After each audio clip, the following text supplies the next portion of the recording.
I le nganga whiwhia o te whatalofa atua i le atunu o le neita au fōu.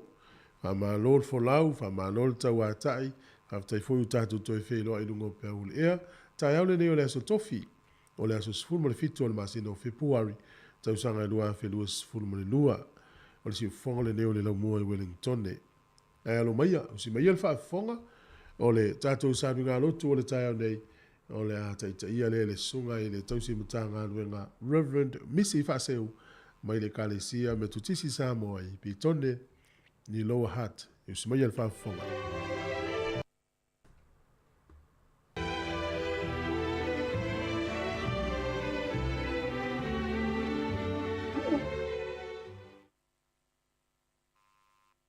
O te Foforofa mwhātarofa Samoa i rua le whaimani ni tai au.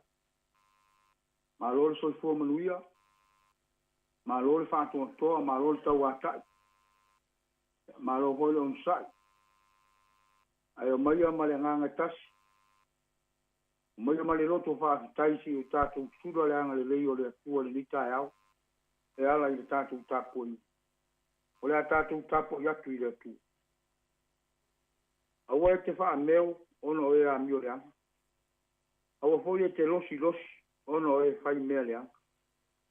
Awa e le pine o na sere seina i la tou, e peo le mutia. E mamai i la tou e peo le vau muka, lau ora ora. Ia e whātua tua ia yo, ma e whai a mio le lei. Ia e nofo i le nu, ma tau sisi le wha maoni. Ia e fia lava o ia iova. Ona fo ina lea ia te oe, o mea e mana o iai rou loto. Iu tātou te tātou. Anganga pa i ai, pa i fua lava le tāpua i ngā rou tunu. Ia lea unua ma rou fio mai, ia i mātou i le ni taia. Mātou ta talo ma whaororo ma au. Io maia, tātou ma futa i le tāpua i ngā rou tunu. Io maia te awa o ma whaatonu mātou i ala uma o le tāpua i. Ina ia mātou whai ai nei tāpua i ngai lea nganga atoa ma le whamau. E ala ia Yesu ro mātou wari. Ua mātou wole ma tataro toi nei. Amen. Lea tātou me pese i le pese ua sauni. Ua maana ia maanele i lo tātou wa tunu unei. Ua tu mua i mea taua o mea ua hoa i na ua o mea taunga iai i tātou e tupu wai leo.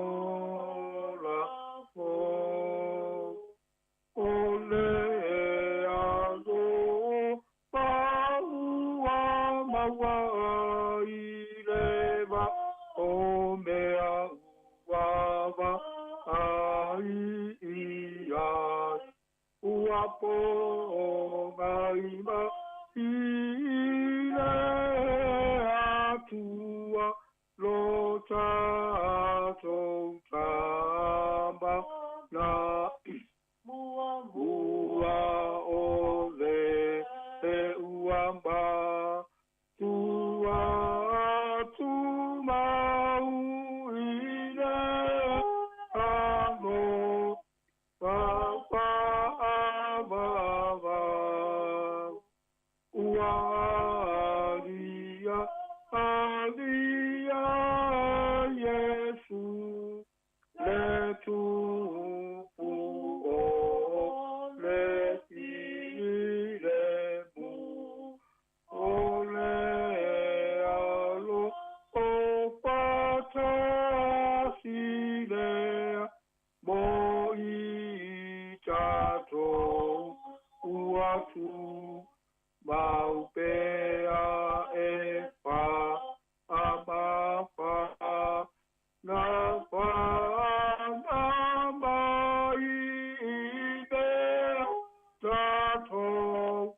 te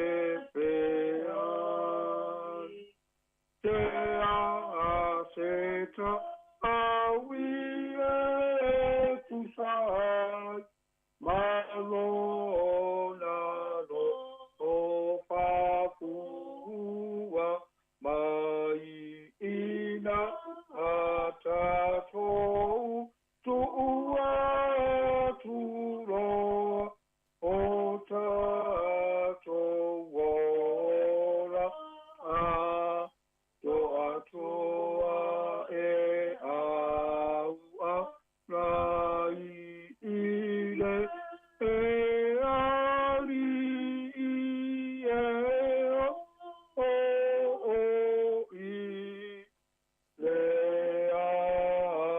atali.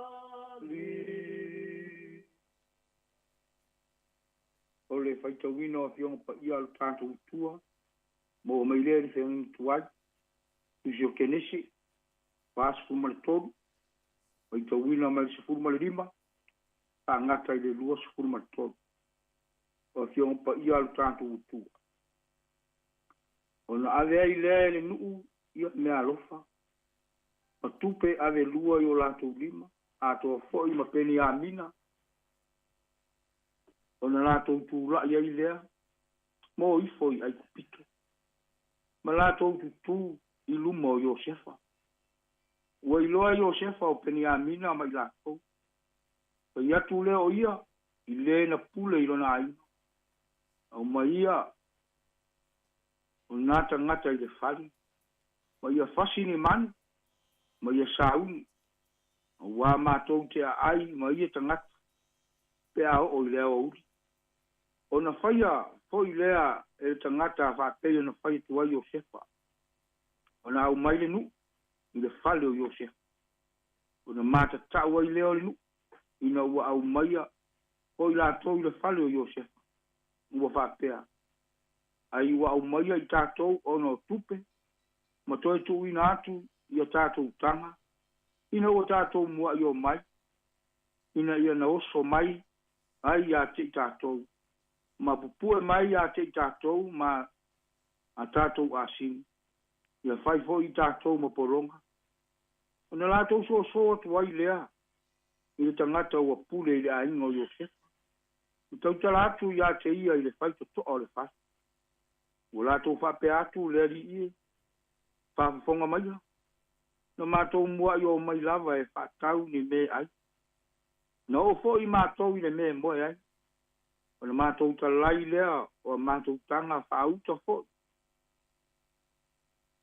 Oi tasi le tangata maana tupe le ngutu o lana tanga. O mātou tupe atua lau. O mātou toi au maia fo i o mātou lima. O mātou au maia fo isi tupe i o mātou lima e whatau wai ni me ai. Ai mātou te le i roa po ai nana tu o mātou tupe i a mātou tanga. O na whai mai ai leo ia. Ia fifi le mua o tau. Aua nei te fese. O rou tōwa tua, ma rea tua o rou tōta mā. Ua vane ia le o roa ia te utau ia o tōtang. Na ia te utau tupe. Ona au mai ei lea o Simeona. Ia te i la tau.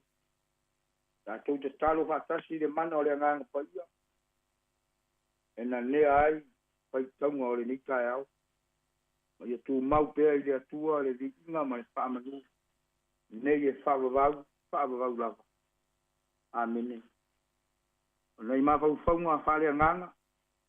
Taita ina e fui tātou. A tātou whe au sa moa i ni fui tāia. E wha au tū ina whapea. O le atua. E nofo le leia yuso. O le atua. E nofo le leia yuso. Ua leo toi pōmala e i rou sira fia. Masu tātou i loa e winga i mena te tupu i le ainga o Iakopo. Ma lana whanau. Upu moni e le vānu no fwai o Iosefa.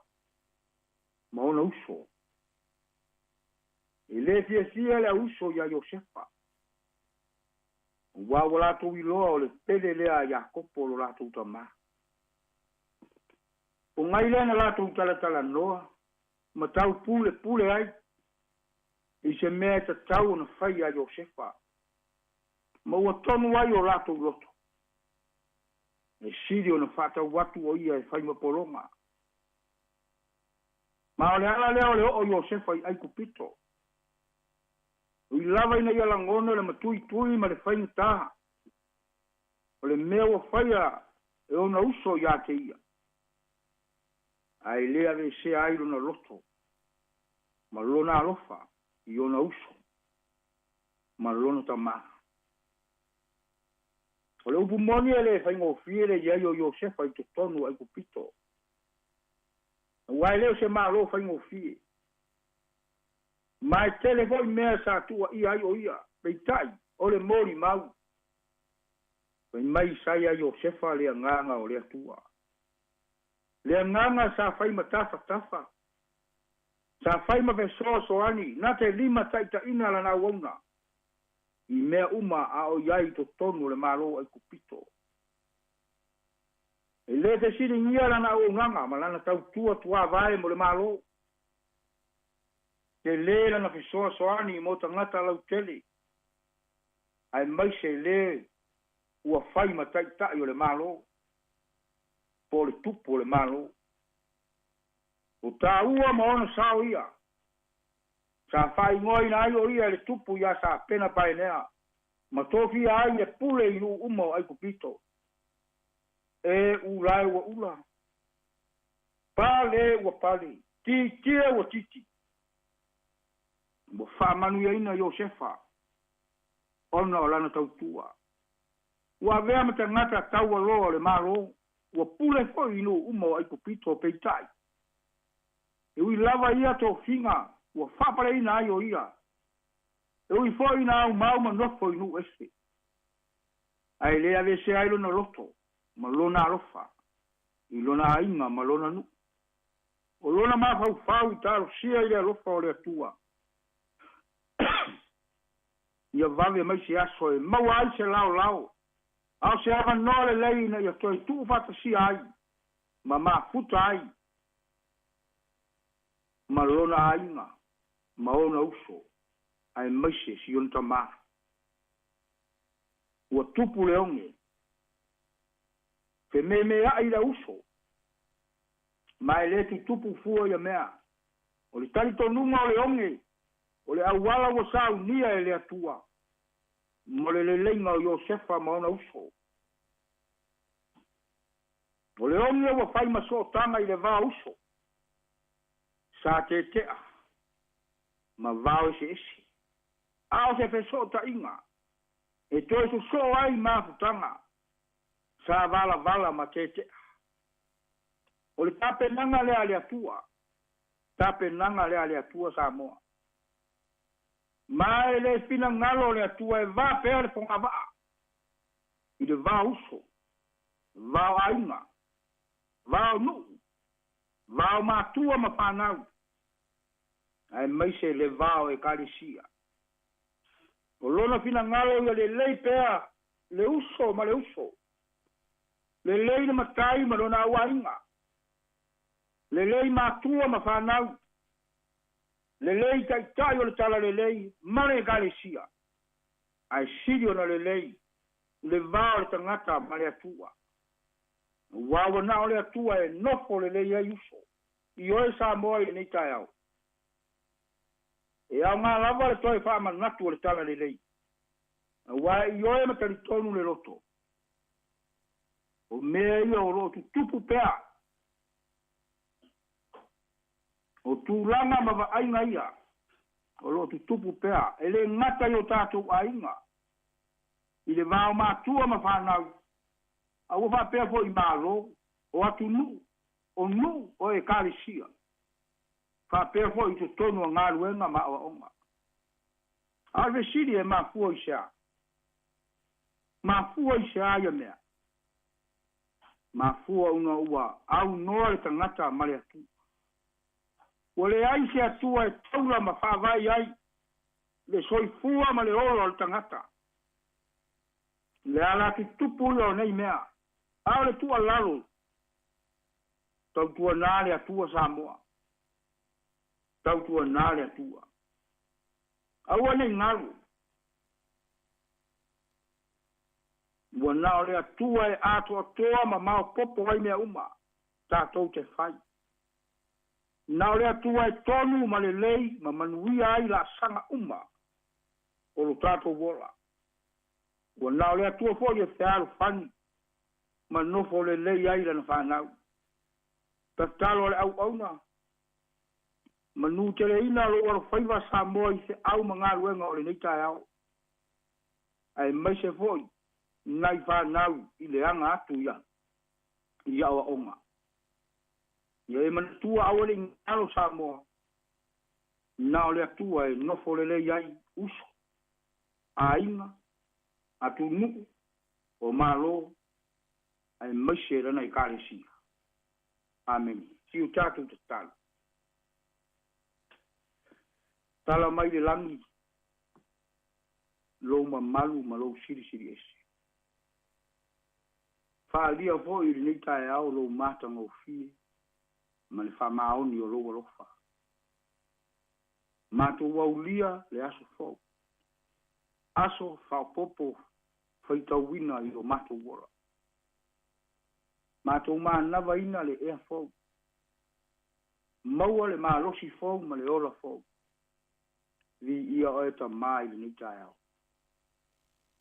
oso a'e le la pa'i mai lona mafanafana i o matou tino matou i oe ma talitonu o le mafanafana lava lea o lou alofa afetai ua ala fa'aifiafia sa moa i lenei taeao matou i oe ma talitonu o le ai ni fanitā o le ai ni fa'alavelave e le ngata i totonu o le atunu o au e kalesia ae maise fo'i nai o matou āiga nofo valavala ai afetai le matagofie ma le fa'amaoni o lou alofa taimi uma ma aso uma i lava ina matou fa'agalo pea oe le atua ua matou i oe ma le loto o fa'atuatua ua lē mafai lava ona e tu'ulafoa'i le soifua ma lo matou ua afetai lou aga lelei a samoa ma ona tagata su'usia ma ou tamao āiga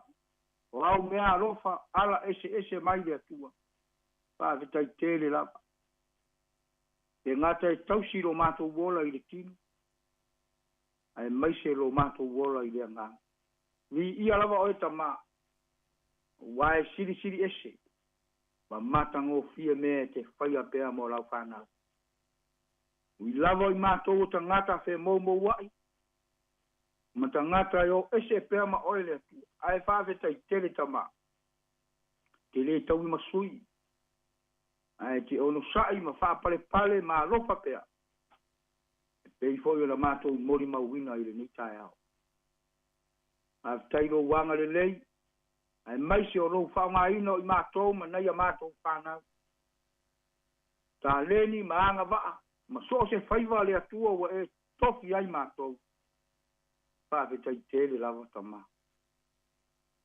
ia matou fa'afetai lou agaga pa'ia fai lava lou agaga ma sili'aga o lo matou ola matou te fesili ma fa'alagolago i ai ma fa'amoemoe i ai ua o lou agaga e tua i ai lo matou ola i taimi uma ma aso uma lou agaga e maua ai le filemu maua ai le mafanafana maua ai le fiafia ma maua ai le mautinoa matou te galulue ai e faia mea uma e te finagalo ai mo i matou afetai i lau tusi pa'ia faitauina i lenei taeao fai lava a lau tusi pa'ia ma ta'iala sili lo matou ola matou te malamalama ai i ala uma o lou finagalo fa'atonu ma aoa'o ai matou ma nei a matou fanau ua o le malamalama sili lea matou te savavali ai le atua e pei ona e valauina ma totofi ai matou a le matou fa'afetai sili fa'afetai tele keliso o e lava na e saunia le fa'aolataga ma le togi o laina o matou te se e ala i lou maliu ma lou toetū manumalo famagalo le ifoga le atunu famagalo ou tagata famagalo au e kalesia ua ua matou i oe ma tautino ua mātou se I lau sila whangapai. Te leo taimi,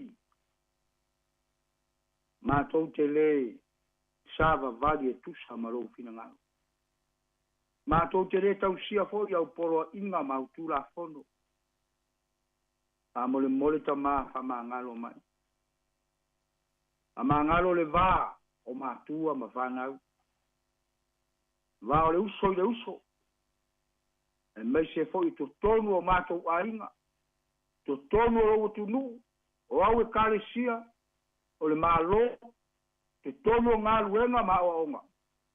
Mātou wala au wha mole mole ta mā. Wha mā ngalo le vā o I mātou. Ai mai se a le vā ma oi ke riso. Wai ui lava ina mātou. I loa I mātou ta ngata se. Ai ai taimi e whataringa turi ai mātou. Au la mātou wha olo ma au yo luma I le nei tai au. A vea le toto ke riso. E ma ngalo ai mātou umalapa. Sila mai ama loa lofa. Anga le lei mai I loa tunu ma ona tangata. Mātou wala au le atua. Whamenuia sa moa ma ona tangata. Te au ma ngā luenga. Ngā lulue ai le nei tai au. Ai maise o aso umaoro mātou wala. Ia e whamenuia ma anga le lei o tangata. Uia foi whanau le atu nuu ma naia mātou whanau. O eo whea ngai ma ngā luenga. Ai maise I la tovo whea ngai ma o onga. Ia e whamanuia ma anga le lei. Ia I la tovo. La vea ai ma pui lo la to wola. Mai me tele vale o suinga o le nei o langa. Ai maise o wha mai pe pesi e peiona. Po I ai le atu nuu ma le lalo langa. Ia mātou wala au le atua. Whamanuia nei o mātou ainga. O eo ma ma lata mai. Ia iai lo wanga le lei. Ia iai lo walofa. Ma ia iai lo file mu. Uia hoi lei nei atu nua mātou nofo mau ai. Fe au ma ngā luenga ese. Oro mātou wala uina I lau fe au ma le ngā luenga. Le atu wai, alofa mai, fe soani mai, a o au ma whaatonu mātou uma lava le atua. Ina ia mātou whaia mea uma. E tusa ma lo fina ngalo. Na e te tofi ma wala awai mātou. Nuia ta māmati nā mātou tua le atu ni. Ia iai au whamanu ianga ma lo wanga le dei. Ia whamanu ia hoi le li pule ma lau whainga luenga lau lei ki o. Ta wala tuai, lau tala le lei mo le atu nuu mo na tangata. Ia e whamanu ia latou fe au ma ngā luenga. O ai mo mia lau fiso soani le nei tai au. Lungo le ea, o le sami, o le vao, ma so se nofo a. Ta malo fai. Ia iai lo file mu ma lo wanga le lei. Ia te talo foi o ai o mafatia. To tonu o fale mai. To tonu maota ma lawa ma so se mea. Pa iatu iai. Le mana o ua au fa malolo. La vea ai ma pui I lato um. Ia, mātou te talo. Ti ngām ta mā. Whanau o I maota o fale pui. Le atu wai. Aua ne I e whangalo ina lato. Ia e anga le lei ma whasu suru lau mana malam. Uri tu ai le leanga. Ai vava ai le manuia oilo o mātou tua. Ia o mātou te talo ia. Lo familia le ngā soro ai o le atu nuu le nei tai au. Lungo o wala tele wa vave. Po uli o tā vale. Pa mole le atua. Ia malu pea le soifua. Malo mātou wala. I oua au anga le lei. Ia la mātou te talo le tama. Whafofonga matavia mai. E ala ia Yesu lo mātou wali. Ua mātou wole ma vala au tuai nei. Amene tu mau I lunga o Samoa. Manuia tele oele atua le tama. Le alofa ma le file mua Yesu lo mātou wali. Ma futa ina pea mātou e loa nganga pa ia. Nei mai o I le whaavavau lau. Amen.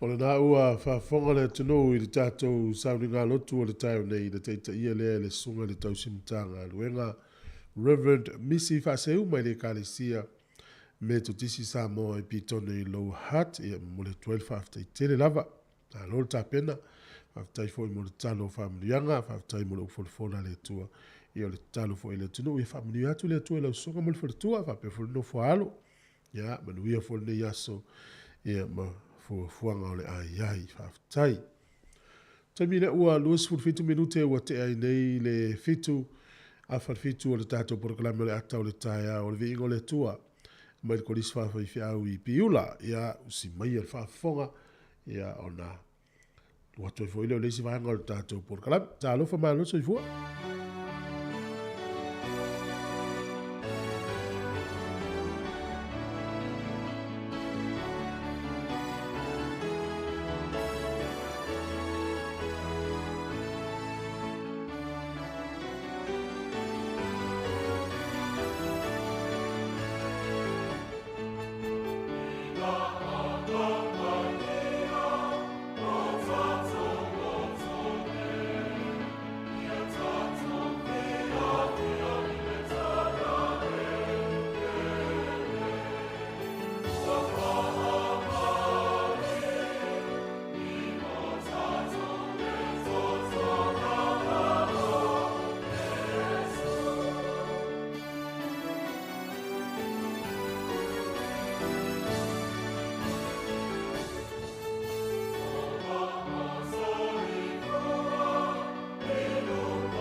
Talahia. Instead of Fifi Falo, il est attends le taillao. Laugh of the morning. I'm at my apple feet to the Bavial, to follow more. Attends le taillao.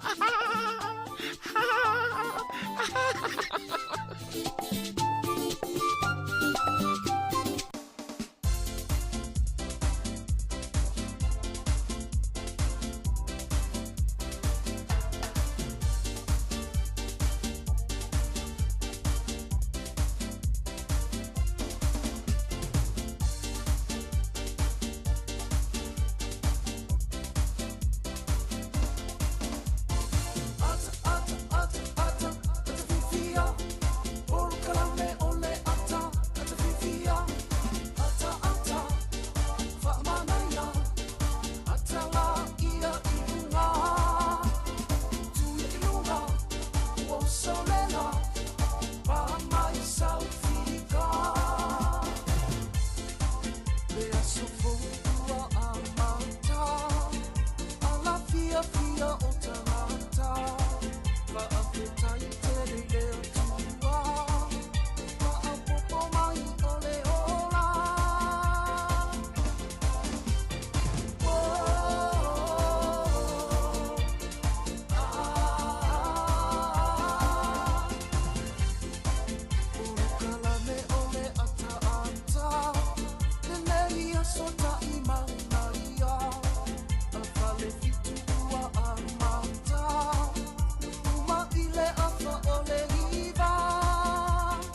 Ia, malo le folau, malo le tau atai, le o tātua uria le tai au le nei o le stofi. New Zealand nei, ia a o le aso lulu, ia Amerika Samoa, ia whapefo i hau i ma Amerika malo tele, ia whatalo fatu ma o whalo fatu le tai au fau, malo le folau. So kai whawhenga inga ma whaletua, ia o le loa loa o le tātua au whafonga, tupu mai o le tunu, whaletua ma tau si sa o hau malea walu, ma le malo se le tunu ma rei whanau. Pe foi fatalo fatto la vai tato matua tau si malo lo sai malo lo tau atai ia te tonu lo foi ia olo i tau ina pe lo fo la unga ni vai tau ia e fa tai le i lo man malo si ia mes foi fo le wo foi ratu ia lo man wi le tu tato pa anga lu le tato ala leo tasi ono tesi mal tasi famo ia fa pe foi ia mal tato app ia mai se foi nei tatou o ma pa anga o lo VP le tatou Facebook mo le tatou YouTube ia o se awala ma we tatou so ta inga fa tai tele lava ia le tele ina fo le tautua i to tono mauta malawa tono fo fenga luenga fa pe tono la ta vale po fia lava ia le te iwa o le fa talo fa tu ma ta o tu lo suafa i le tele o tai ao na ele fifia le ai ia o le waru atu ma tatou il fa talo fa le after telefone ia mo le fatalo fa mai mo le famanuia mai ia e fa pena foi le famanuia tu a onga foi le fanau le yaso me foi o ngalwenga le totele le wa mata ngalwenga nisi ia le totele foi ia le welu ngole wala wa ta pena mo wa o ngalwenga o le nei foi yaso ia ni le vi Wellington o la matuala ngile le ila le tau ia le tato por kala mele wa fanga solo le nei tai e te tonu la foi ia o loo manuia nai tu o nei le tatu tautua o loo se ele le ia le sa o le tatu tautua ia le fu tatu mai tau hina le vai taimi tonu New Zealand ia ua pipisi lava le whama ia ai ele hei se mea e whapapole nai tatu mana tua lava le taimi vato a sau le whama i le lua tau sanga talu ai ele fe meme a ima le popole o tangata o nai fau le whama te mneila, ia leo tatou masani, ia leo tatou wola fatasi, ia leo tatou ino foi, ia le me tau no fai, whaftai le lilan pui inga mana tau singa ilo soifua, ia mono une yola, ia ai tatou anga i fai tatou tu i o le whamai. O le te mnei o le hafa uona i whawhiwhianga vi pese na minute, ia le whafonga no le tatou tala o le tau, ia ma whamanu i anga o aso soifua, e tali tono fo le tatou porkalame, olo iai a inga olo mafatia ia ona o le malanga le maliuma le oti ia mali tala wha no me tupu o le mele wha mawhana tua ia te oi male a inga mahalono na sai mahalono tali ti ngā ia me sifo inisi o le a malanga le yaso wha manuia le tua i tau whai ngā malanga wha whiwhianga o le tai ao ia male o whipese a le tia maa o le tau o loa i Samoa ia o le pese whatever a le utatou no le teimine i le tau o loa le wai lalulangi oka matautia o le penisini o le tau o loa me umalava ia walua inunga ia o aso fa pene ia tula i mei Josefa le tatou whalongonongo ne whainga lo tulutai tula i mei Josefa e whasoasoa le lei altama o aingo ai kupito teimina onge e utatou ilo le tala ia fa pena vula le vai teimina nei ava peo le ile tamao le aingo le poto le sa ia Josefa ia o lo teimina nei tula i mei whasoasoa se le ni o le aingo ai fa pe o le ia tina le poto le sa ia Josefa ia o lo taimi nei tina fa so le se le dia wale tau so i fuanga o tatu ia ia la to ese la u vali la ngutu to ese la pulita si fo a ese o se vai tau ta ia la se fe le dia wa tau si ngole ai talo fa ia tina ia se o to wa sa la sale o be sa vo le masino be ia to fo ile ai ia te unga ia a mo te minei fa so le ia o se le ni ia o tonga tata o so i fuanga le tatu i ni te mi to no su fa minute o na ta le o le va lu si fuanga le no moa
Le o si mai fa fonga le tātou tala o le tau mo le nei tai au pe le whari alo fisa le vai tau.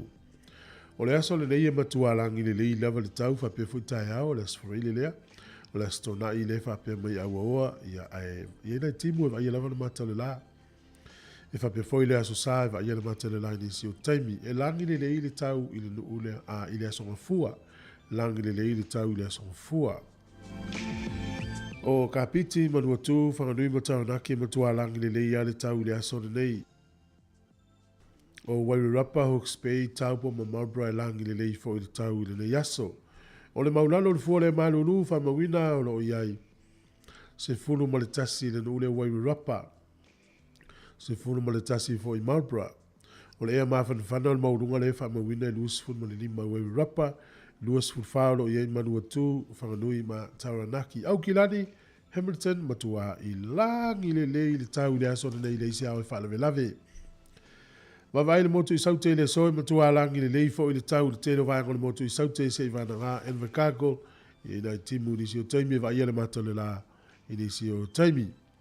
Maulalo le fuole manu luoro i se fulu i kara istete e ha mawhanwhana le maulunga lo whamawina. Luas funu ma le lima le nuu leo Envakago. O leo tene ngana o lea tunu le yaso e fōringa mai e langi le lei le te leo vai ngā lea tunu. Ia o a pia whamena ofisa le vai tau e whamanu manu nisi o taimi. Luas funu vanu le fōle vela luas funu lima le mawhanu whana. O lea ngoto i fōle lai le so Wellington i le toi lufun wha minute te ele valu le fia fia nā nei. E o soa ele la tai au le toe se funu ma le wha minute i le fitu i le tai au a tai au. O le fua le manulu wha mawine Wellington i manutua o iolo ia i le fitu wha solo i dungo le sifunu ma le sifunu tolu ia ma le sifunu ma le wha. E a mawhana lo ia i le luas funu wha solo i dungo le luas funu ma le lima. I le tele wanga Wellington i manutua oi. E a ona wha solo maile le tala o le tai mo le au wha ngota le yaso manuia ia whainga whaiva, Wellington e sua le tai le ono i le tai au nei pē le tai, te eo le se funu lua i le au auli, toi sua le tai i le toi lua se funu lua minute le fitu i le fia fina nei. Asana mai ai i poni lua whamena ofisa o le vai tau e sua le tai nei le te eo le se funu ma le tasi i pē le tai le te eo le lima i le fia fi. Toi sua le tai i le toi lua se funu ma le ono minute i le se funu ma le lua i le pōna nei.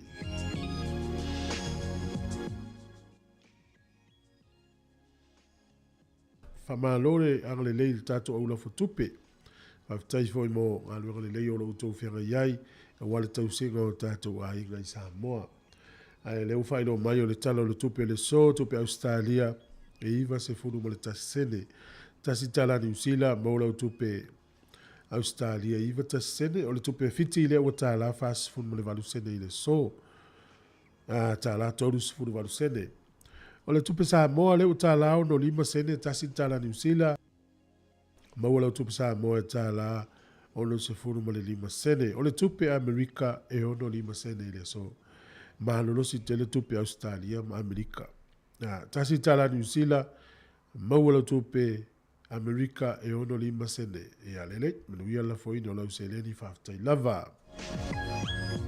O le hawanore nei o whamanuianga o aso i fua, ia le la tātou se atu iai.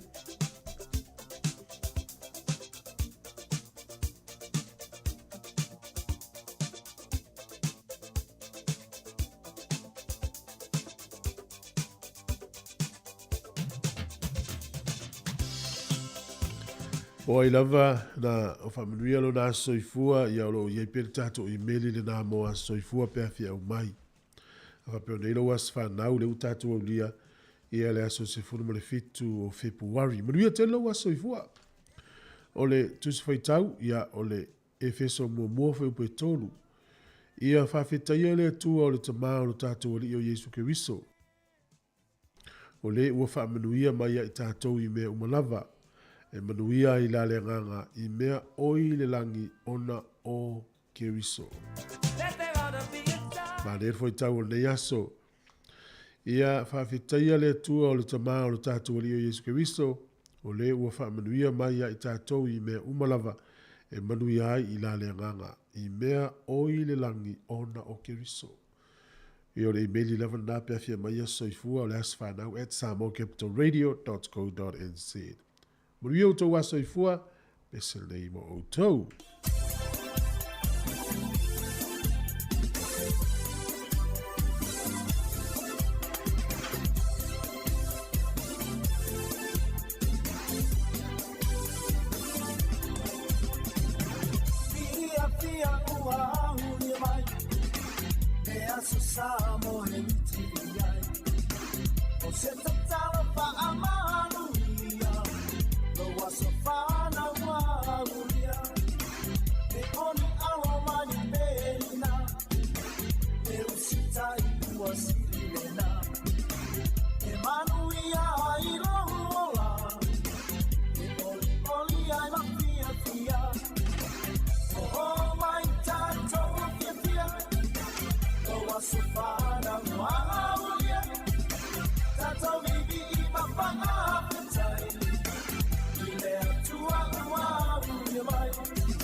Tala whātu na tino mwha malo atu o tala mena tupu na langi ni aso tātou lia le aso sifuru mwarifitu Februari. O le soltu sanga e tasi iwa tolu ya na whatoa mauaile newspaper le tau le US Magazine Newsweek. A whapela te whaitau le magazine na le Newsweek o le sona mauai pena lo miai mo le taimo mua tau sanga tasi iwa tolu. O le aso nei tau sanga fo te siwa tolu na wha leo ngai na tu la fono Amerika. Le wha sa yuna wha tau le ava malosi mo tangata lau tele. Ia peila o le aso fia le nei. Ia mo Amerika mese le au inu ava. Ina ua wha tanga tu la fono na wha tau atu le ava malosi so os tangata. Ia po o tangata lau tele po na whanga lau tele foi. O le aso nei le tau sanga e te siwa wha iwa o le tangata suafa ia o James Weissman. O ia le urua i Palestine mua Israelu na whitwhiria le sol tau sanga te siiva whaiva. O le sol tau sanga te siiva li maiva o le urua i satelite le whao ngai le tala o le tau e tau o le Vanguard lua. E fua ai le mawhiawhia o ao le langi. Ia le lawe whao ngā e le whisawa i tau o le langi a pio le sona maua ai ma whaavaina ma amata whao ngai i le tau sanga te siiva li maiva. O le aso fo nei tau sanga e lua afe ma le valu na whaalau loa i le nuu leo Kosovo, ia lo lātou tuto tasi mataua i lātou o le Republic of Kosovo. I New Zealand le aso nei tausanga tasi valufitu tolu na tusia i stanga tustala e swafa ia David Lucky. La lona whapea o le urutala na ia tusia i se tusi e whapea The Russians are coming. Whapea le vai tau lea o lo ngale ave o tala o Rusia ia mapere tānia. E peo lai ta amilo so le sueni nu uvoie la tau te whaakolone ina. Ia na lapita ia ira le tangata nei o David Lucky ia na tusi tusinga i se pepa ia ukilani po New Zealand whapea ua ia vavaloa i o le ao mai Lucia e pulea au kilani. O le aso nei na ia tusia i le na tala le tausanga te si valu fitu tolu. I sa moe le so le tausanga te si valu fitu o Honorable John E. Bush ia o ia lea se tasi o minister al whainga malo a King Kalakaua o Hawaii. Na la sainia i le so se whengainga mamali e toa lau pepa le tupo sa moe na vai tau le Treaty of Confederation. E whapea la whamtalanga na umalo le saininga o le whengainga o na whaia lolo se poula. O le poula la le na whaia na vave wha maa vai ai mali e toa lau pepa o la ngona nona le fia i le sui lea mai Hawaii. O ia na tau la mua le poula lea, wha mai malantala. A whai o le awala lea na e sau i sa moa a wao tangata ia ona na sa sili e na awana e sau i sa moa.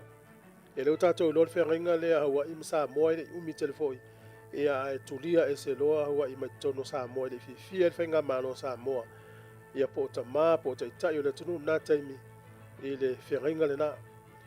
O le asa nei tau sanga dua fi male ono, tasi nei tangata whai pisi nisi tau ta ua ya Amerika Samoa o le maunga tui tangi vale Ot Vincent Halleck Senior o le sola e vapea na tu malo o ia i tasi o whare mai tono Hawaii.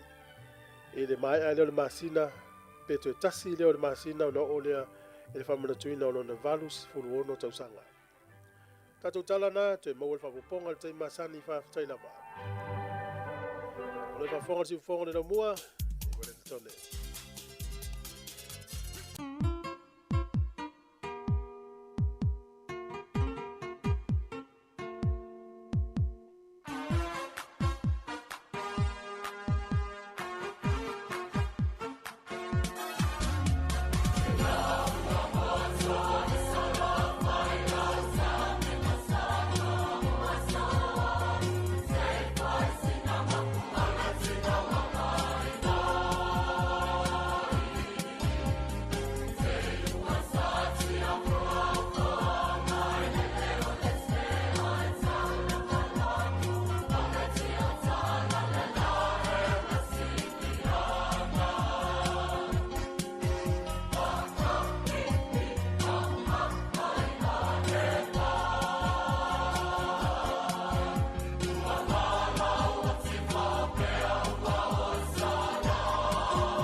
O le whawhonga le tautua al siufonga le mua o le whawhiwhianga na man kolisi o le fifi. Pes pesenga tuai o le tātu o tunu. Le na au ua motu i sa la whai. O le taimile o toi rua minute o le tālea o le valu. Toi whamalo toi whatalofa toi le tātu o tunu. O lea ua tāpena mai tātu telefou. Tala mai sa moa awala u whawhonga. Ia e tali tonu fone yaso lo whawau pēte te e Wellingtone. Ia o te lei loa po o te le se a fianga mo oe. Ia le ua mauti no lavo le tele o whewa inga Wellingtone. Ua whaina o na o le poloka o awala. Talu ai le paka i o ta vale lau te te. E o lo fo ina i tamali o le tunu o mana i fale tua o lo whewa i pasi. Ia. O lo lato mona mawina le vanga lea. E tali tonu. Ia o laua ia lato fo ita i ala i rimata ita ina ila to ngā luenga. E le whaatino o ngā luenga. Ia le mele e lo whaatu alporo kalamena i ave pasi umalava. O lo whaafonga mai tonu o pasi. Ia o whenga iai ma le whainga tāfo i le whewa inga o le ne yaso. Talo siele o a whaina ia o ngā le whanau i le whewa inga lea. Ai whautua ina fo. Ia a whaingo fie whaonga le train. Whaonga no fo afie e malanga ai.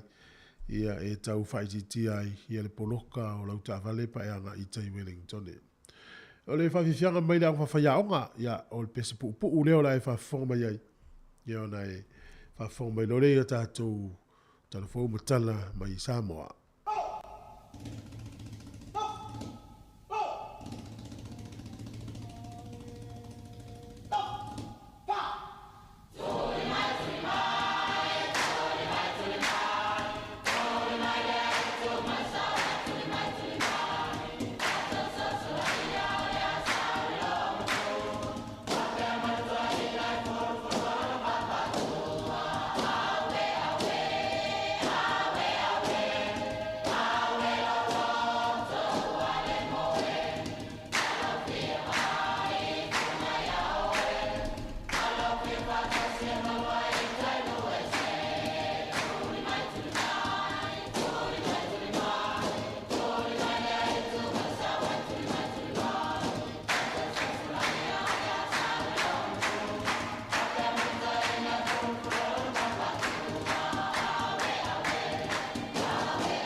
Te whiawhia lawe whaatalo whātu le tātou te nuu, ai usi mai al whaafonga e saisi whaopoponga le nei o tātou telefon mai Samoa.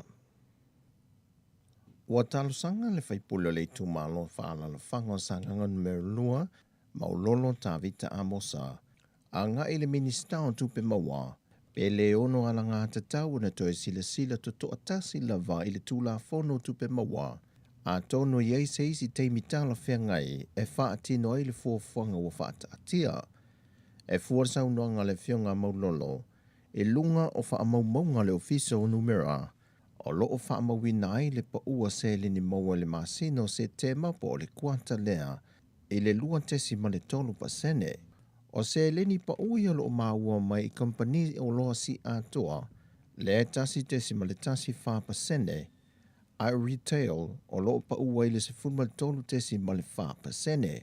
Sau no a mosa, on o loo wha mawina, wa le wha atau le atu no. Na ta ua foe le whionga maulolo. Le whaisi te le tele le se lenia le atu no o loo alu i le wha atupe i no le wha anofo i sea. On mamalo le atu no o loo toe foe mai malanga wha apitoa. Le o loo tu inatu ye le maa lo mo le tangate to atasi faltali maa loo. Le eo atu lava le lua se lau lima se fultala il tangate to tasi le aso e tasi. O lona winga a fai e lua se fulmal tasi aso. E vava ai lava le malo i le whaafe i le lima afe e alu i mo le tangate to tasi. Sauno a mosa a fai e lua se lau le pasese se vaalele. O lona winga o vava ai lu tātou malo i le iwa se lau i le anga i le miliona le se le ni whaalu. O le tula fono na fola silu mo le palamene.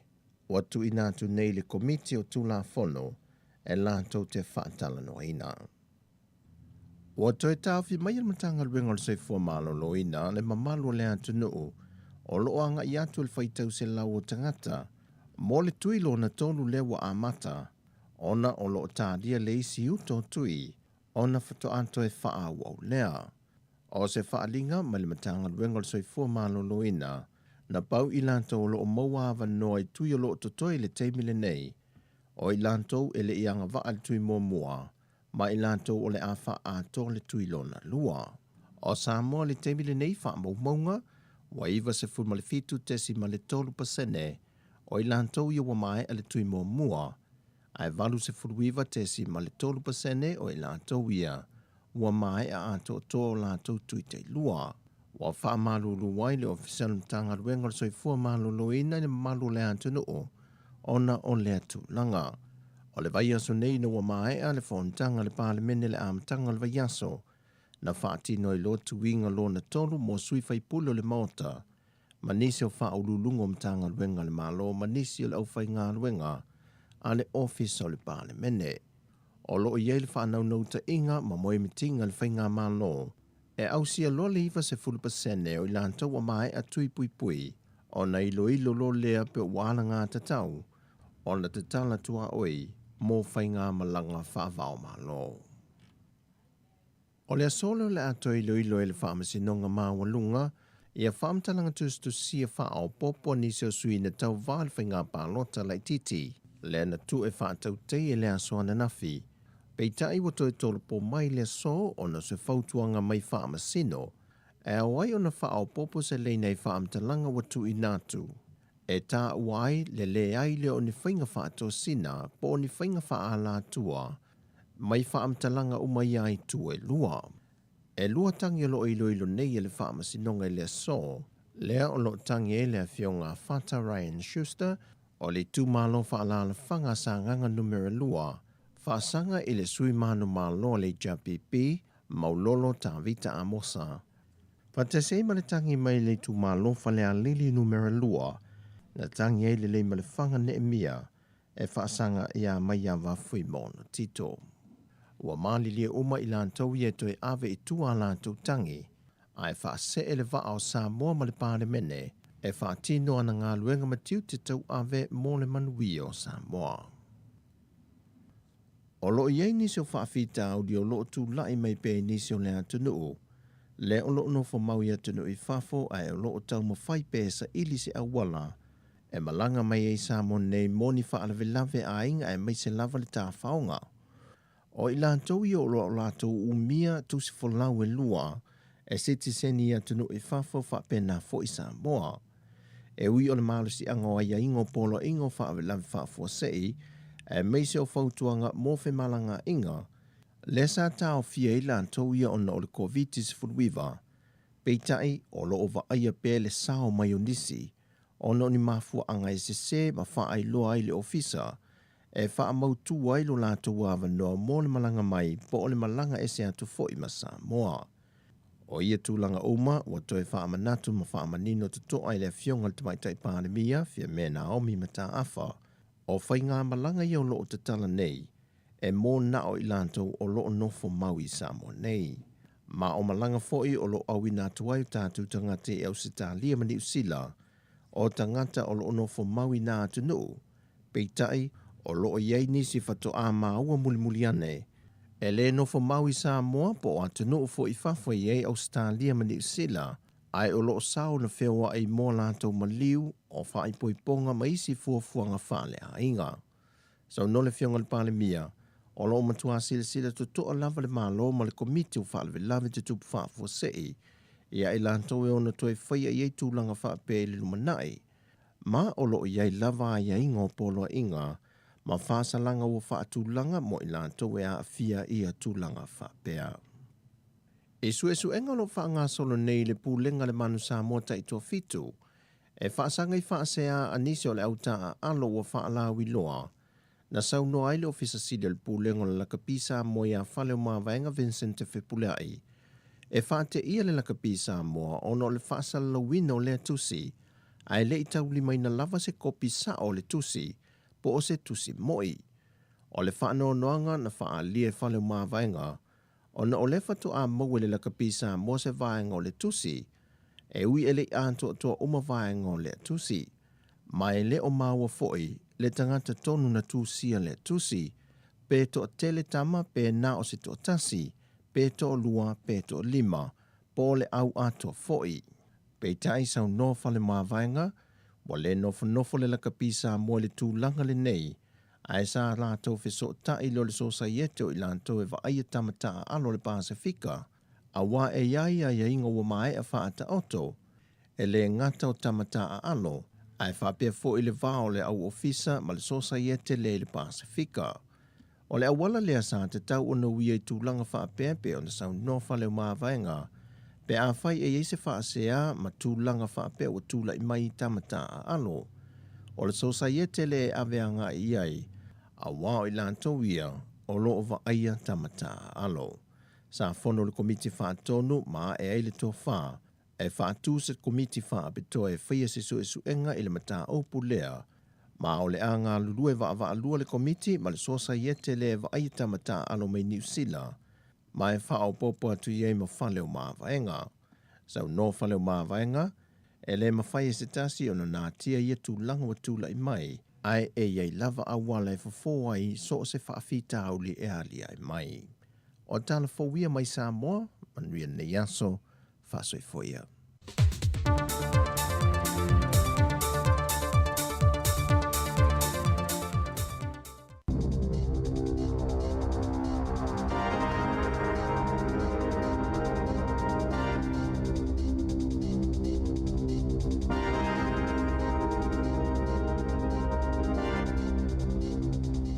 Tala flava al whapoponga mo tala fau ma le si ufonga le lau mo le nei tai au. O le asos fon malfito Februari lua felua lua. O se matati ale fai numero tangata fau o wha maoni ale COVID-19 fuluiva pe ona wha ilo ina na nafi. Le to hafe se lau ono se fulu mai tono le atuna o. E to saima se folo sanga le mtanga luenga soifua malolo ina. E pita to tele au kilani.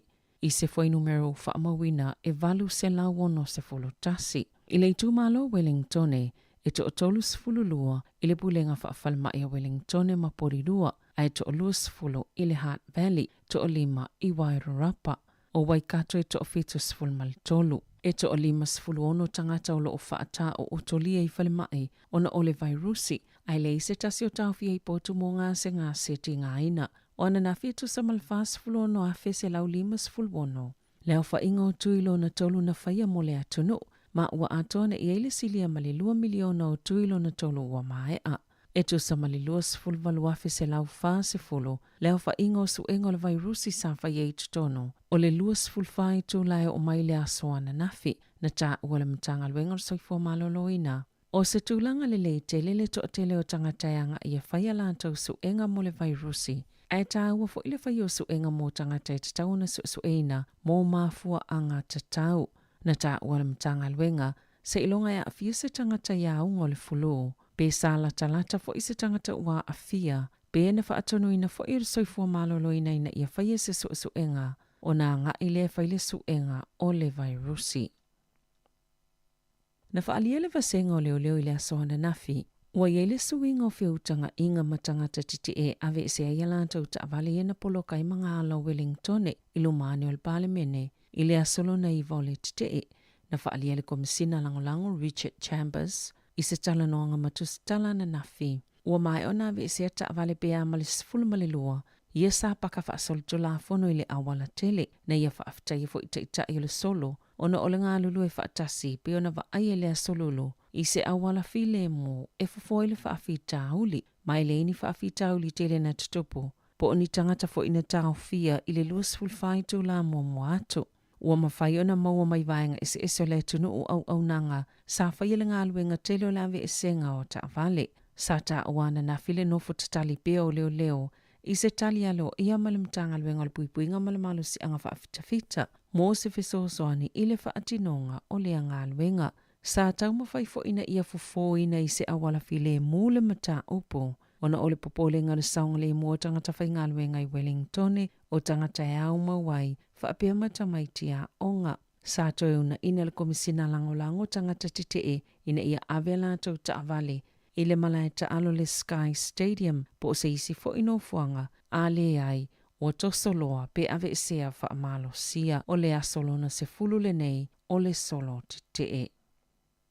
Samatoa whaitio ina malo sil pale Mia Jacinda Ardern wha pele taitai o le National Christopher Luxon. Le whai unga le taitai o le Act e whailoa ia i tangata te e polo ingol COVID-19 fuluiva i lumal pale mene le asoana nafi o David Seymour le whaipule momo ua whailoa i le solo te e.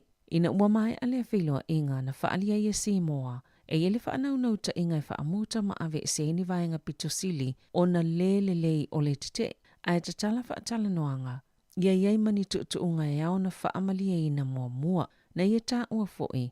Sa whailo i atu i se tasio sa upu o whai masui o le taita ingo le solo te o tangata te o tangata soifua New Zealand. Mai mo mia se awala i toitu whaatisia ili ne ia tuno e tu sai ma se saunoa ngā si mua. Peita ina saunoa le pale Mia e elo na manatu. O se ngai o inga le tala whea ngai na whai le taita o le Act. O se vaenga wha upu whai e wha moi ia tau la mua le to la fono ma pisenisi. Ai whailoa i mai o lo o wha lave i tangata Wellingtone.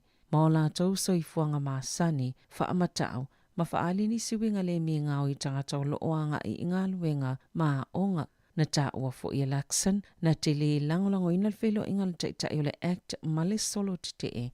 Masaya whailo i le autostala e le te tala ina le National ni whaatala noanga ma tangata te e. E o atulita i se lau whawheta la le whaasalanga o kampani e solia tu la fono i lato e pule ina ma whaangalue ina ni ngā luenga mō whale e pe o whale no whamaututongi e tu sai ma whautuanga ia ua wholasia ina le malo na tā ua le minista lango mō whale Porter Williams. O le whaio tu la fono mo ia au nanga o le atala whenga i ma tā upo mō tangata no whamaututongi ma i lato e ana whale no whamaututongi. Taluai ono le lava o tu la fono o le mafuanga fo ile whaatutunga tā i tangata no whamaututongi. I le whaio ni a lātou whaasea. E winga ini whaafitau li lātou te whesanga ona e popole ina ni ave ese i lātou e tangata e ana whale. Ia po le whaale e tonu ai oni o lātou wawanoa. E su e ini whale no whamaututongi le lumanai o whautuanga i o whola sia le malo. O le am whaiona i eise polo kalami o laisene e saini e pule mai e whaangalue ina ngā luenga mamata upo mō whale. Mausita ia ta ialo le whaatinonga o ngā luenga. Ua tatala le avanoa mō tangata e tu inato ini o lātou whina ngalo whaalia. E winga i mata upo whaafautuanga ia ua wholasia le malo e ala i sa lātou pepa o whaatala noanga.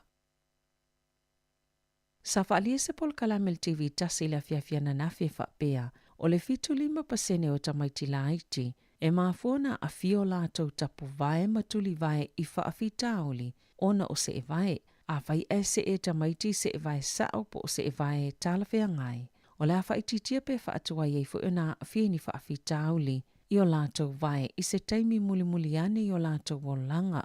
Pe ona ta ua Lisa Hinchcliffe o se tasio fōma i e whaapitoa i le tonga fitinga o vai. Na ia ta ua e mo miele se e vai ma whai ona ta auwhi ma mauli le iei le vai ma e iei lawa whaafitauli. Pe a whai e se ele tamaititi le se e vai ele o lango ina le eilo na vai. O ia whaafitauli ele na o le alofi vai a awhiai. Ma o le alofi vai le tamaititi e pei o se momi ele o mawhaiona fusia whaatasi po na aivi se ia o ina mātutua e tāua te lele tūlanga o na o le tamaititi e te tau lava o na whaiona se e vai le aso atoa i aso uma ma e tāua i le whaatau o se e vai tālawhia ngai mō tamaiti e pe ona saunoa le tamaita e fō mai. O sauni le whainga malua Australia e fofola atu ni suwinga i la lātou tu la fono mō tangata malanga atu mau le atunu.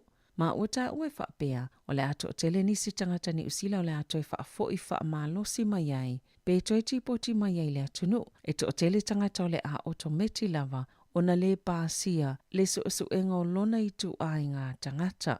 Ma whaingo whiona whaale au ngā ina le visa o le tangata, o ta ue whaapeo le wingo le tu la fono, a whai a iei se tasi na whaamaonia se whaasalanga onga, e pe o a mionga whaafivesi, ma soli tu la fono a mionga mātanga, o le whaonganga o ni au upenga, po o le solia fo i o whaatonunga le tu la fono le puipuinga, o se tangata mai lena soli tu la fono, ma mawhai fo ina whaasala ina le lua tau sanga, e atangia mai lava le pasi le tangata o le suenga, o lona i tu a i ngā tangata, ma toi whaafo i whaamalo si eiloa i lona atunu, o suinga fo ia o fautua ina, a whai e whaasala ina se tangata i lalo i fululua maasina le whale pui pui, ona solitu la fono, ai olo o lamatia i pele atunu o lau tele o Australia, e mawhai o na toi tipoti, lea tangata.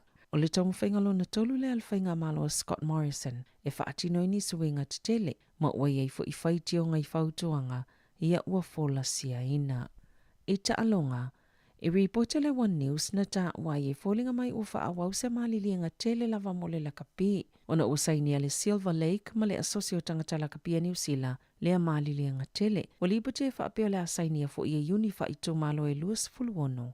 Le malilienga i se fono tanga whaapitoa, po o le fono tele whaalitau sanga ia a perila, e tu saima se malamlamanga o talafou o le TV tasi, o le tausanga taluaina palo ta iuni e langolangoina le malilienga, e mawai se tupe tolu se lau miliona ta la maona tupu, mo le lakapia le atunu, e ta i miliona ta la e vavio na maua iuni whaitu malo isfulmal whaapito ilunga, e au fia inisio ia tupe whaaso atu i kalapu, e tolu ono te simale 5% o tupe maua umalava alu le lakapi, o le amau e tangata lakapi whaapolo fesa, e ila tau pito ilunga, ma o se vaengo le malilienga peo na ta ua, e sa fululua maasina o wha ngā solo whaatalanoanga le malilienga le taime le wha mai, masale i whaingo fia foi o na o fia naunga, i le vao le iuni lakapi, whaapema le asosi a tangata lakapi.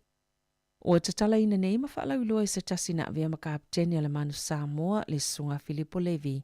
Sana tusi fo ua whaingoina o le tackle your success ma lo whaamatala i lana whainga malanga i lona o langa ma i le sfultolu tau sanga sa ta alo ai e o ile taimi na malolo ai ai o le a fo ile isila asanga na o mulimuli ane i ai. Sa ia ta o le TV tasi o le tusi o lo whaamatala i vaenga ta awola na whainga malanga ai bena whaapefia foi o na whisanga ai ma leo langa. O se tasi o filosofia sa o pongi e Levi i lona soifuanga ta alo. Le sa fia i taimina ta alo i mo le Highlanders, whaapea ma Japani ma Britania, o le ata mai, o ni upu sa maasani o na saunua ilo na tina, a o la aiti ma tuputupua i tutono le loto, ma i tū manganu Samoa, e te tau lava na matoa whaatino le leivaenga o tu watu e whaatino, ma ia mata ata. Sa tau ave Levi, lea lava filosofia i le ta alonga lakapi, sa iei taimi whainga tā ma mamafa le avenga. Aena ia manatua lava upu nei alona tina o le ata mai. O le uwhaatawina atu i whaleolo le tusi a lea fo i alo o le atu noo. Tala fo wia male si ufonga le lau mua mo le nei vaenga o le tai au.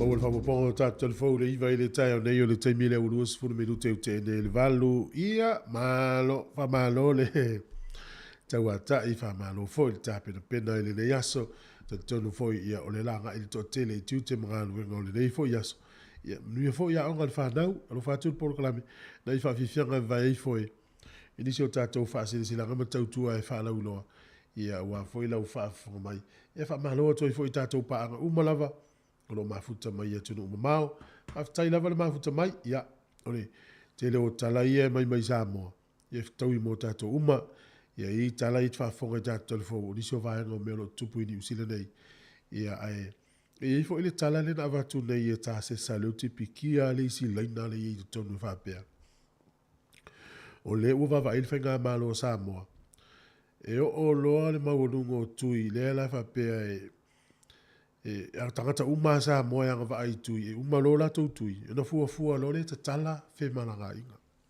wa vai la o ia a fe fa fo mai sa mo le fe so tui se le fe lo tui o fe wa tu tangata fa fo ta fa mo ai tu per ta tu no uma si ainga ya va la vela le e fua nga ma lo ya o tu na sa mo io ya o le mai tau ina te min nei la fa ino le tu la tu lisi ya tu wa lo fala o fe tui wa vai la le leo ni usila ma Australia mai sinu ona langi le fo i fu atu tu mo Samoa yo fa ga a mo la to umo la to tu Samoa ya ma lo lava longa nei to wa inga mo wo nei fa ia e o fai o le tala le na mai nei o la to umo tu ta i lua Samoa e anga va ai tui ua valu sfulu iwa pasene mahana ia tele o ila tau umale tui mua ua iwa sfulu fitu pasene ono na winga la e umalo la le taimi lea i le vā o le tui mua ma le tui lo na lua ai fai lo le tui lo na lua ila tau ono na winga o tatou ai ua iwa sfulu fitu pasene o tangata e anga va le tui Samoa ua uma tui e lua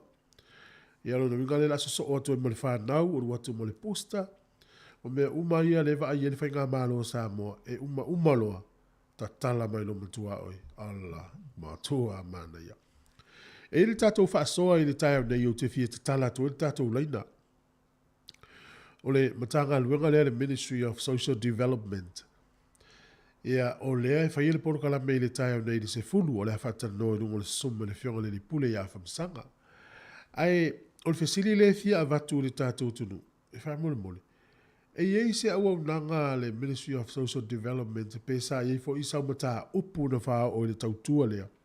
E le i maua i se tali. O lea fo se vahenga o le au nanga le Ministry lea al matanga luenga lea o le Social Development. E te fia malama atili ai. E fisoa soa ni e ave le au nanga le nei. Le la whatana noa atu le tai au nei i le tai au le se fulu. Ia toi wha matala atu ia pia umar tatou wha vifianga le la wha fonga mai ai. Termina ulusu 5 minute o te enel valu, la me pese le tusi tala band. O le si ufofonga le neo le na mua.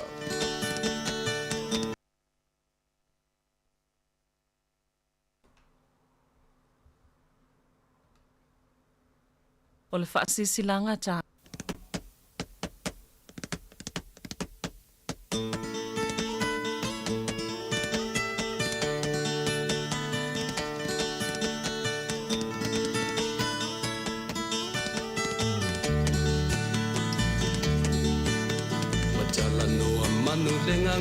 Nai o le tai au Abe o le la ua punitia po I puau E sau malu e wha asusu I laua la au Sa sala le punga la au matala uau E tio fo I Samoa whai o na tai au E amatanga o le aso whao popo o le o langa E tai au nai matani uwhea ngai ma le ata E tala le lei ua so ai nei Samoana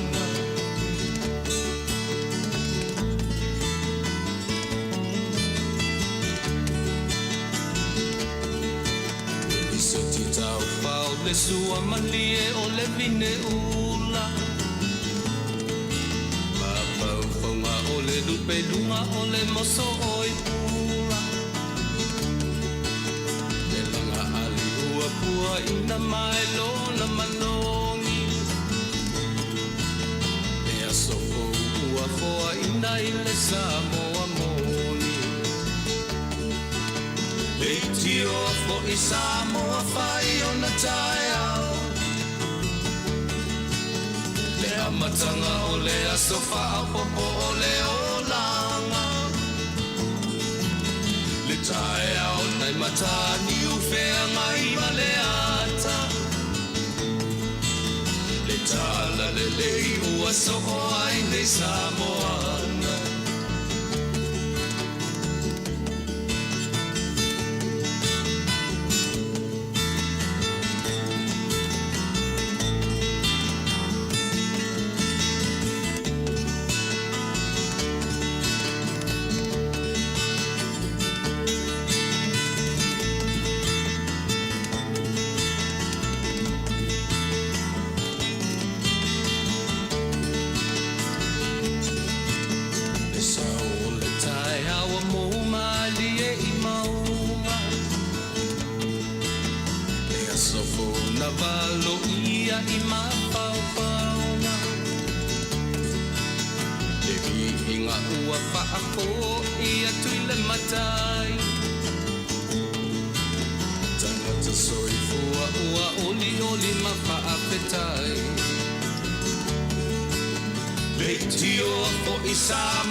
Le amatanga o le asofa a popo o le olanga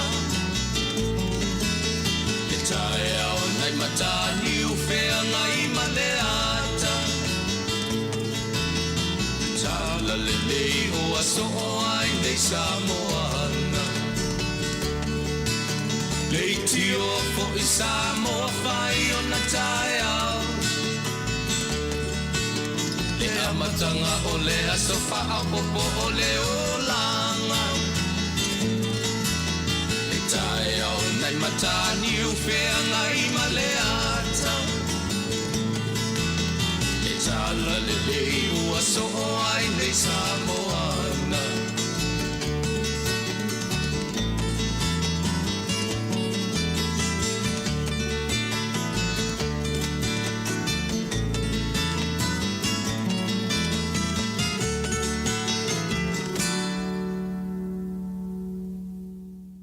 O le whaasisilanga tā ua, e whaamana tuatu i le mamalo le tātou au whaafonga, e iaila wa ia te tau i lalo le tulafono o le Broadcasting Act tasiiwa valuiwa, e whai e sau whaasea po o se whai tionga i mata upu, tau i whaasalalau lunga le Samoa Capital Radio. O lo au ili lalo le upenga o sota inga le pūlenga o whaasalalaunga, po le Broadcasting Standards Authority, bsa.gov.nz. A inga mo le whai o sau whaasea i se polkala me whaamanu alia i lau whaafonga anga. O lo o au fia i vaenga nei, o le ale teime mawhaiona whai se whaasea, o ai tu ai ngā polkalame mawhaiona o whaasea ai, o ai e whao o iai la o whaasea mō le teime mō mua, whaftai. Malo whaftai, nisi o tātou o nanga i whanau noa. Whaasirisi lātu le tunu o le a whatanuina tui pui o le whamai o le COVID-19, po le whamai le pipisi le laulangi le teime. Whaia lea i le aso tona i nei, i le aso sifunu ma le iwa lea o le masina o Februari, ia e whatanuina lea. I le address le nei, po le hall ale, AOG Church of Samoa, whasifuru tolu Caster Crescent i Porirua. O le taimile amata i le whamoe moe le sifunu, e tau atu le whaile fiafi. Ia, watulo a inga. A whaia lo pusta ua umalo tu i lo na lua le tonu masina taluai. Maua lava no e whai eilau pusta po le tuilo na tolu. Ia, e mese el vaenga lea ngā le pusta o le sifuru valu tausanga ngā ilunga. Mau fo lava no e whai tui mua o lau whanau ta i 5 tausanga o le sifuru tasi tausanga. Ta tala lava noa mo so o se tangata vaina ia uo. O leo te mana tua le te mine nei. Sa o vili la o appointment e whai lau tuilo na tolu. I le tolu vai aso taluai. Ai whatoa maua lava noa i le aso le nei. O loro winga. A e vilia le appointment, e whaisi umi tene lai whātani, a e susu atu le astona, i le isi appointment e whaia. Nā lau susu atu a e sa vali sa awa e tutonu whailau tui. Le ua o mai le official soifua malaloina le Pasifika, e o mai tua le tātou community, po tātou umalawa, na ia whai ngofia, e le whaatino ngora ngā luenga, na mai e whoi lau ta māma si o tina, o le wanga wa ale tonu masina taluna umale tui lona lua. Saulo i whai le pusta. Ia o sa tala atu lea. Tātou whenua ia i nā i lea sa tōna. I o le voila a tautua mai le tātou ni teo si ufonga le lau mua. O la i leo whai ngā luenga i e tautua tu fo il pa ia mana mamalu le tunu. I lunga le tātou YouTube ma le Facebook.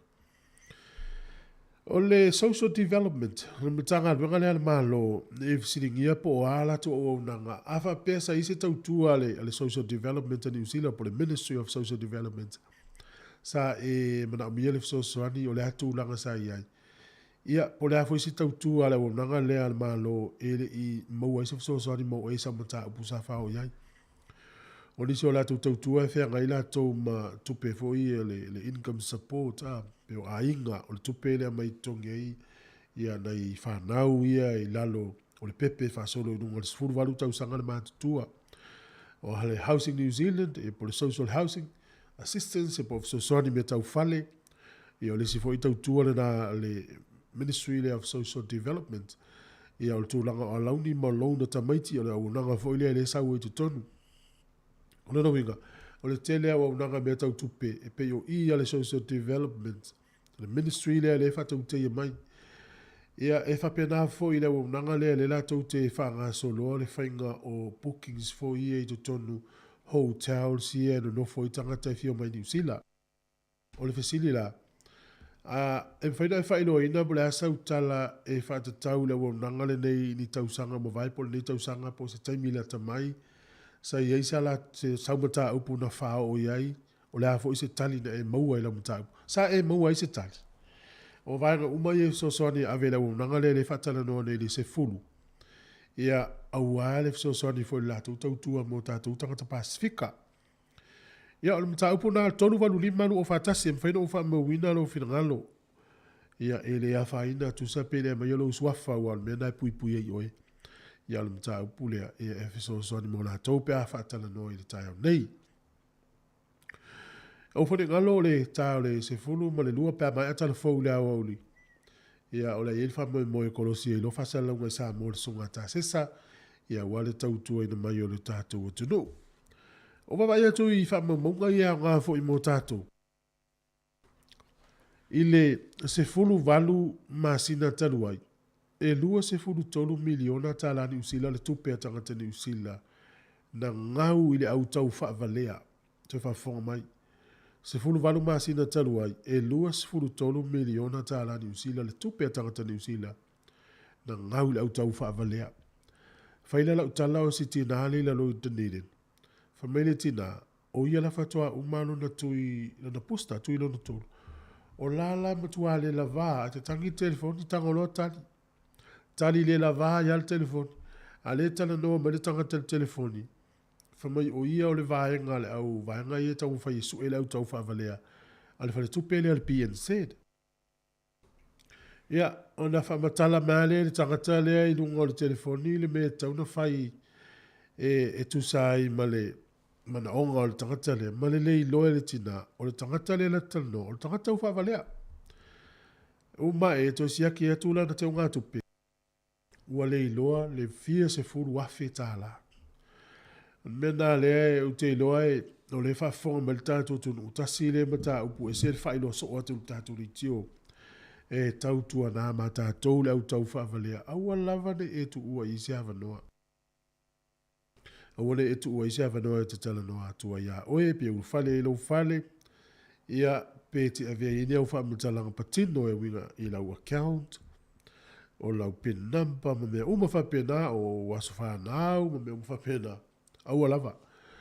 E tā ua le pui pui malu o mea tō tino. Me se lava mea tupe. E le mo moe la wali ia.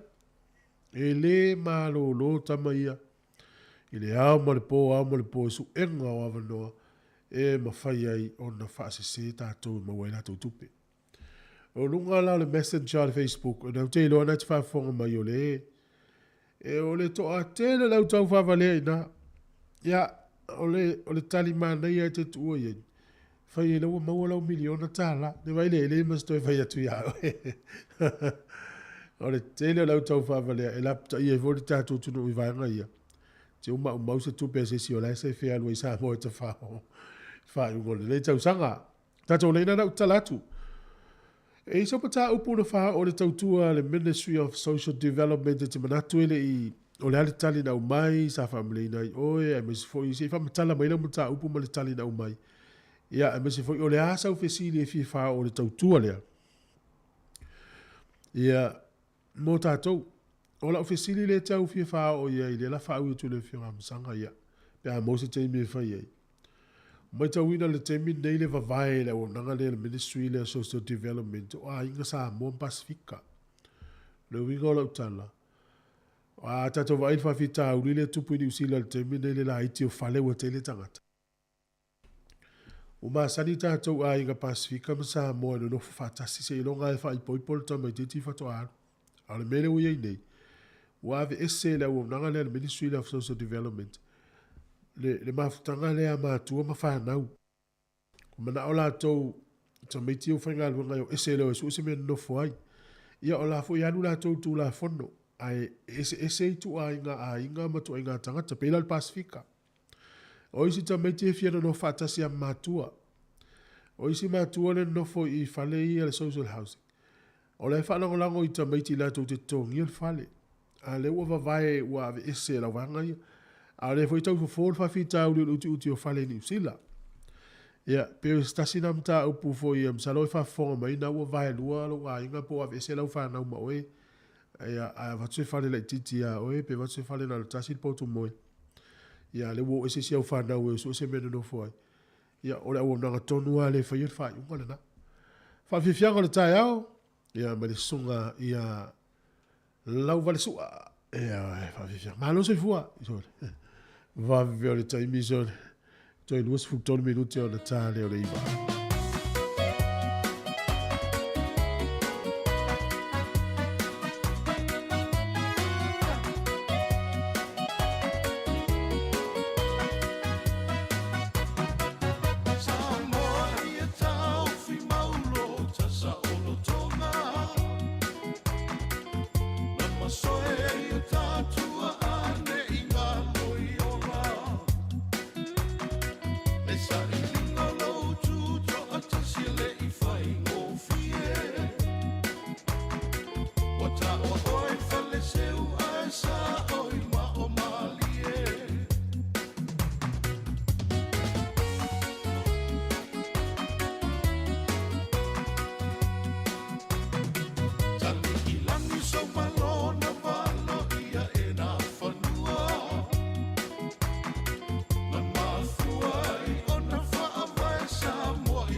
O le tautua le si ufonga o le laumua o lo iai fo i le langolango a le New Zealand On Air. Malo whaftai, ia, nai whawhiwhianga su whiwhiloi o le tai au whaftai fo i le New Zealand On Air. Ia, mo le langolango ina fo le tautua le si ufonga o le laumua. Wha leo ia whinangalo tai o tangata Māori. Nisi o iwi po nisi o tangata Māori. O e whapea, ua te tau nei le au soro te e ona tu ua loa no mamau tau le paramene a Miselava ia o Wellington. O lea ua a matau na whaiti o ina le au porkiki e le li o David C. Mora tai o le act. O na ua maua lewe noi whilo ia toi nisi o tai o ila tau o lo whaia le whamoi moe le tai. A o lo o musu al paramia whapea fwole tai o le national o tu whatasi. E re fia tala noa ia i tangata i solo te. Ia, o mai tau una nei taimi e pei o leo mai tau atu le atu u ngā luenga le whaatino i leo.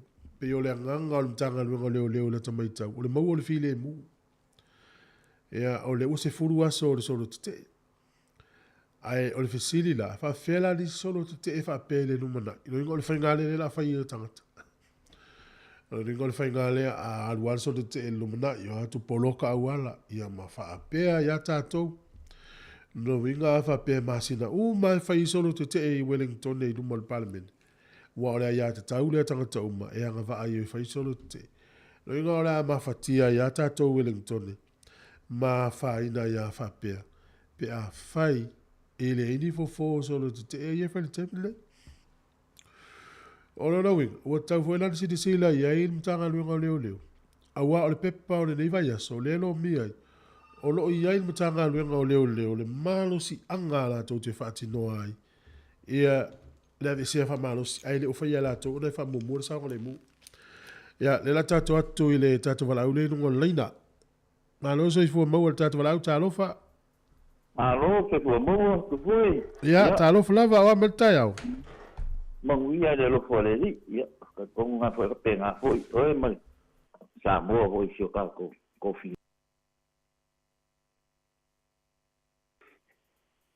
Oi. Hello. Ei, sa no mai le mani no atu. Oi. Ia, le la mani no atu, le mani no atu. Ko manga ko de, I sio ke ma, ka de o se manaki. Sio ke. Ia, le. Sere, le mo ai lungo comment I lunga ia kumu fare dai mo le sei ko menisi male a. E me ia o foi pe ka foi ki o mere I ka ko. A sa le ia. E ka foi ki o po fe pe o ko menisi pe mai fa pe sa le ia. Ne se foi ki anga ka ko foi na malo re ni a. Le ka ko sa mo ma Amerika ma. Ia vai dai o lai kai mai ai ke ia ku foi ni a. E ka mai ai le se malo le ie. Pe le ku fa saina. Ia o lai como fai mai le malo ai fa la velavi.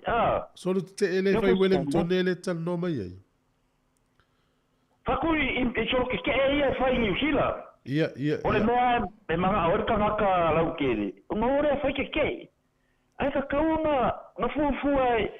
Ele ongi e wena ke la fai ngol. Ai ka ko ro foi le wingo wa ka ko le no ingo ka ko kai o se mele anga kele a inga fai nga malo no mai ka le sia mo ina pa pena mo takia mo ina voi pero me no que va u pi ese le anga fai nga malo le ka ko sa mo ma Amerika ma me foi ya nga ko pure le manguia o le fa kanga nga sa o me ele ka kamo sa ko pele pule foi fai nga ka ko marma ka ko marma ko spai nga ko coffee kai o malo ma o coffee nga le ko nga le ko wala ya o finga nga le ko la ni ai a mele ka ko pure anga le ngi fa malo kalas ele o se mele leia o afia foi Amerika kele me ko Amerika me anya fa sanka ko la lo lunga ai ka nga ava mo la ka ma foi pio me voi di fare le leia ka ko pikore ye ka ko ke mo musu foi sainga ma le au Rusia a vai ele ai ngi ke o ya ko nguia Ai au tau Australia. develop. Ai au tau na Australia. Wa le tau sa mo mani usila ma Amerika ile tau Australia. O ia, awa ko kusa ka ko, pero ki fa koe fu. Se mau ke ke. Ele fie. Ai vai na fa ko mengisi. Ele ai masinga fa la ve au sesi. O ia, pi ka uma ia lai. Ona le pule. Pi wa e wa. Ai vai mangui a me pe da kinga inga ba. Ai vai mai su. Ia ka ko siskai. Ai au ka fa kai ka. Langa la mo fo man fo mose. E winga ba. Le winga so. E fa ko pena. E so ka manga ku re kai ka kwa kire fie me fa me wiring ko. O mi ka ngaka sole ma fa la mai ke ka inga si vinge. Ma me ka mo fai. I va pe ai si a ko fa ngi me. Moila. O le mangui o le kungu, o lalo. Mangui o le ainga, o lalo. Io e fa longo kai. Io se manga kura, mangui ngai asu. Ya, ia foi eu to eu stadia lo ftenetu. Ya lo fa. Ya, se voa. Tato leina tonu ni ma o fa tasi. Pe no fai no atula o nanga le Ministry of Social Development le fa tano ne se fulu ai se fisili e fa tau ile vaanga le mai le fa mau ave ia wal tour kala melea. Le no fai no atu o nanga le Social Development e FI ia social housing. Ia fale ia le housing e la lo foi o la tau foi fa singa ina po fa singa po fe fale o ia inga. O le si vaanga i la lo foi le tau tua lea e FI tupe ia family support ma vaanga fa pena ia me se lava tu langa tau ngā luenga ia o le supa anueta foi lea la umatutua ia o le tele o isi tautua fa pea le mawai fa manuianga tautupe mai le malo o lalo le tautua le sa wai a tato vai foi la le taimile nei i le whawsenga ina o fa manuianga o le COVID le nei o lalo foi le tautua le ministry le sa wai tupena le sa ai ma fia ai le to tele o le au self-employment la tau ia sa ngā lue ia me se lava taxi upa maunanga ia le sa wile wage subsidy el malo o lalo le tautua le social development. Ia, e fa pe foi ia i la tau ia maua le whamnianga foi le opisi nisi la iti le tutongi le malo tupe iai. O na le a whaina tau le whamat. O le tautua foi le sa ui mai i lalo whaangalue ina le au nanga le na e tutongi atu tupe ia. O le fesili la, o i sau fesili e fia avele o nanga le social development e wha ui atu por kalamele i le tai au nei. Ia na vidi mai le tonu wanu lima o whaatasi utango e wha mau. O tatu tatu no i whale leu fua i le malo le lua se lau iwa sifuru ono miliona tala. E ave atu e fausia ini whale i nai Wellington e no whanga le tau Mount Cook. Tolu se lau whale la fausia manuia i tangata i iwa se lau i to tono le lau mua. E whapea mai o le no whanga atoa lea o le atua i whale nei. E ei mani vaenga o ni paka e whata whao i ta maiti. Nono ingo ni vaenga fau ia le la mai tau ina i Wellington e. Ia po le fia ia tausanga o iluma. O le atino mai ai te lere tupe. Lua se lau iwa sifuru ono miliona tala. Pe ona whai atolo o whea ngaini usila mo le whawhitauri ne o whale. Ia o le tele a o atunu o lalangi tele lope mau au stadi au ni usila ia o le tūlanga na iei. Tato mai tau ina fo te mine le tau whale o la. Tia le tau ngatau whale. Ai i so engala ta mai ia sa a mai le televisi ele vai so ele nei. Mai tau ina i le alu wifo i lalo. O fale whaatau atu i le masina le te neu Januari. Na Wellington ele na se ilu. E ta i tolu sifuru mo le tupu pasene le pa o fale whaatau atu i le masina Januari. Mafua mai. Tau ngata fale mo whaafai ngata fo ina maua mo kesi. A whaifo e maua mo kesi. Ua le au mo kesi i le tau fale. Ia o pangatia i o lau ngātu pulanga le nei le teimin nei. Ia e whawhetai. E to o tele nei tato ai ngā sa iai futia me tau sanga e tele umawai. O lea iei whale motu li teimin nei. Sa le lei le tō whama le whautanga li teimin na. Sa mawai whale le tairua se lau afe, tai se lau afe, tai ono se furu afe. Tōru se lau afe. Ia e pangalea, ia o le tō o tele sa le ano. Ia wana matu tala no marisi o tama. Sa la tō whamitala ina fuafuanga le malo i tau sanga umawai. O le tupe lea ta maiti mai le malo. E mawhaina fiso sone whatau le whale. Mo le maula ni so tama sale ano ila tau merna ma ia sa ma ia le ano sa fa mo lava le ava mtula fa pena a o nisi sa la tau whaatauina. Le la ula tau tofo le taimi nei. E maasani na ufa alongo yaso le upule o le milionea. Upule o le milionea le tangatala. A tau lo le milionea, tau te maha ufau e papalangi. Au le tala monia o le tele o milionea Samoa le wei le taimi nei. I've seen him, o aina milionea Samoa. O tangatala ua motu o la tau fale motu. O milionea Samoa na, ua tanga o tangatala to e whaatau no fale. E whaatau le miliona ta la. Miliona mona tupu. Ia o le milionea le tangatala. Mano, to whaatalo whaatu tato o milionea Samoa e mafuta mai. Ia tato atu leina malo so i fua talo wha. Talo wha lava. Lewe. Ia i le fieta nol tato walau. Ia ele a whaina o le a tato watu tato pese. O le olio vai ngā whare ngō le pese. O le uwe pese. Ia usimail whafonga o latu talo sanga i le malo. Ia le ua taria le malo sa mo le talo sanga i lato. Ima na o whapitoa i tato tunu. Ia usimail whafonga.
tai wha fa fionga fa pese pe mai al tātou tala mai sa mo telefon ni tai au smel fa fo.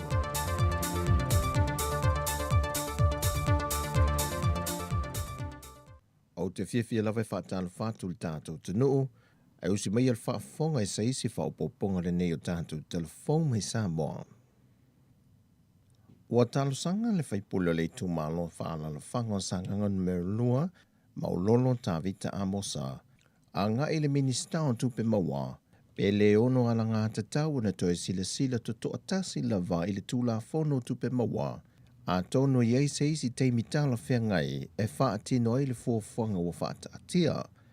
E fuarsau noanga le whionga maulolo, e lunga o whaamaumaunga le ofiso o numera, o loo whaamawina ai le paua se le ni maua le masino se te mapo le kuata lea, i le lua tesi ma le tolu pasene, o se le ni paua i lo maua mai i kompani o loa si atoa, le tasi tesi ma le tasi wha pasene, ai retail o loo paua i le se fulma le tolu tesi ma le wha pasene, sau noa amosa, o loo whaamawina, wa le wha atau le atu no, na tā ua foe le whionga maulolo, le faisi te le tele le se lenia le atunu o o alu i le whaatupe i no le whaanofo i sea, o le mamalo le atunu o lo toe foi mai malanga whaapitoa, leo lo tu inatu ye le malo mo le tangata to atasi faltali malo, le eo atu lava i le lua se lau lima se fulta la i tangata to atasi le aso e tasi, o lo na winga a whai e lua se fultasi aso, e vava ai lava le malo i le whaafe i le lima fe e alu i mo le tangata to atasi, sauno a mosa a whai e lua se lau le pasese se vaalele, o lona winga o vava ailu tātou malo i le iwa se lau i le anga i le miliona le se le ni whaalu, o le tūla whono na whola silu mo le palemene, o tu inatu nei le komiti o tūla whono, e lātou te whaatala no ina. O toi tāwhi mai al matanga luenga le seifua malo lo ina le mamalo le atu nuu, o loo anga i atu le whaitau se lau o tangata, mo le tui lo na tolu lewa a mata, ona o loo tādia le isi uto tui, ona whato anto e wha au lea. O se whaalinga ma le matanga luenga le seifua malo lo ina, na pau i lantou o loo maua awa noa i tui o loo totoi le teimile nei, o i lantou e le ianga waa le tui mua, ma i lantou o le a wha a to le tui lona lua.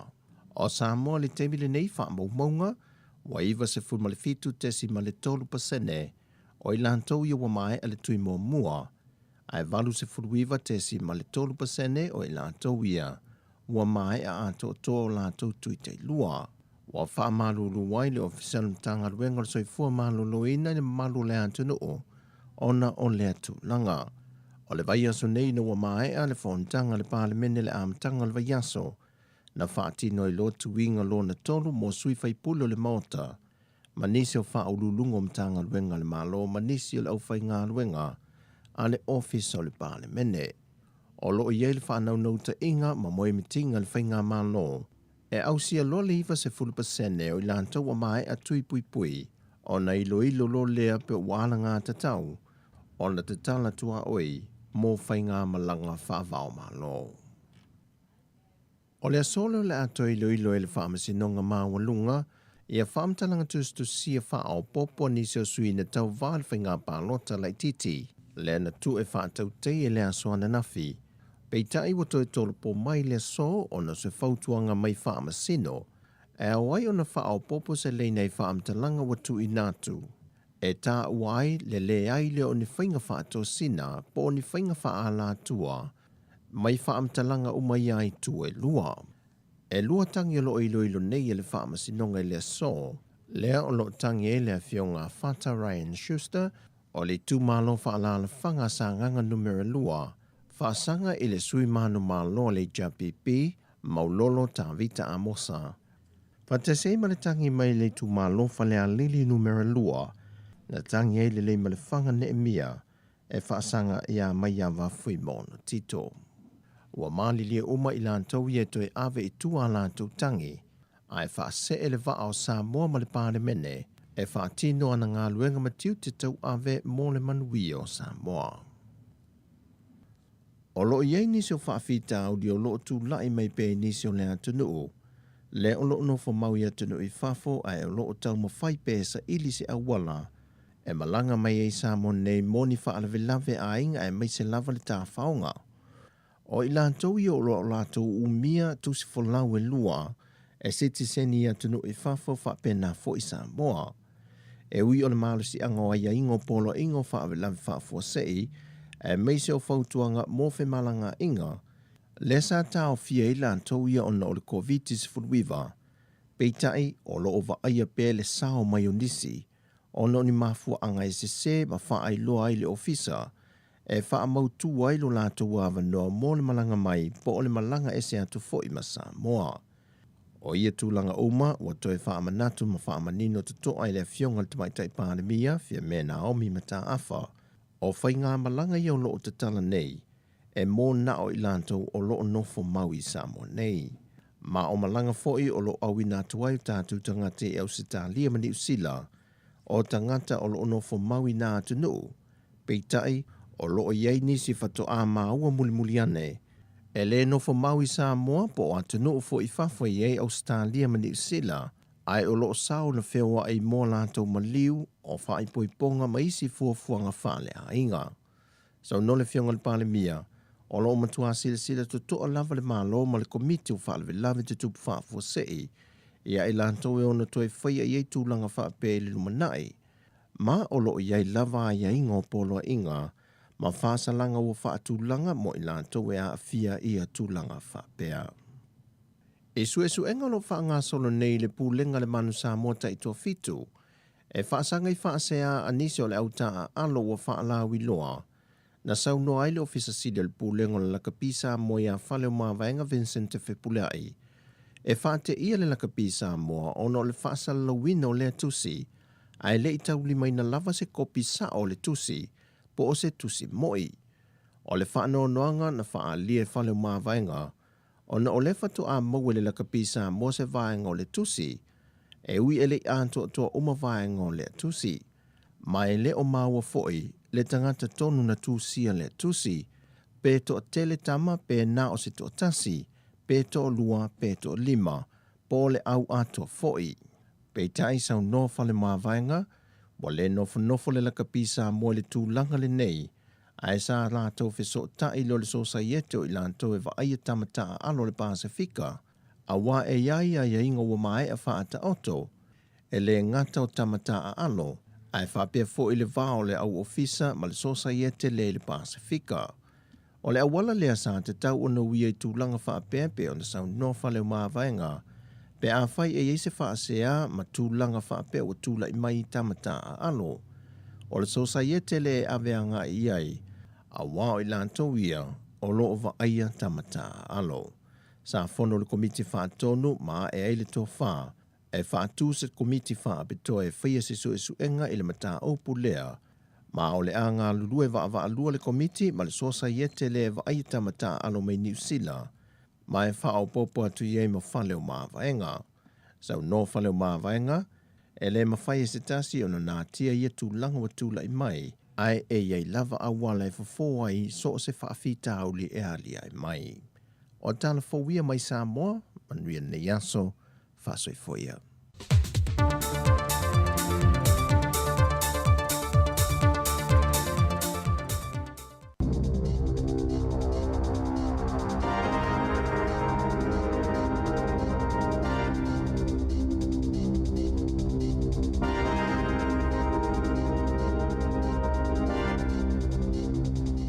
E toi whaatalo whaatol whaapoponga o talafou mai le si ufonga le lau mua mo le nei tai au.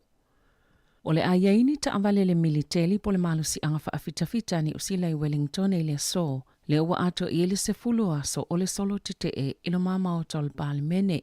E whaani ta avale al malusi anga whaafitafita sa malanga I Wellington e mai Linton ma waio uru I le aso lulu peita enta ual mtanga luenga le puipuinga ma le militeli wana ona nofo sauni pe a whaia e mo o miaina ele I whaia se whai unga le whaonganga le fsosoni le militeli e toso e seita avale e tangata tite e I olo poloka ia mga ala le taulanga e o mai ana nafi uasilia ma le sifulta avale wa mai ona ave esea.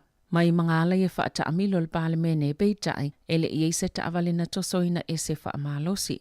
O ana na fina whaafetai e leo I tangata sa mawhai ona whai maso o upo, ia sa whiso sani le ave e senga o nisi o taawale a tangata te peitai o le so. Wa ta ue whaapetu sa male whaase lau 5 lea whainga o taawale o loo polo kai le ala tele na ta ue leo. O loo whaapopoina tangata te e au fieita maiti na taunu uatu wana nafi, ili no whanga o loo poto ai. Isa saunoanga le soi palemia Grant Robertson il Dion Leila na ia ta wai. E eilea ia te tau a tangata whailoa I o lātou whinangalo te e peitai wo o ile taimi ua te tau o na tu uai lea no whanga.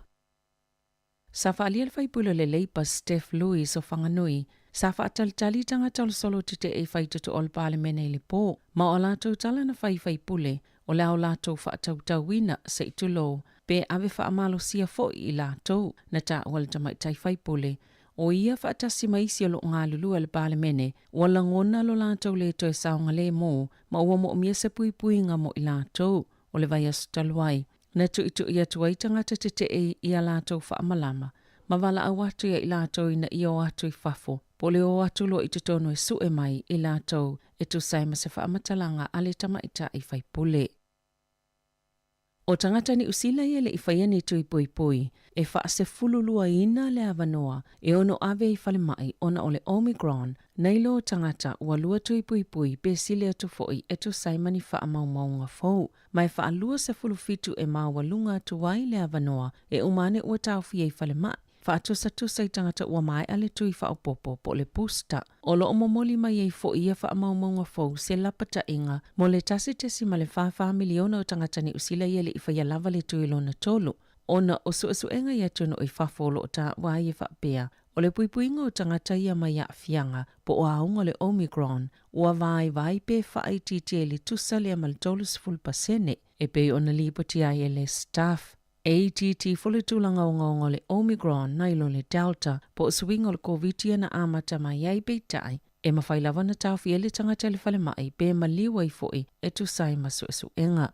E tu samale iwa sfulu I wafe fase lau wono sfulu lau wha ingo tangata po le whaono pasene I le pulenga whaafale mai e Wellington e porirua makapite uanga wa ai le tuilo na tolu peitai e le io e whai o lato tui.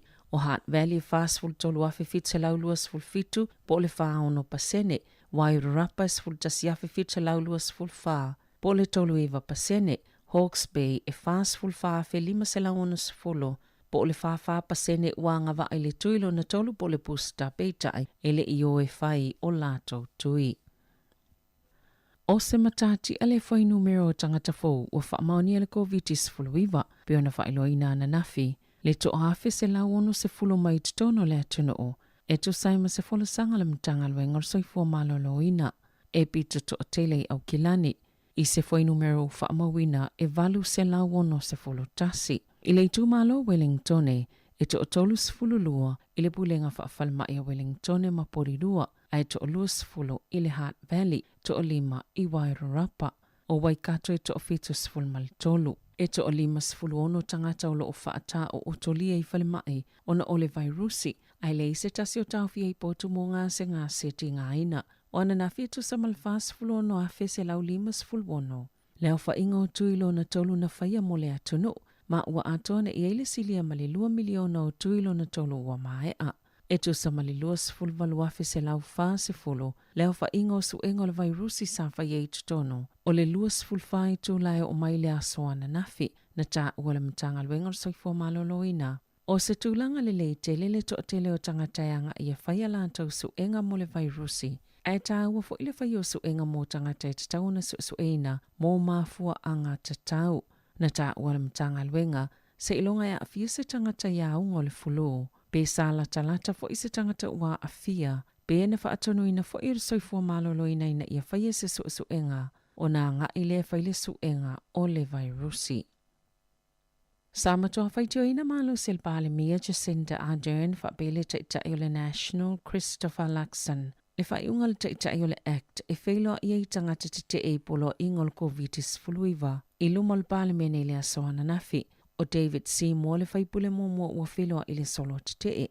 Ina ua mai a le wheloa inga na whaalia ia Seymour. E ele whaanau ta inga I whaamuta ma ave se ni vaenga pitosili o na le o le te. Ai te tala whaatala noanga, ia iei mani tuunga e au na whaamalia ina mua na ia tā ua fo'i. Sa whailo i atu i se tasi o sa upu o whai masui o le ta ingo le solo te o tangata te o tangata soifua New Zealand, mai mo mia se awala i toitu whaatisia ili ne ia tuno e tu sai ma se saunoa ngā si mua, peita ina saunoa le pāle mia e elo na manatu. O se ngā yoinga le tāla whea ngai na whai le taitai o le Act, o se vāenga wha upu whai e wha moi ia tau la mua le to la fono, ma pisenesi, ai whailo i mai olo o wha lave i tangata Wellingtone, ma o la tau soifuanga mā sani, wha amatau, ma wha alini siwinga le mi ngāo i tangata o looanga i ngā luenga mā onga, na tā ua fo i Lakson, na te le langolango ina le whailo inga le taitai o le Act ma le solo te e. Masaya whailo i le autostala, e le te tala ina le National ni whaatala noanga ma tangata te e. E o atu le tai se lau a whita la le whaasalanga o kampani e soli etu la fono i la tau e pule ina ma whaangalue ina ni ngā luenga mō whale, e pe o whale no fu maututongi, e tu sai ma whautuanga, ia ua wholasia ina le malo, na tā ua le minsta lango mō whale Porter Williams. O le whai o tu la fono mō ia au nanga, o le atala whenga i ma tā upo mō tangata no fu maututongi, ma i la tau e ana whale no fu maututongi.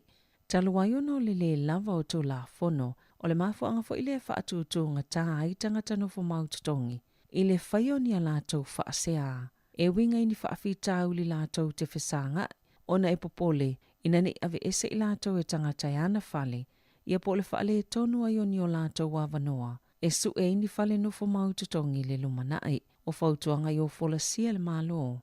O le am whaiona i eise polo kalami o laisene, e saini e pule mai e whaangalue ina ngā luenga mamata upo, mō whale, mausi ta ia alo le whaatinongo ngā luenga, ua ta tala le avanoa mō tangata e tu inato ini o lātou whina ngalo whaalia, e winga i mata upu whaafautuanga, ia ua wholasia le malo e ala i sa lātou pepa o whaatala noanga. I ta alonga, ua i le ono pito ilunga le au soka le Phoenix a Wellington e le taamilusanga le itu paolii le A-League, ina uto e maana malo fo ila na ta alonga talua i nei, ma le Brisbane Roar e tolu i le ai o le amatanga o le masina nei, sa i le pito i lalo lava le awa Wellington e peitai o le uasi isi atu nei ilunga lo na tūlanga o le astona i ta alo i le Phoenix ma le au a le Sydney FC. E reporte le One News na ta wai e fōlinga mai ufa a wausa malilianga tele lava mo le lakapi, ona usaini a le Silver Lake ma le asosio tangata lakapi a New Zealand, lea malilianga tele, o lipote whaapeo le asaini a fo i e uni wha i tō malo e luas fuluono. Le malilianga i se fono tanga whaapitoa, po o le fono tele wha le tausanga ia a Perila, e tu saima se malamanga o talafou o le TV tasi, o le tausanga taluaina palo ta iuni e langolangoina le malilianga, e mawai se tupe tolu se lau miliona ta la maona tupu, mo le lakapia le atunu, e ta i miliona ta la e vavio na maua iuni wha i tō malo e sifulma le whaapito ilunga. E au fia inisio ia tupe whaaso atu i kalapu. E tolu ono te simale 5% o tupe maua umalawa e alu le lakapi, o le amau e tangata lakapi whaapolo fesa. E ila tau pito ilunga, ma o se vaenga le malilianga peo na tā ua. E sa fululua maasina o wha ngā solo le whaatala noanga le malilianga le taimi le wha mai. Masale i whaingo fia foi ona o fia naunga, i le vao le iuni lakapi, whaapema le asosi a tangata lakapi. O tatala ina nei ma whaalauloa i se tasina avea makapteni ala manu Samoa le sunga Filipo Levi. Sana tusi fo ua whaingoina o le tackle your success, ma lo whaamatala ilana whainga malanga ilona o langa, ma ili sfultolu tau sanga sa ta alo ai, e o ili taimi na malolo ai, ai o le a fo ili isila asanga na o mulimuliane i ai. Sa ia ta o le TV tasi, o le tusi o lo whaamatala i vaenga ta wala na whainga malanga, ai bena whaapefia foi, o na whisanga ai, ma leo langa. O se tasi o filosofia sa o pongi e Levi i lona soifuanga ta alo. Le sa o fia i teimina ta alo i mo le Highlanders, whaapea ma Japani ma Britania. O le ata mai, o ni upu sa maasani o na saunua ilo na tina, a o la aiti ma tuputupua i tutono le loto. Ma i tū nganu Samoa, e te tau lava na matoa whaatino le leivaenga o tu watu e whaatino, ma ia mata ata. Sa tau ave Levi, lea lava filosofia i le ta alonga lakapi. Sa iei taimi whainga tā ma mamawhale avenga. Aena ia manatua lava upu nei alona tina o le ata mai. O le ufa atawina atu i whaleolo le tusi, a lea fo i alo o le atu noo. Tala fawia ma le si ufonga le lau mua, mo le nei vaenga o le tai au.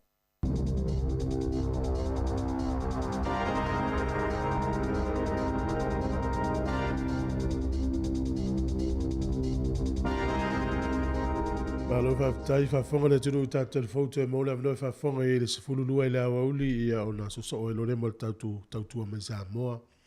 Le tautua mai le songa ta se Salem Sam le te o le sifululua. Teo te tala tula vno le tatou leina. A wha peo isi visili o e nofo mau e whataure au nanga le nei. Ma ne whailo mai. O le si vaenga o ti fif siringi e vol tatou tunu.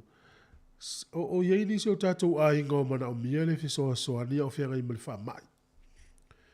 Ia, o inisi o tatou ai, o ala fo ini ni fiso soani o lo mo mie e utou. Wana na file sa maula vano e tala no ai. Mole fionga na nai. O le sa maile nu mela la tu tau e low heart. Pe aisi ai ngau wha anofo e se ona ua positive, ua wha mauni o maua se si o le ai ngal wha ma. O le na sa wha ilo ai tu tono tano anga leo. E whaisi umi o le wha anga solonga o le fiso soani le ministry lea. Mo tangata a le umanatu lato ai lolo positive le testa le ainga u fa no fo sia vili atu lolo latu tautua ona fa ile lato so so le fa taunga ma me fa pe mo mi le ainga ona foi la fi sitting el tatu tunu pe yini lato a fianga le temi mo fa mai o ani o lato mana onga o ye le temi nei e mana mi el so le tautua ministry le Io, o le tonu vanu lima lu o fatasi vala mai e manai o le fa leo to fina ngalo le la fa il por kala ma ta usa o ia. Ia, ona tala no ai leo la to mo tilo va vai por al au la so soni mo tatu tangata. O le isi tatu o le tatu mata puna le tala to ile tatu leina ile tai nei. Ai o le fa fianga, ia o le fa forma tatu fa fianga o le tai Ia e o tala tu per tatou leina e te whaasoa mai ai le tatou leina o le tonu vanu lima lua o wha tasi. Tonu vanu lima lua o wha tasi. O man wha tala whaafia atu le vaenga e aunga iai le tatou whaasoa ia wala umai loa. Whafianga.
Now we are late on the phone. I made it out on my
Malo le, lue mel tato pese, malo so ifua talofa.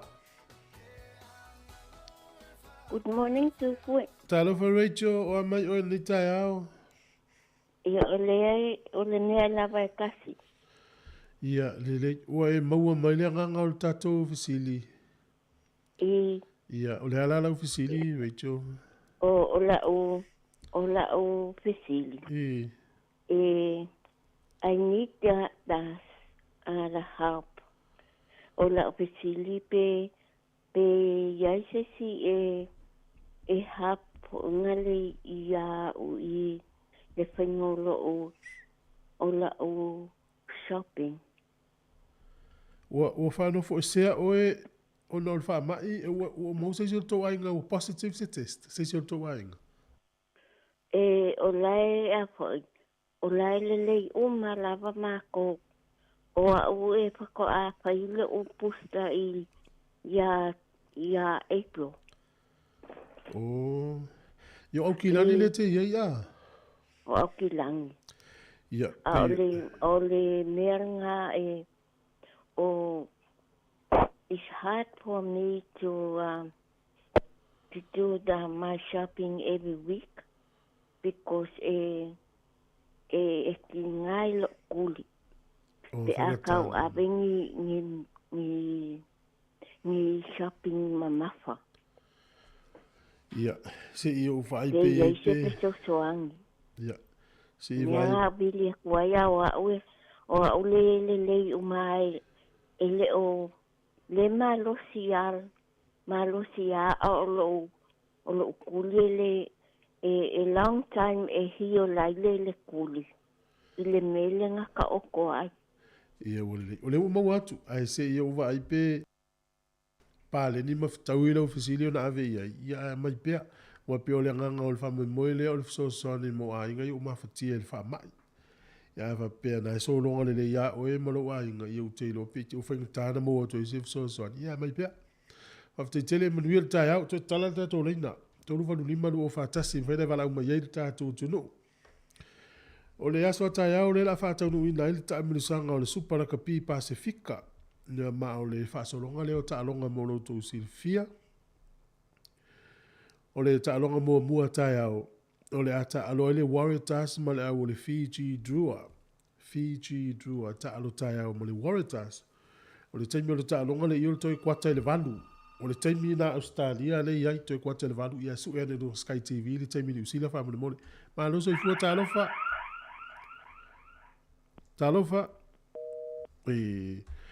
Le o te loa e whainga fo tu atu le avanoa pe a whai le whao ngāle le i le avanoa a. Pe o le tāua i o le avanoa le e mawhaina poini a ingo mo mili fisosoni whao i atu i le ministry le a e a au afisosoni a le malo. Whaina wha leo me manisi a tau tu a le ministry le whaina vili mai ai. Ia wha pe le talo alo le tātou leina i os whanau noanga whaina le tātou porkala me le tai au. Tonu wanu lima lo whatasi whaina vili mai ai.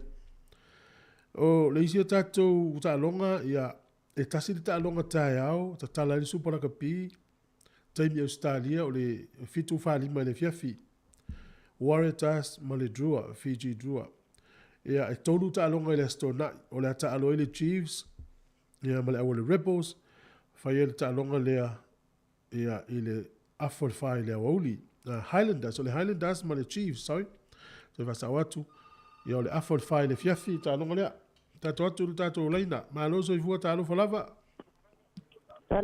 la so atu foi ma lo wa meltai au man we are faftai ia le sa o mai o le ngovi le pokala mele o le o me o tsaka wa nga le nga foi ka sanga ia ni fale so angi me ka fale ia le al house ia o ma la lo que ma me se fa ngavi ko fiku ma la fa le mo que mo fa kasi ia o kwen ki te ko lua ya lo ko mai le la ko nga kwen ki ma ko mai ki ma kukua e fa ma ka mai ki la ki ko kolu so la matua la le tau sanga o tamiti umane so le on matua o le luas furu fa Le sono malo le lalo e tamiti la. Ia. La lo fisi. O la pela ke minge fa ko se furu masinga. Ia o la fisi ku sanga avela ka sanga mo ile au vainga. O nga fa mai o ma ko nge i bo le vanga ngo foi falle house. A sai e se me ka ke manga o foi ngale ia e ko accident le fale o ngo fa ko kele ka mai. Ai ke le fangua le ke ngo foi e ma faile la ko nga foi nga faile so angi au fa si se furu ngo ka sanga uma foi ngo ia foi ia fai pule ai stable kali fe mai ku kuli mala fanga makua o ese mali fale e ku per fale ngo foi nga o ma ka mai ki ala ai le fale o foi ku ia esa o ko ai per fan kar ke mi ngelo fanga nga ola ko fai la ko fale au ko pe ku mala fale ele nga fakia ka me kin ko kongi le brain ko kongi le tao pa ka sima me ai wole nga fakia o mo kam ka so fianga vai ke minga fa ma ai ko foi mala sa fa nga o kala sa fa ele ku fio ese fio ngo fo ya ma o io ma ko la te minga o le fa nga city room io fa nga o mo wole se me ma ko fale le o fa nga ai o la ofisili e sa maka o ai kanga ka e help ai wa lo mo ki kilo a ingai mo ke next door o logo fai la ko fale logo ko fa fo ma ko mo la fale mo ko extenda o ai la inga e na fa mai so angi ai la ko ka mai ki o ai inga le so angi wan mele ke pole le nga le mo vili ai o ngol fa mai ko kele ma ko le kung le fale ele fo se karate wanga o fai tem nga nga fai la ko se karate mal kami ngai ka ngo lo fa nga ai ska ko ma ko la de fama fai nga currency nga o langa o ele kile ko ko mo ma fale le full o mai el fale ka mai ai fa tu mo le fale e fa e fa ya pouco mo o to fia to na ai ngale no full fale to iva ita de ai se furfa o to ia furfa ya la furu lima ngele le se o quenchale la ala o pepela pete ma ese mai ma quenchi ya quase furma singo la pete no fai ia le se la tango e wa te le si la ton foi fa upu na tu le fionga msanga e tala no ye vanga le ma o ya ma te wengo fune lo hat o ia le a foi na ele ya auto mo fa mai ia e okay ya ma ko fa ma o ia wale le ya lo tele atu ta si mo sta mo oi ia pa pena foi ia manguela wa ia fase fu malo le difficile ma na si fa ma lo gel te mi ta tu pesi o tango e fa mo mai fisilia o mai ia na va tu ile mo to silfia fa ta tele la vele tu to fa o ta fa fianga tala ta to le a fa pe tele fi fa so o te video telefone ia fi ma so fisilia vidi mal telefone to lo volu limal o fa ta si fa ta lava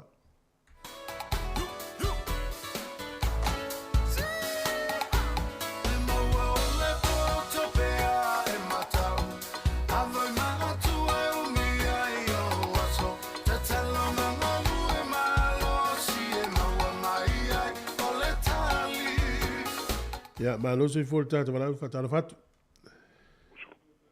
ja. Zo le. Ole tato le no le tonu van lima o fatasi. Ai vini mai na lu le no le ai molo si le fie ma fai foi ma to mo wala telefoni pe afa pe ole te talo alo mal tato le na fa mo le mole. Ele o to tele se tai mi to toyo na ole por kala mele talo se fulu ale ta wa ni fisilie. Mai le tato au whalongolongo e tu sa oa i la wonanga le nei e mai se tali. Ia mo tatou o te iloa o te le tama whanau o le tunu olo iai i mtanga ia wonanga nei. Maloso i fua talofa. Talofa lava. Talofa tu fue. Malonga lue. Talofa Sofia. Talofa oa mai o lua. Manguia va pekai vangela o sungale. Ai, ia. Mai e lau fisiri. O lo que firma mi aseso Palivang maapalay sa palo le housing ay sila. Pero o markot ka usangan ngaya kakal. Na olua. Iya. Oh. Lilibang. O markot pawangan me le kwa kwa palong oki. Pula me uming. Ia loale pakali ya. Kay livang pakali. Oh, ana olua ni tamai. Ia ngama o. Okay. Ya le wo lo le tu lang o i olua mo matu fo i mana o nga ia. Oi. O nga ye se men kupu ia kia o nga ia nga e va leo. O la me ngala le ki pole ai. Pole alma fu anga tu ye ia wole le te la tango pe fa upu si ya. Ia manguia la vanga lu nga ia so. E me fo ia fa so fu. Fa so fu. Tai la malo le to lo so fammi lo to ta le se fulu fa wo ta to pese tali penta to wala msalo ato ilu alo ni ta to sili ia le ia wala va sili ia mo le tai.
Atalo fal tata fala malo so fua.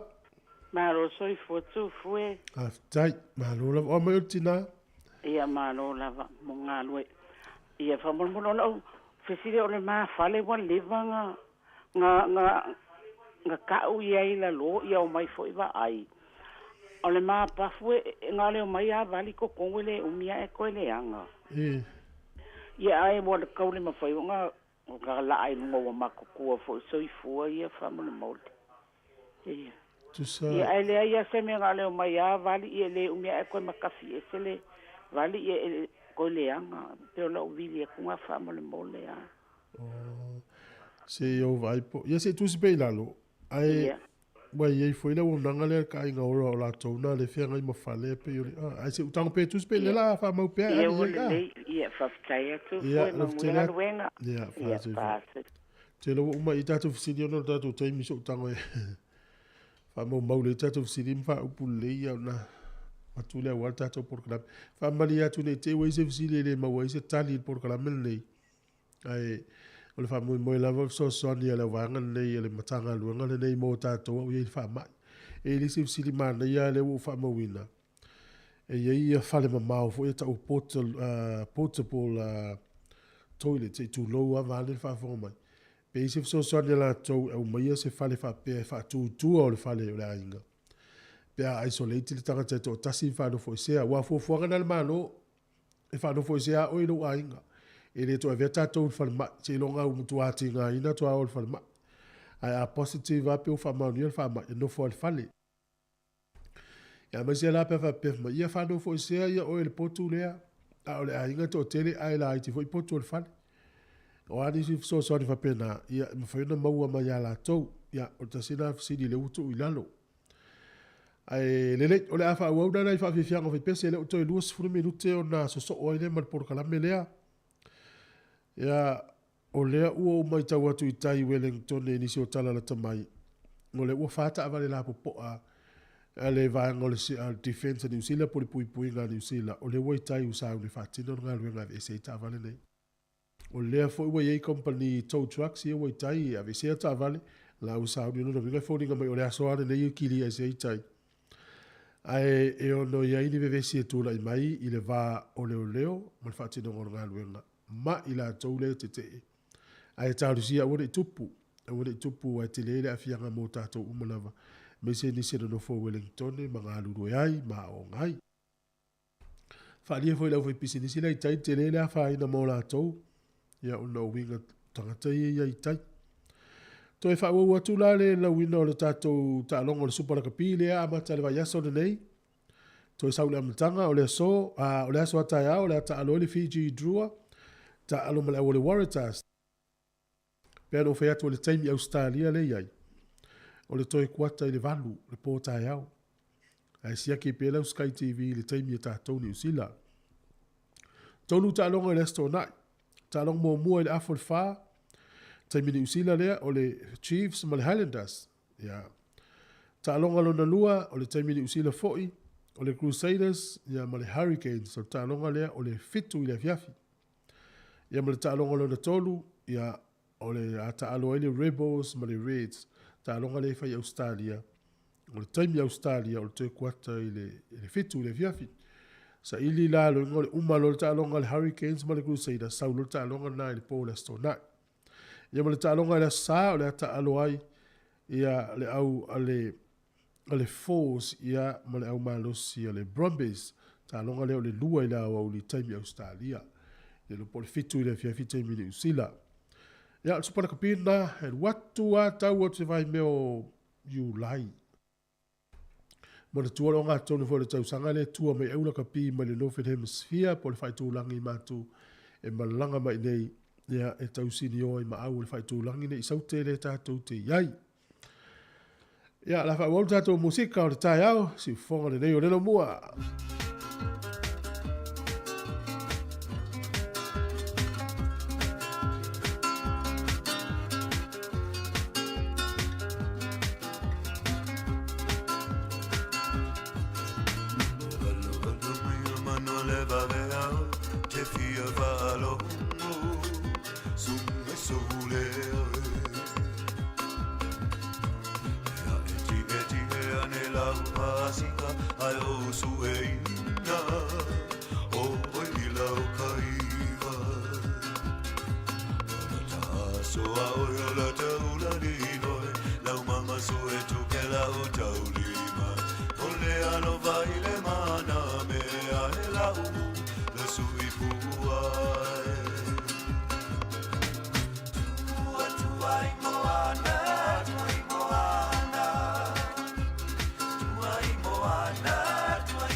O le tautua le si ufonga o le laumua o lo iai fo i le langolango a le New Zealand On Air.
Foi fa bungo pese na umatu nei ya ama vai le atina no tina fa ngal ngo pe ho tama o mata lava I ata foi le documentary por fa so longa mai ngo fa mo o fa la vele na tupu ya Amerika e le aso il te usanga luafe ma le tasi le su tasi o se tema o le tele yo mo le mau na itina o mali li uta to lua o na tama mali li ula to lua o whanau o maari li weila to mātua po le tamā po le tina e whai lavelea. Foi lele il toi mo o le toi fia talanoa atu, mo toi fia pai atu, mo toi fia songi atu, ia ele iloa o le aso lea e muta ai uma ele maftanga. E pe fo tatu ia nei teimi le whatau o ina ole. O le maftanga lea wai ele iloa me tutu. Ia, pe o po le pese. Songi atu o na e alu ai lea, manu ia ngā luenga o le nei tae mo le nei aso. Ile uta pena mai leisi tatou por kalame ia pe ona failo atu le teimi ua sola. Fa wo pel tatou fa fifianga o le tai ao ia to pena mai tatou por kalame so I fu mriu se fongo le mo le.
ia whao o le malai o malo.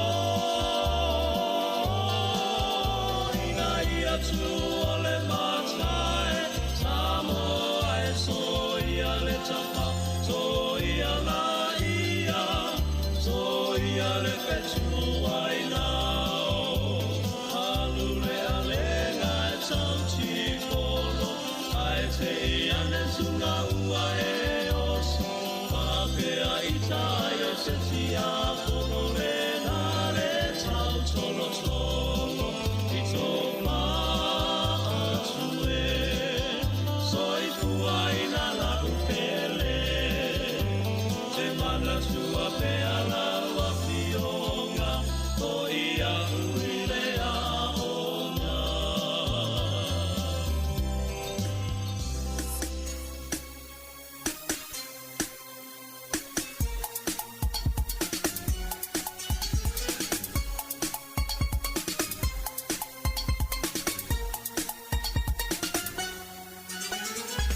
Ia ai, na ua tuae, no ufa anai, mele wa e whaia moa u, e ala, tale ni wa e amai, i ai oi lau matai, o te pese a nei, ma wha a petai, no matai o te vi ia oi, no te tai.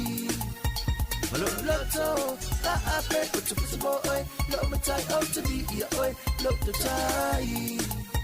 Malo loto, la a petai, su e papatai, tale ni wa e amai, o te poi na tu lo o e lo tai. O aso man loto toi, su na tu a nei mo oi, yes we, o te tu lo te mo oi, o te tu lo te mo oi, o tu ine nei pai a mo a upa aptai. Darling, ooh, oh my. If I might not know if I might not shall be enough. You'll be oh a long time. O le tautua le si ufonga o le laumua o lo iai fo i le langolango a le New Zealand On Air.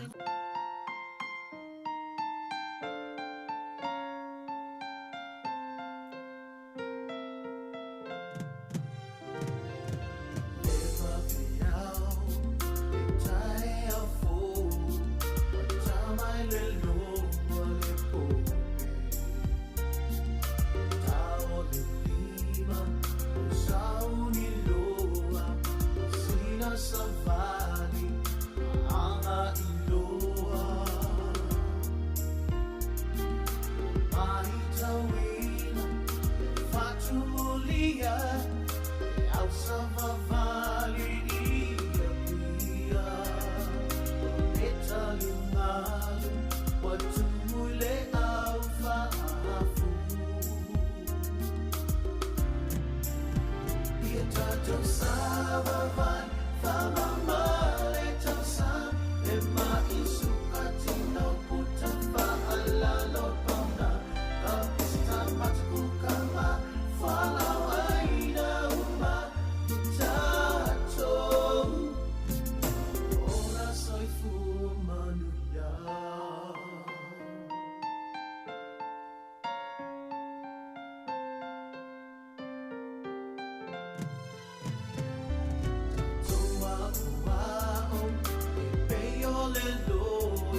o te whatalo whatu mala o whaalo alo whawhunganga le tinu i le reitai au.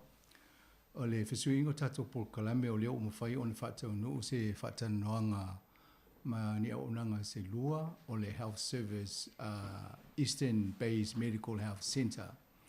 O le sunga le rifo mai a Alvin Misikulena o la whataltanoa mo mua atu. Ia pea ma le luas fulmi nute la whailtanoanga lea ia o na vaile o fwoi. Ia taltanoa lole ia le Regional Commissioner, le Komisina o le MST, ia malan fau-fautua ma le Operational Manager. O le nganga Port Kalame nei ina ia mwhai e o na whaasoa manisi o unanga o lo o nafa ma le tautua ina o le malo le atunuu i taimi o le COVID. O le ala wa amata ne tai o nei Port Kalame whapea. Ia e te whailungo le Zoom, whataitai fo intaltano i lungo le Zoom. whamalulua tō la tonu le whai te tala ni leina ni whisiri. Ai pe on tam whai atu le tato le tio tai au nei.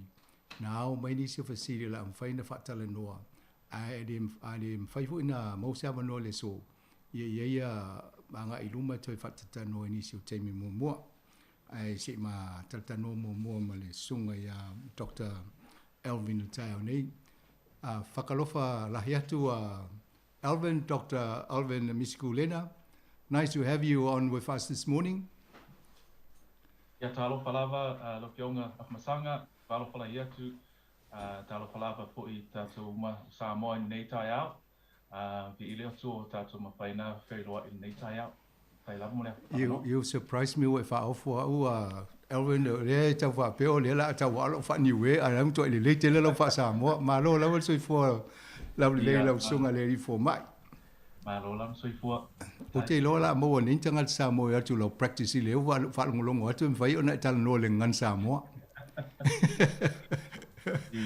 amalo ile la tam fai pela ta wo tan no le fa Samoa en fa ana nanu mai fo I taimi a pa fa ngo fie mo oi ole tu langa ile fa mai mo to wa o nanga Alvin yeah how has it been with you yeah but I love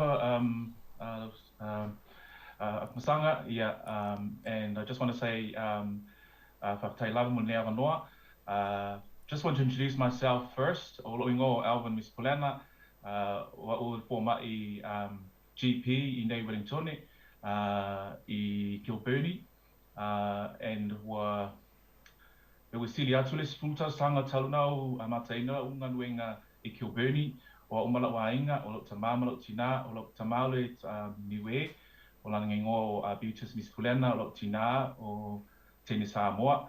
O Lanengo or Merito Moe, Saifaloi Misikulena. Yeah, my mum is from the village of Mota'a in Apia, and my dad is from the village of Avastel in Niue. So we've been very blessed, Afmasanga and our people, to have the opportunity to work in Wellington for the last 10 years to help reach out to our communities.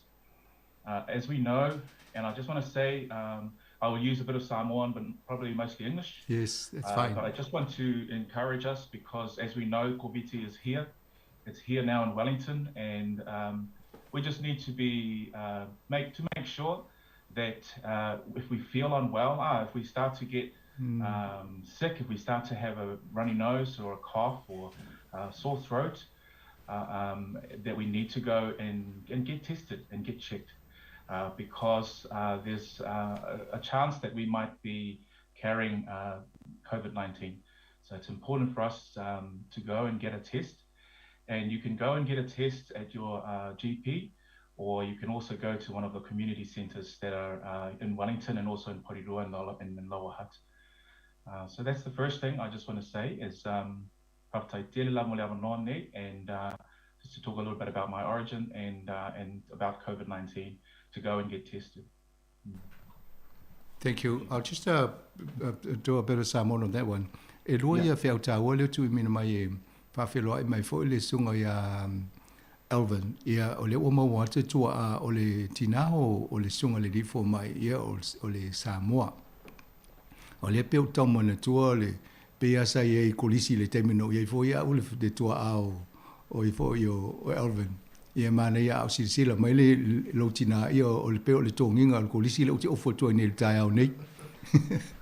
Ai malo lava. Ia mal fautuanga tā ua le a e whaalongoina o e pe tau mo o le ngase siaki o le fōma i wa ai o tūlanga nei tauna nā ngā I tātou.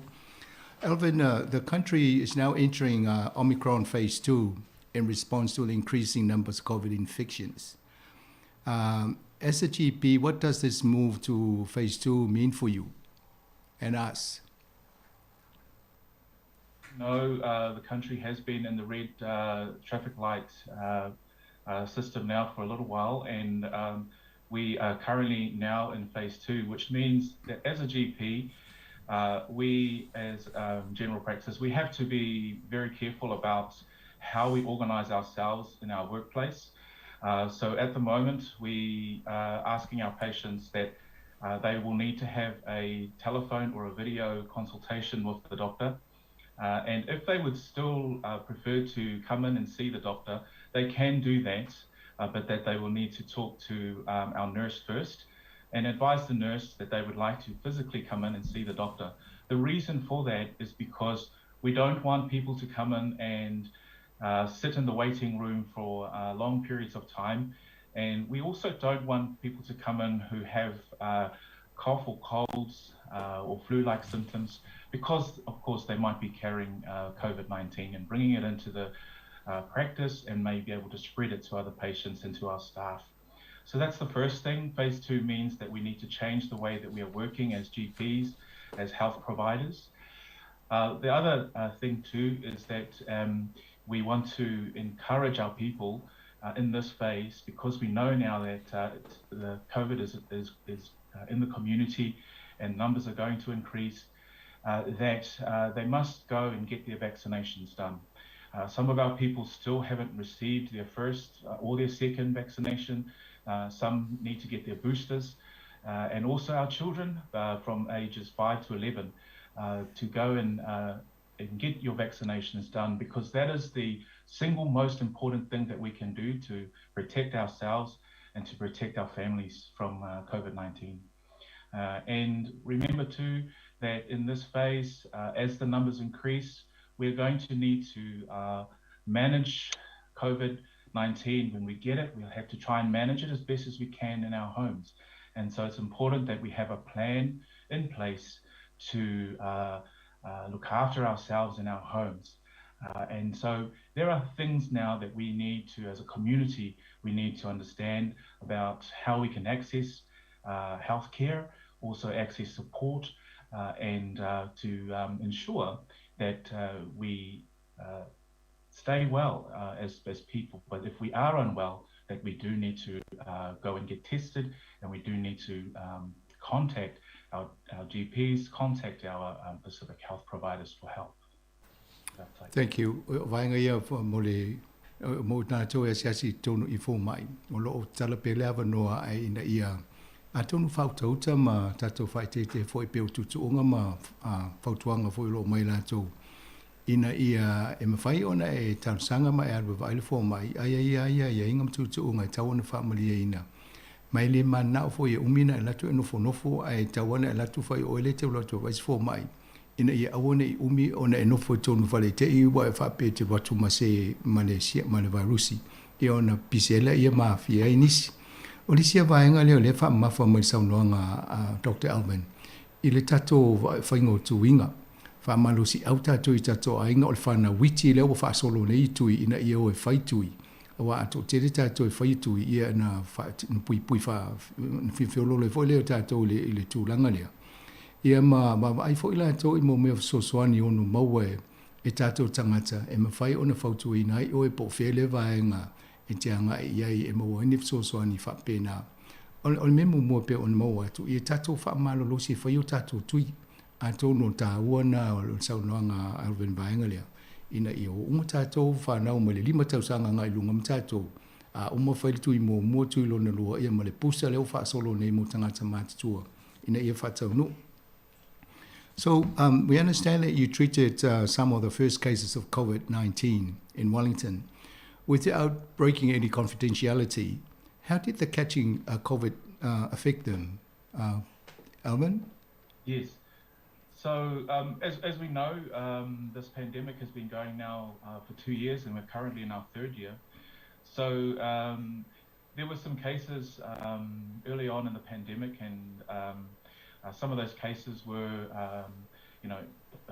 patients that I are aware about and knew. And anyway,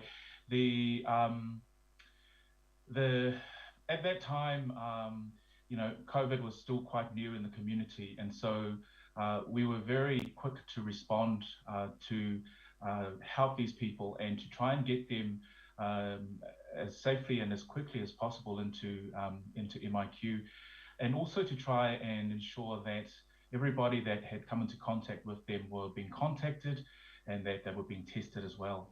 So what this meant for these people was that firstly it highlighted the importance of being tested or secondly, when you become unwell, and also the need to isolate quickly as soon as you become positive.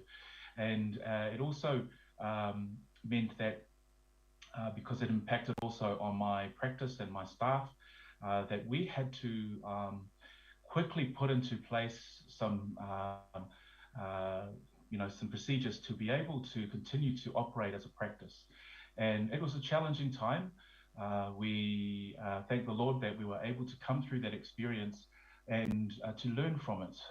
And so now that we are in this phase of the pandemic, we have some tools, we have learned some things from that experience that is helping us move forward so that we can continue to to do this work. And yeah, so it was a learning experience, and it was one that has helped us now and to prepare better for this phase of the pandemic. Plus a few doctors were a bit scared and reluctant to treat people, especially when you look at what happened to some of the doctors overseas. They actually succumbed to the COVID.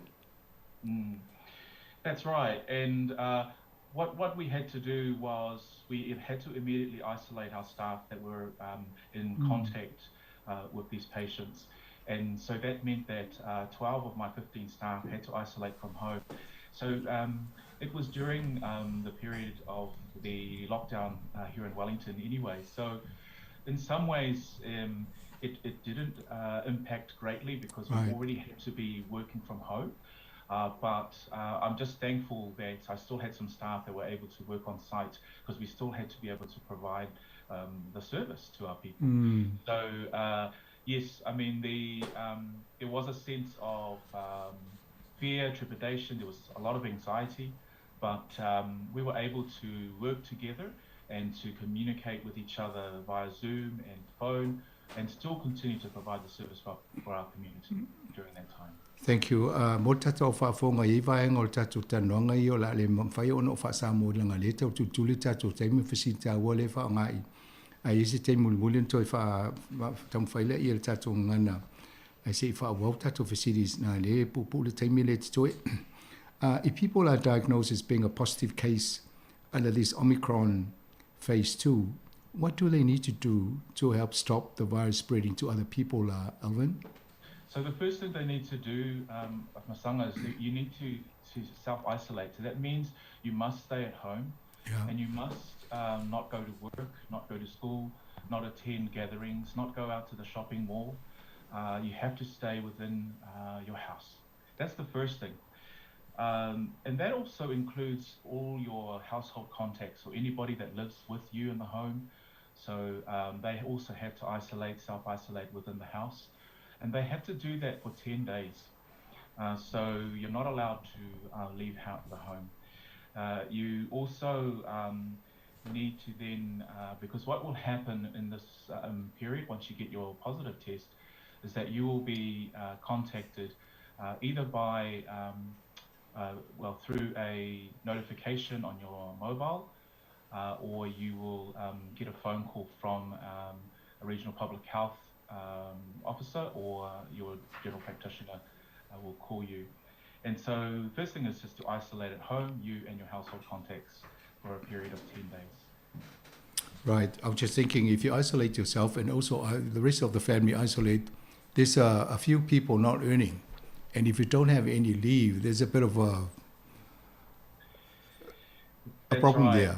That's right. And so we are also advising people that when they do isolate at home, that when the health professionals make contact with them, they need to advise them of the needs within the household. So if mum has got COVID and she can't go to work, she needs to advise the health professional if she requires any financial assistance or any food packages, any welfare assistance that's required for that period of 10 days that she needs to be at home. The other thing too, Masanga, that I want to also advise our people is that we live in multi-generational and big households and we don't always have the space to self-isolate safely. So that's also an important thing we need to advise the health professionals, when they make contact with us, is to say, look, we've only got a 2-bedroom house and there's 6 people in the house and 2 of us have got COVID. What can we do? How can we self-isolate safely? So that's an important bit of information for our health professionals to know when we call you to check on you. So then there's the ability then to bring people out of their homes and self-isolate them in another place safely if we can't do it safely in the house. Right. So with the Omicron spread in the community, what are some of the easy things do people need to do to keep themselves and their family safe? That's right. So obviously the first thing is to get vaccinated. And the other thing too is that when we are going outside the house to work, school, is to always wear a mask. Now the type of mask that you wear is really important. The cloth masks are not very good masks. They don't protect us as well as the surgical masks or the N95 or the KN95 masks. So those are the better masks to use when we're wearing masks. It's also important to keep distance from others, so at least 2 meters away from other people, and also make sure that when you're coughing or sneezing that you cough into your elbow, and also make sure you wash your hands very well and dry them very well as well. The other thing too is if you're unwell, if you're coughing, sneezing, have a sore throat, don't go to work or school. Stay home and call your GP or call Healthline and ask them for some advice, and go and get yourself tested for COVID-19. I understand you're running a Pacific vaccination clinic this Saturday at Eastern Bay's Health Centre, your centre. Yeah. What's happening there? Yes, so this coming Saturday, the 19th, from 10 a.m. to 4 p.m, we will be running a vaccination clinic for all our community. That's everyone, including our Pacific community. And we're going to provide vaccinations for all of those who need their boosters, so those over 18 years of age who are due their boosters, and also for those who are due who haven't had a vaccination or due their second one, and also for our children between 5 and 11. So this is an opportunity for our people to come and get their vaccination this Saturday 19th at Eastern Bay's Health Centre. So that's at 21 Mahora Street, Kilburnie in Wellington. No appointment is necessary, and you might be lucky enough to get a prize from us as well. All right. And lastly, do you have room for new patient to be registered at your centre, Alvin? Yes, we do. Our books are open, and yes, we welcome our community to come and enrol with us. There are 4 doctors. I'm the only male doctor. We have 3 female doctors, and we also have a Pacifica nurse and Pacifica receptionist. So everyone welcome to come and enrol with us. Thank you very much, Dr. Alvin. I think we need to talk some more on Samoa Capital Radio now that I know you can speak Samoan, so that helps.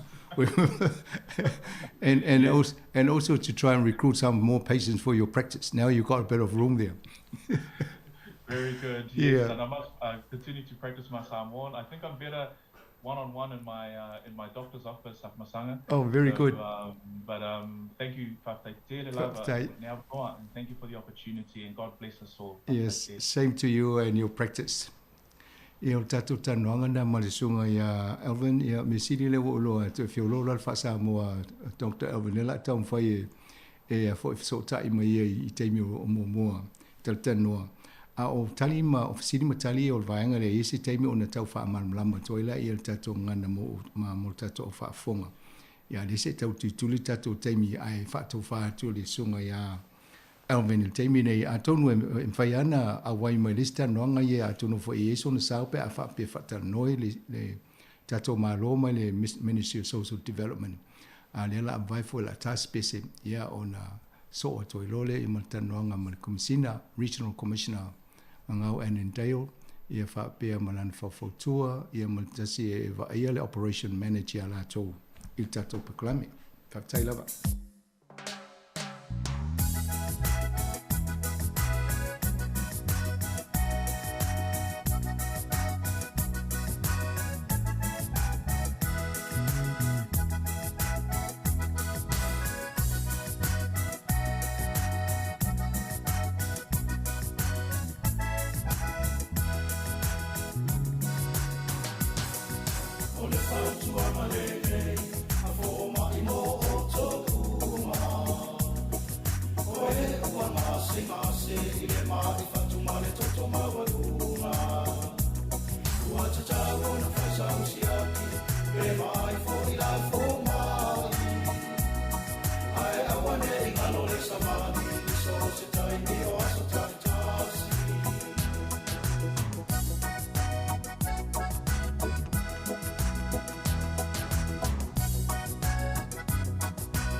Toi whatalofa atu whawhonganga le tino nau mai e atu vaenga mo mo tato por kala me whasafa tano ia Dr.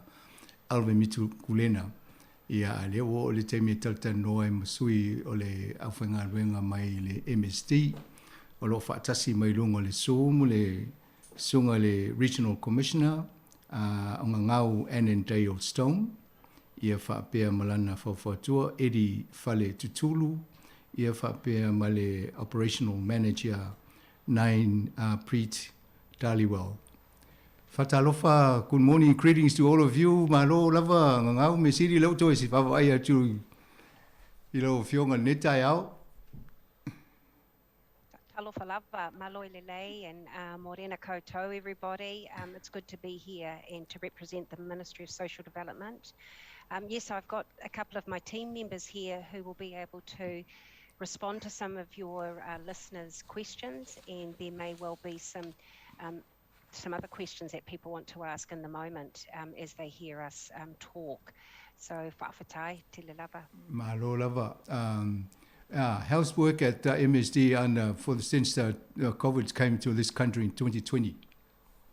Yeah, 2020, like when it first hit, it's been huge for us as a ministry because, as you will know, and many of your listeners will know, is that we touch all New Zealanders. Correct. As you know, from as soon as someone is age 18, they present into our services for lots of different reasons, and then of course if they are retired and they're in their later years, they are our client, and so we are serving, and then of course we're working in the community, and we're working with many community groups to help us because it is best served within the community, and our role is to support, resource, and make sure that people have access to what it is that we have on offer. Yes. It's been full on, it's been very busy, and it's been tough. And it's been tough for many of our people. So whether it is that they're losing their job, looking for work, or their salaries have been reduced, that's where we step in. What can we do to help top up? What do they need in their homes to actually keep them safe? Right. Thank you. We'll go through some of the questions here. I'm mindful of our time. I was hoping to break and then translate some of these our discussion. But I think we'll probably just try and run through in the English language, and then we'll try and come back and translate it for our listeners so that we can get through all the questions. We've got a few for our information dissemination this morning. We have New Zealand has one of the lowest death rates from COVID in the world. However, despite all our efforts, the COVID variant, Omicron, is here now and spreading through the community. there will be people maybe using MSDO services for the first time. Can you please give a brief explanation of what you do, the service that you provide for people who come to you because of impact of COVID? Yeah, well, look, unlike our doctor that was on before, fluent in Samoan, I'm not. So I'm going to head to Eddie, because Yes. Eddie will be able to articulate that. He is superb in language, so I'll give it to Eddie. Thank you. Yeah. Good on you, Eddie. Yeah, pass the ball. Pass that ball. Ta alofa eti te malai ma sa tata noni tai au mau fole amano ta te wheloa ia mana ia fo il whaeloa mai lo tangata wā le wo umana whatala no ia ngau mo mo le tato le tio le tausanga mo vai ia al tei mo mo le lau sunga eri ia whaeloa mai lo tangata ia na iau tua apo fia fo ia lalofanga i Samoa. Ja, mun rongo fatalo fatu pe maru Samoa ni tua le aso. Ia fatalo foi i lau sunga afmasanga. Ia fatalo fatu foi tatu listeners Samoa Capital Radio fatalo. Lo ingo edi faltsulu lo tina sa mai nu Lalo Manu Alipata, LA as everyone calls it, the LA of Samoa. My father Tolona Fatustulu. People, he comes from the Nu'u of Fastulta. So I'm New Zealand born, Australian raised Samoan, and grateful to be here representing the Ministry of Social Development. So yeah, mahalo sorry for Moa, Maling Ma. But thank you for the opportunity to be here. I want to introduce our my other colleague, our operations lead manager, Nan Preet as well. She's been very instrumental in terms of our response to our COVID. Our welfare response to COVID here in our Wellington region. So Nanpreet, do you want to say hello to our listeners? Yeah. Okay. Talofa. Morning, Kotu, and just wanting to say good morning to everyone who's listening and to you as well. And it's an absolute privilege working alongside Eddie and Yangao and be part of this COVID protection framework. So yeah, absolutely privileged. All right. So you've been fielding quite a few questions. I take it. Yeah, absolutely. Yeah, absolutely. All right, thank I just you. wanted to just jump back to the initial question. Yes. Yeah. So the question. Can you please give a brief explanation of what you do, and the services provided by MSD to support Pacific people, families in response to COVID-19? Yeah, absolutely. So we have a wide range of services and products that sit with our usual business as usual, our usual BAU.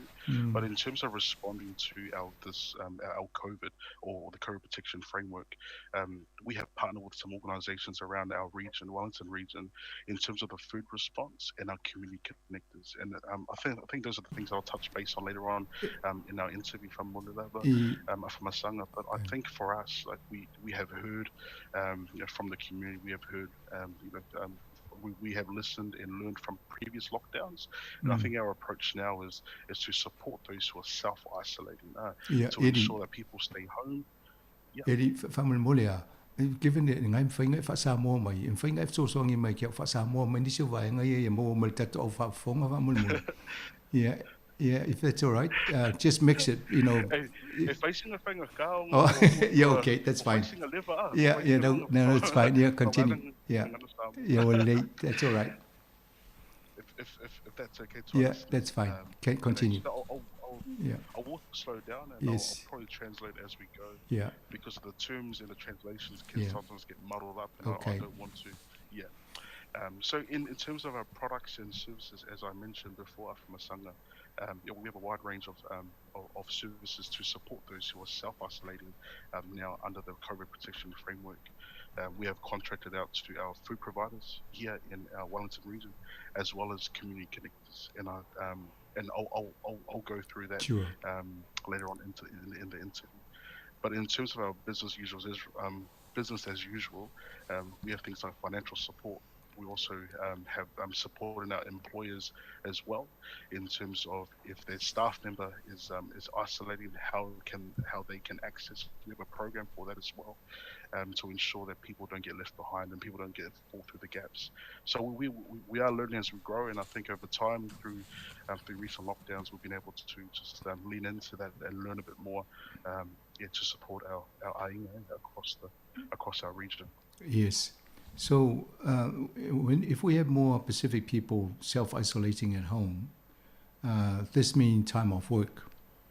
So what support does MSD offer for the people who can't go to work because they have to stay at home? Yeah, absolutely. Yeah, I'll probably pass it to Nanpreet if that's okay. Yeah, if that's okay. That's Since fine. We're talking in English now. Yeah. No, that's fine. Yeah. Yep. Well, thank you. So for families who are self-isolating and are not able to work and have no annual leave or sick leave, we have COVID-19 leave support scheme, and we also have COVID-19 short-term absence payment that employers can apply for their employees' behalf. So that's something that employers can access through MSD. Other support like one-off hardships can also be accessed through MSD on an individual level as well.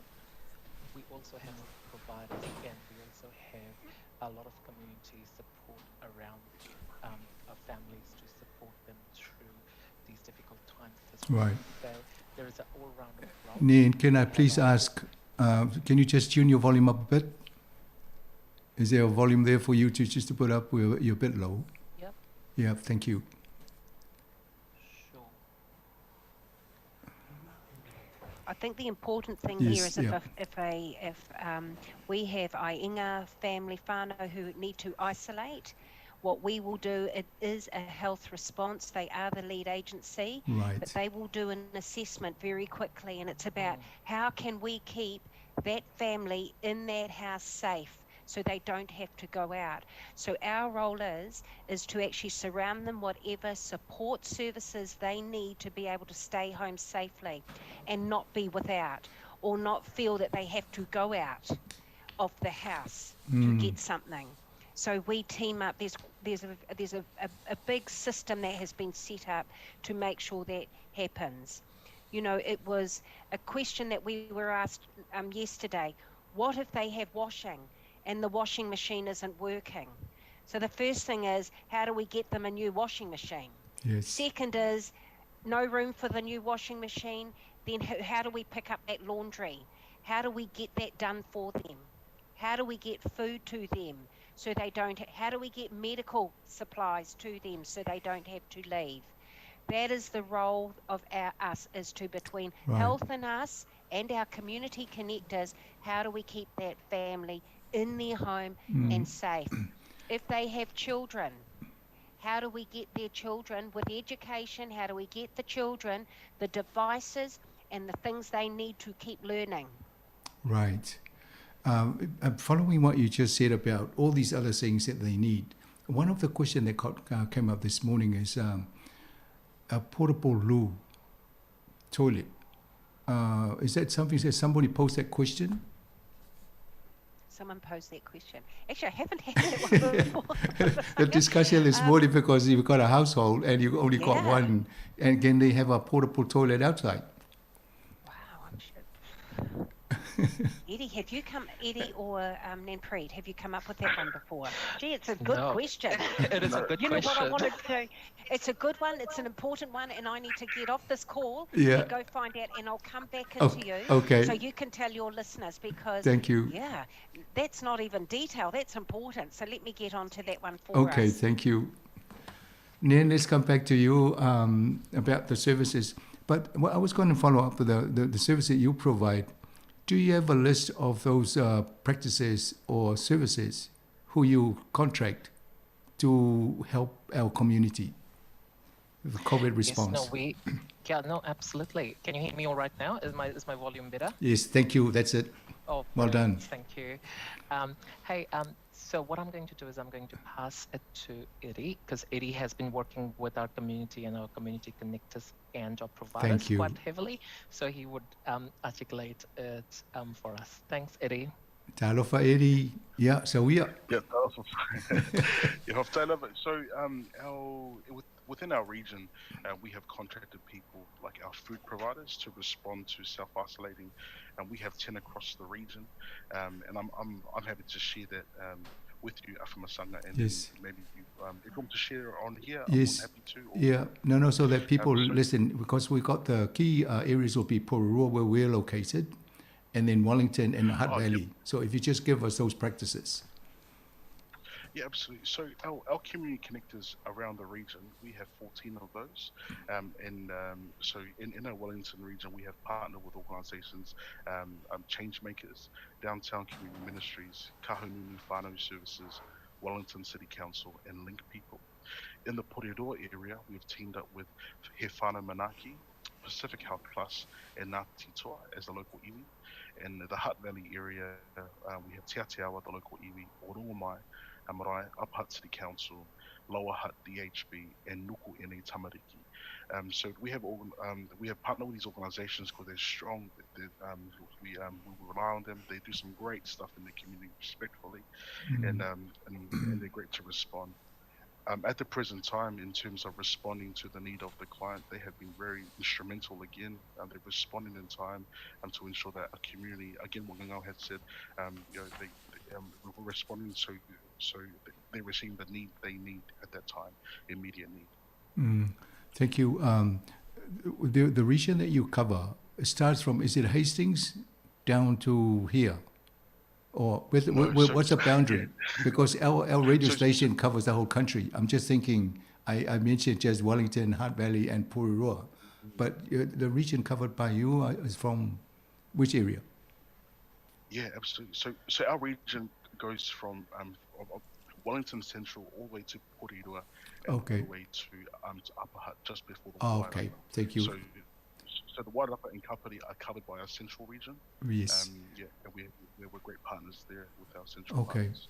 One of the things that came up of the discussion, given that they tend to use the technology quite a bit in tracking and monitoring, and some of our people don't have smartphones. So how will these people be contacted or responding to some of these communication tools? Absolutely. So, in terms of the mobile device and things like that, so that falls under our usual business as usual, and we're happy to provide that as well. But also, our community connectors are well equipped in terms of their own discretionary funds to support that whānau, or to support the Pacific family that are isolating as well. So we're more than happy to. So our community connectors are plugged into the local spokes. I think the health experts this morning had touched around the local health spokes around our region, and our community connectors are plugged into those spokes so that we can meet that need of Pacific families, Maori family, ethnic families, in the general public. Can I suggest, Eddie, perhaps in your Ngau and your team, if you have a Samoan, fluent Samoan speaking connector in our region, perhaps if you put them onto us so that we can, they can actually give us some of the type of examples of assistance they've given some of our people. Did you hear that clearly, or Eddie? Heard that, hearing that loud and Thank clear. you, yes. Absolutely, we can do that. Yeah, I think that would be we'll find a slot for them to come onto your radio and connect and to speak fluently in Samoan. Yeah, because they will also answer some of the curly questions that people will have that they, and then see if they can come up with solutions or, obviously. And I think what I just, again, and it is apologies for not being able to speak no, that's fine. In Samoan or Tongan, but the thing here is that there's the Omicron, there is the COVID response, and then there is MSD, business as usual. So in the Omicron COVID response area, we are serving all New Zealanders. So So when I talk about client, please do not limit that to a person who collects a benefit. Thank you. This is all New Zealanders. Health of the lead. MSD is the support in terms of manaki and welfare support to keep people isolated, safe, and having all of the things they need to stay home and be there with their family. So that's one part. Right. Then we have MSD, which is the WINS or the working Right. income that is for all clients and New Zealanders as well, but it's our business as usual. In there, we do emergency housing, we do various accommodation allowances, we are doing, employment. We've got so many jobs at the moment. I've got employers knocking on the door. We've got jobs, and so we're preventing people from coming on benefit and getting them out to employers. And we've got, and Eddie talked about products and services. So if I just say support things like flexi wages, for a person to be able to have an outfit and the tools they need to go to work. That's what we do in our business as usual. The Omicron and the COVID response that we are sort of here to talk about today is really quite ring-fenced. And the Portaloo, I ran out to the office to find out what's happening with Portaloos, and no one has actually got a response to that just yet. Right. So health are looking into it. I'll definitely have it on the top of my things to do list after here, but no one has actually done anything with that. Very good question. We've got to find out about that. And I think it will be on what we call a needs base. So if there is a family or ainga that actually says, look how many people we've got here, we need a Portaloo, then that's where we as ministry, as government need to see what do we do to make that happen.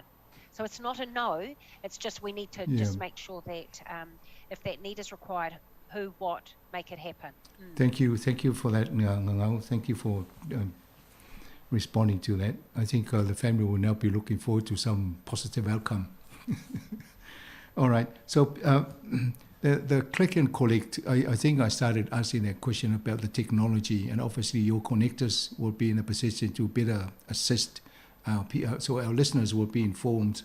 So we need to get from Eddie the list of the connectors and their contacts so that we can announce it on the radio so that people know who to go to. But if they need to come directly to your help desk or your call center, then it'll be good to get that number as well so that people know where to go. Ngangau? Yeah, absolutely. So we do have an 0800 number that clients can call directly, which our team that Nanpret looks after picks up those calls and triages, and then we can provide the service from there. So I'm more than happy to provide that number and that list of contacts as well to you, right? So that you can provide to your listeners. Okay, thank you.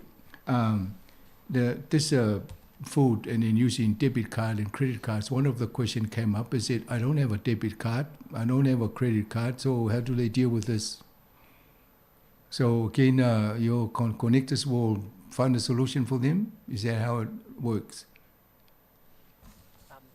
For people who don't have a debit card or credit card, we do have Westpac prepaid cards that we can get delivered or issued to the family or the person, but we would be doing it in a partnership with our community connectors. So yeah, you're absolutely right. We would get our community connectors involved in the process. Yes, thank you. The other question that was raised, you've dealt with it, Ngangau, about the washing machine, and I'm glad that's already been dealt with. I'm quite sure a few people are in that sort of predicament. And the other things that came up is the dietary requirements. Now, obviously, it will be a health issue for some of these people, so I would suspect they should talk to their doctor, and then the doctor will probably refer it to you or a connector. Is that how it works? Yeah. So if people are isolating in their home, I think because health would be involved in that anyway. Sure. Once we know that there is ainga that's actually a close contact, or they have got a positive case in there, health actually move in and health will do an assessment. And if they're a dietary, in that assessment, in that understanding the family situation, they need to get special food, or that all of that will be covered. So the idea of going to a connector a connector relationship where the community is helping community, is so that they can actually identify whether that particular family needs a certain type of food. For example, we have food banks all over Wellington. We have got food providers all over Wellington, but they may not have the food that our people, that I like to eat. So therefore, the connector can actually customize what's in that food box. Bit of taro, pisopo, whatever, you know. No pisopo. We've discouraged pisopo on Samoa Capital Radio. I beg your pardon. Okay, the low-fat, reduced-fat one. Hello. But it's all of that, and I think really what the connector has been the very clever way to work with this, because if your listener rings our 0800 number, they might not get that personal service and that level of detail that a connector can go and be with a family, closer to the family, probably from the letterbox, but really identify a little bit more and understand more about that family. And as Eddie said, with the connectors, we have picked people from the community who know the community, who live in the community, and who can speak in that community. Right. And how readily available are the connectors? Like we've had some people ring here and say, we've rung some of the service providers here, and then they wait for, no response. And then when they send an email, it takes a while. So if you have a connector, how readily available is connector when people ring? What's the response time? I was working in the weekend. We had a connector online and available. The idea is 8 to 8. Right. That would be the ideal window, but we know these things happen outside of those hours. So my team are pretty much 24/7 in terms of availability once we get notification from health. If it comes through our 0800 line or through our online service, we are notified. So, Cheryl, she's not here at the moment, but she picks up that call and she works with the team and navigates through the system to make sure that that family or that Ainga gets support immediately or soon. Yes. So they shouldn't have to. I'd be disappointed if they're not getting through to our support in the community. I would be disappointed by that. So I don't know. The escalation would probably have to be to us here to find out what the blockage is there.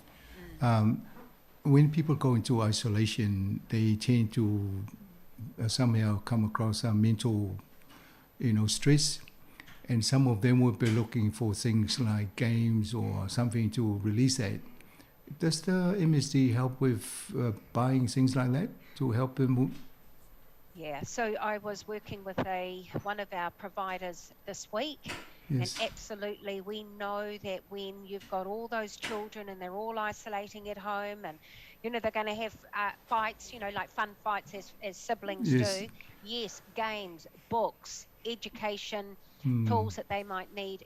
The connector has a discretionary fund, and that discretionary fund can be used in the moment with that particular family for what they may need there, rather than going through all of our systems to get these approvals and ask 50 questions. The connector can make that happen very quickly right there.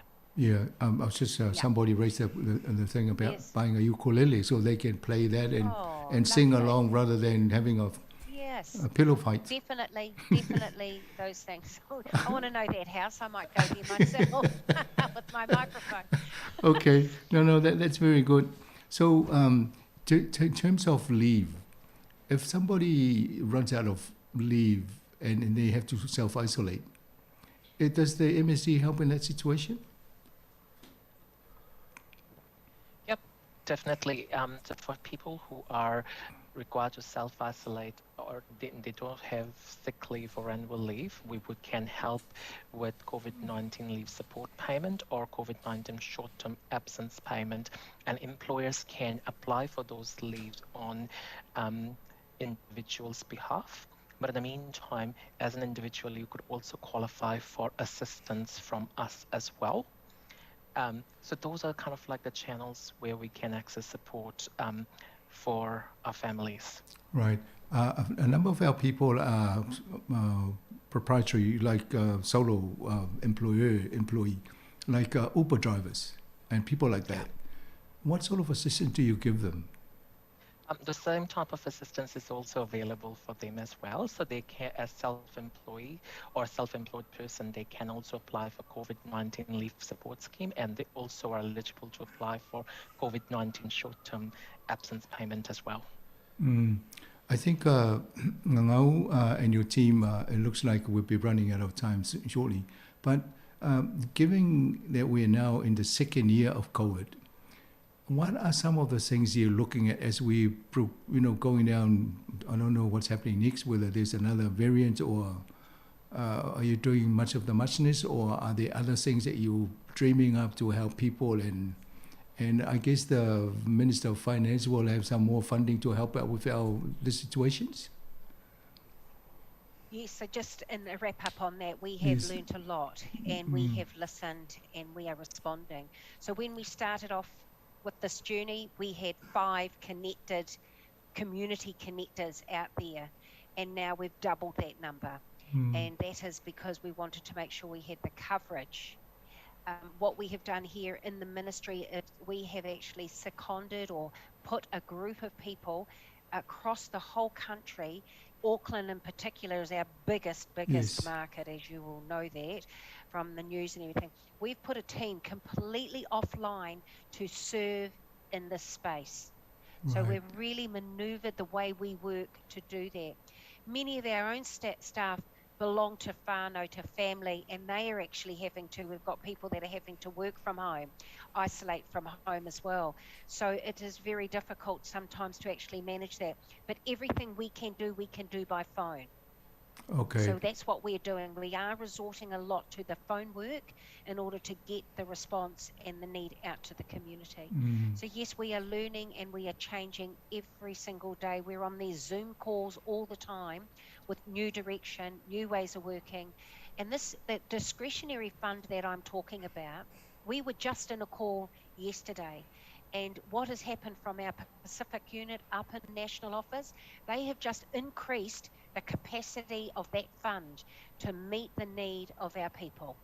That's just happened, and that just means that's why Eddie and Nanpreet were able to say we can do, because it's a can do, what can we do? And now you've given me that challenge on the Portaloo, so I've got to go find out about that one. But definitely that fund is available, and it's available to people in our communities to stay home, stay safe with their families. Okay, the people listening now, somebody is probably wanting to get hold of somebody. What is the number they can bring on?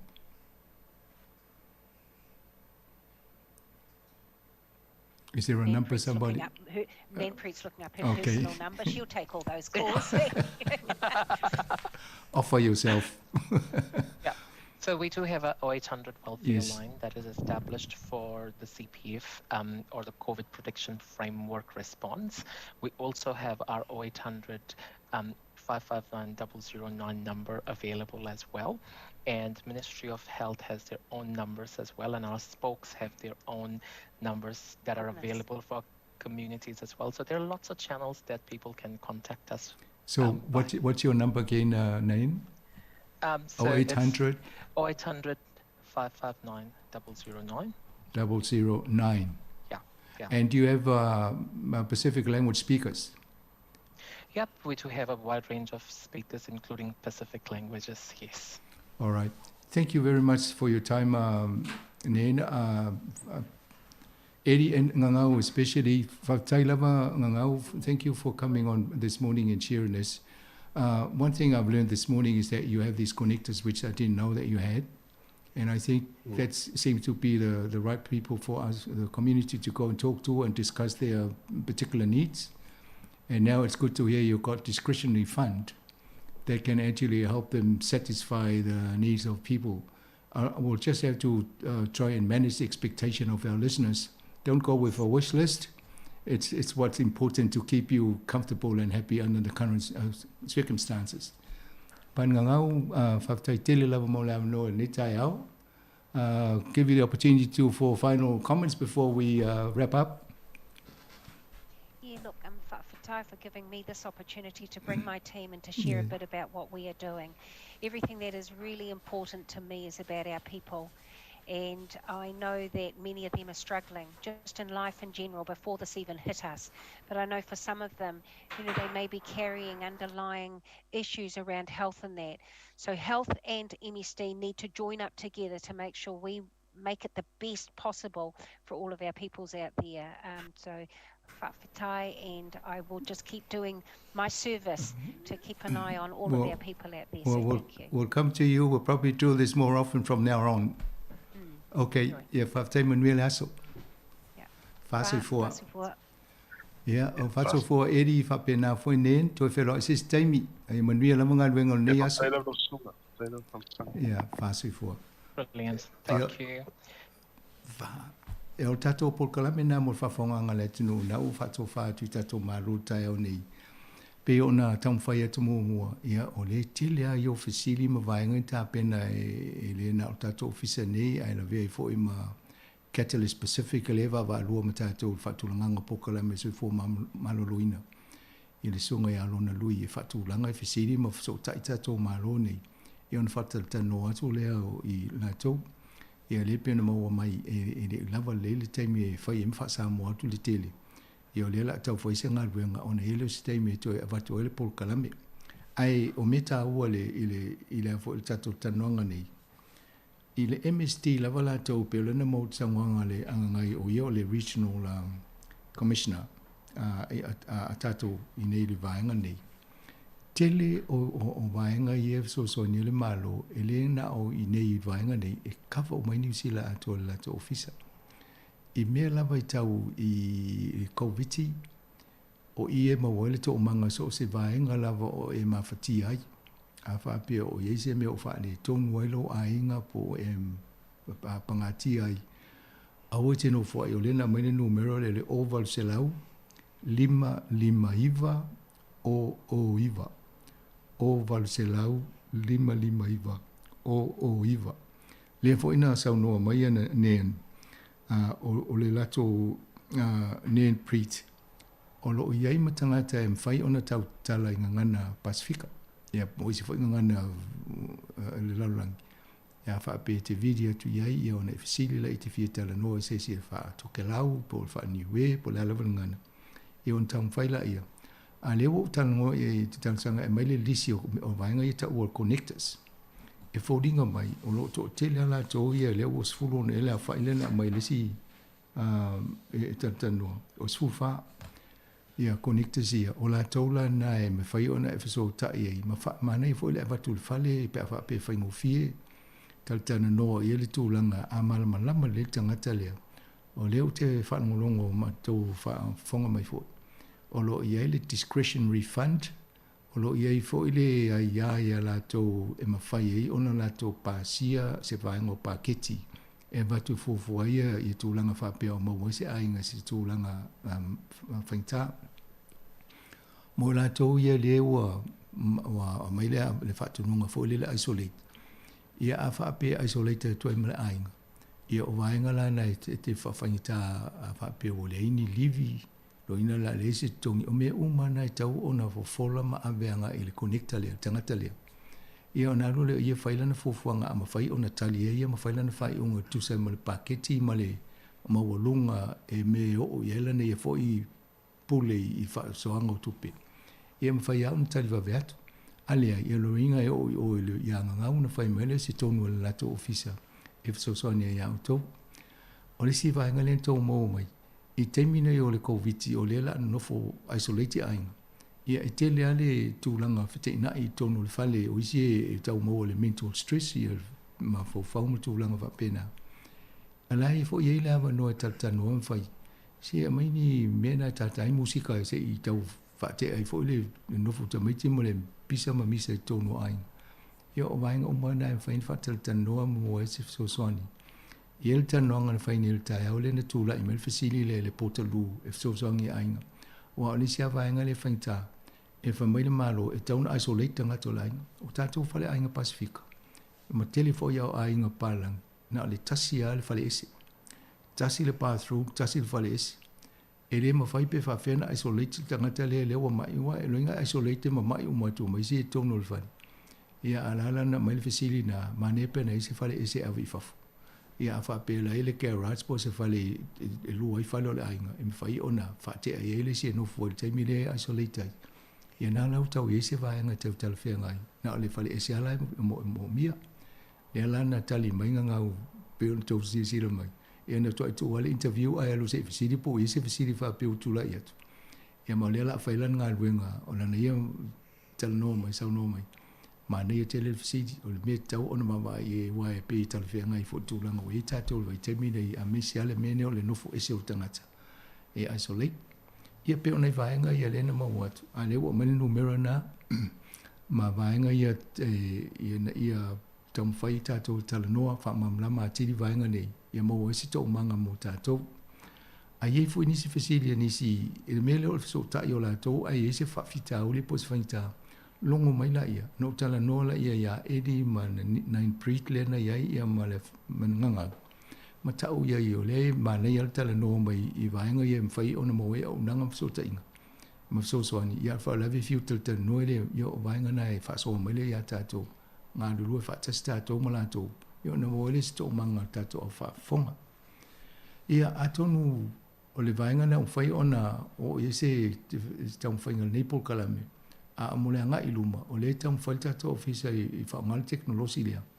Ma wa wa mai nisi o onanga ele ngata so fo maloloina a nisi foi o nanga o mo mai so so ani mo tatangata ina ia sirisilam fa fonga fo le tunu o le ye la to ye e fa to ai lo fa fitauli po so so ani mo mia ia on tam faile ye e mai stale o tato no foi e ave mo foi stangata tupe ale tato no fo tato a pe o tulanga nai mele va tu fa malo ya to no fa so mai na pe o tata no tu fo tai au man nafi e mai ni ya fo in ta pu ya vai le wa ngal ta no ngale le o mo le po le lu le la fa ngal we ngal MST ya mo lo va ngal ta ta o le si idea le na la tu examo capture radio ala ta no ngal ta o ni ai bona fa muta il ta to por kalamini ya la to si ya tu fo manu tele la va ye tu la to ne ya so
ko ka fa sisi fai le neu ba ma ko suia i mai a pa le lupe ma le pe o le fa so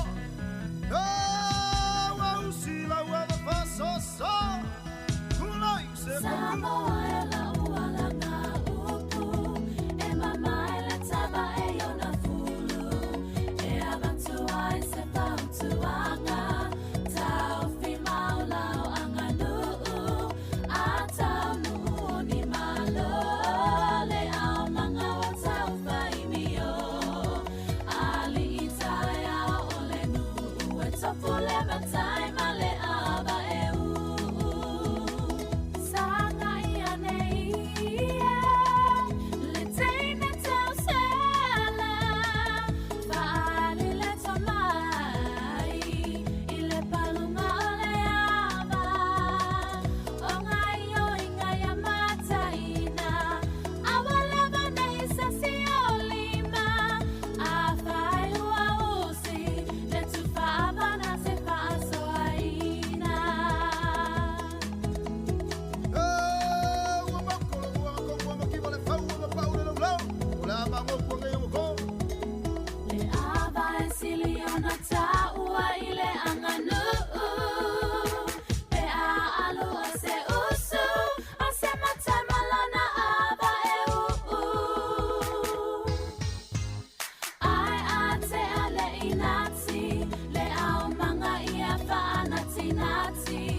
ke alu alu lava e ke ka e saua e oma e fasi fua o vita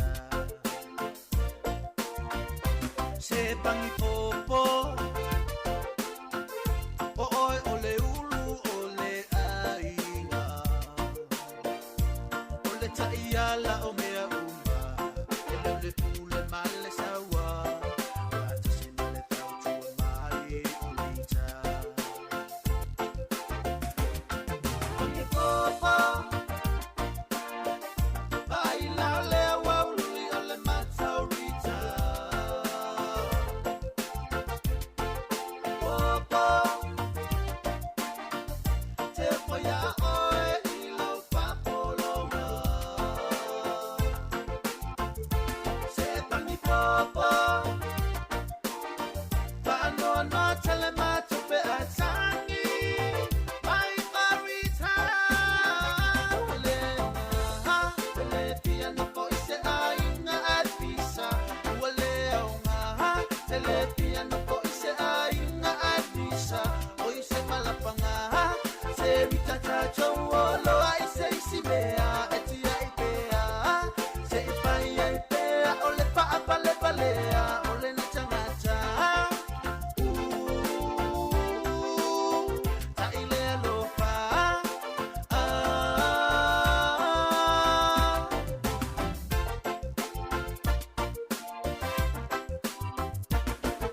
Messi ya efa alongo maleleila utala ele mafai ona taso sola aitia ipea olotama leva efa ina taola uchao choma se mefi ya efa amanga lopea ya teia ai tu mai se avanoa se itala tala noa makasoa tuai o laguna pangi popo oi ole ulu ole aiga pangi popo paola loma pau fau i mea uma se sole pangi popo paalongo maya ukalinga nyai ke ua luke ke a marita le ha le piano po se ainga at pisa wale aunga ha le piano po se ainga at pisa oi se malapanga ha se vitata cholo ai se sibea etia ipea se ipai ipea ole pa apale palea ole na changata ta ile lopa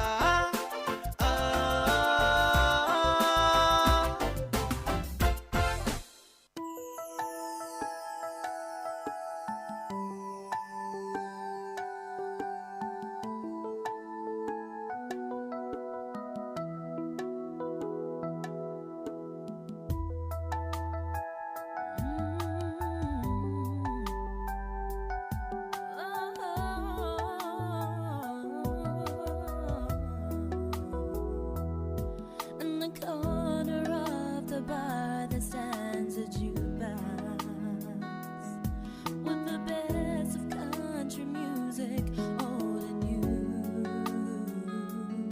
You can hear your 5 selections for a quarter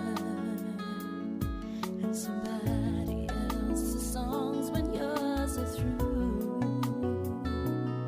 I got good Kentucky whiskey on the counter and my friends around to help me ease the pain till some button pushing cowboy plays that love song and here I am just missing you again. Yeah. Please mister, please, yeah, don't play B-17. It was our song, it was his song.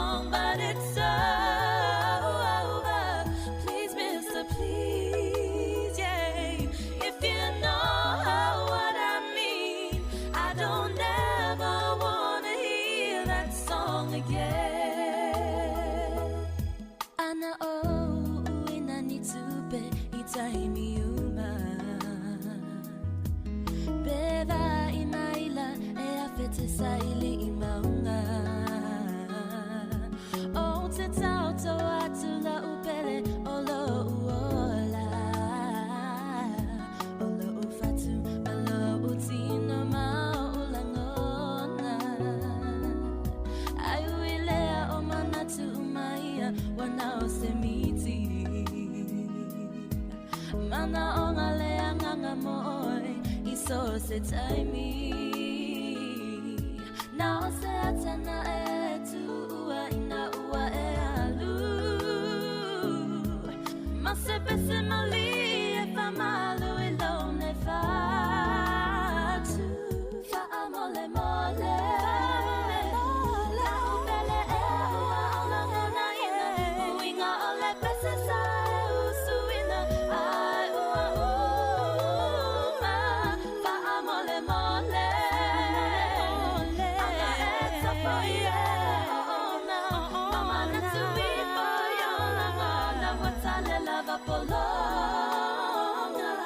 Please, Mr. Please, don't play B-17. It was our song, it was his song, but it's over. Please, Mr. Please, if you know what I mean, I don't ever wanna hear that song again. Please, Mr. Please, don't play B-17. It was our song, it was his song, but it's over. Please, Mr. Please, if you know what I mean, I don't ever want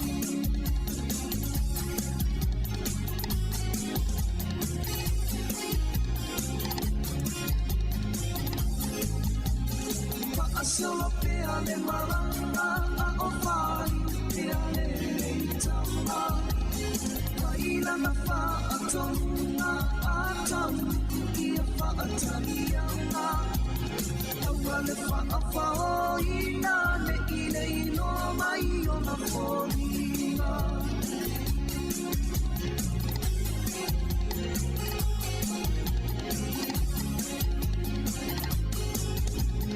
Malito uasawi mai ole atani la masua Nalilo ilo no pinangano se faala velame oli se bana Tanai mai no le filinga maua sono le alofa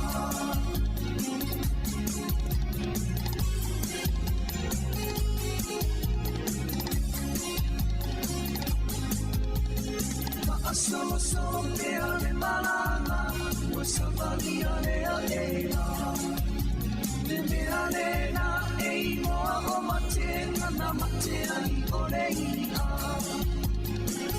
Te malanga ua tuae Isi o ulau ele ele Wa atalilo le au malanga Ae alu apa ese Sia le whangarone O ai le tangatana Na ia mawalo tu matilo tilo na whakase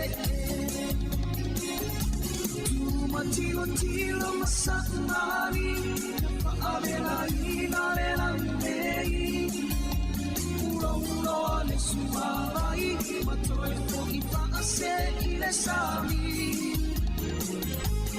Fa'afua se iona ma'aia ole ua mutalali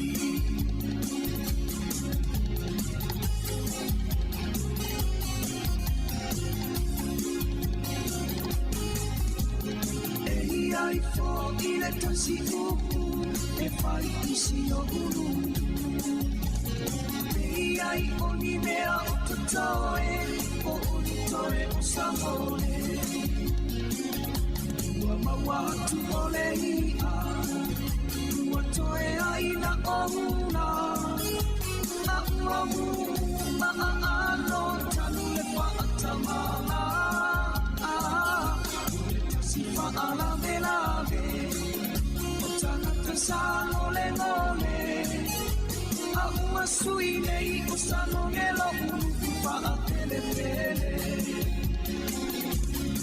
Matilo Tilo Masa Umari Whaavela Ina Le Langulei Ura Le Suawai Matoe Foli Whaase E Ile Sami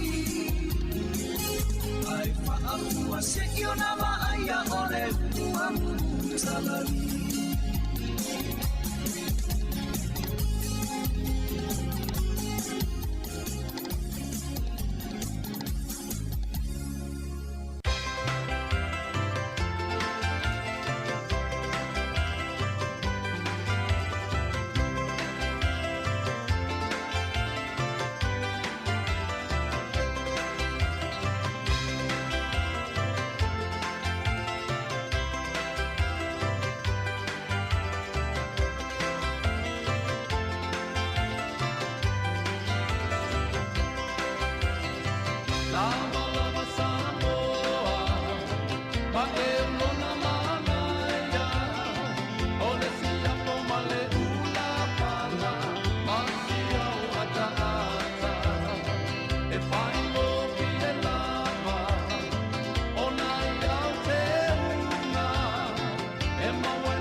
Priorities you turn them on.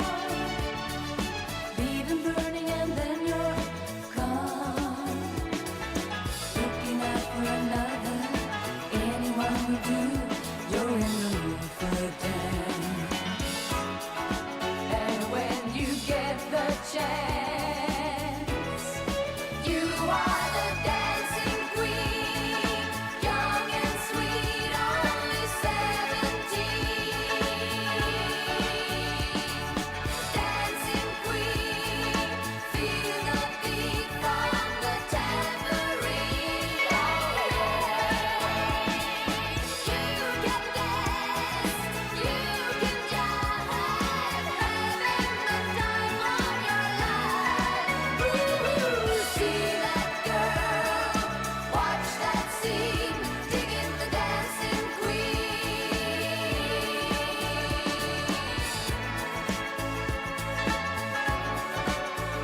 Digging the dancing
Te whaatalo whātol whaapoponga o talafou mai le si ufonga le lau mua mo le nei vaenga o le aso.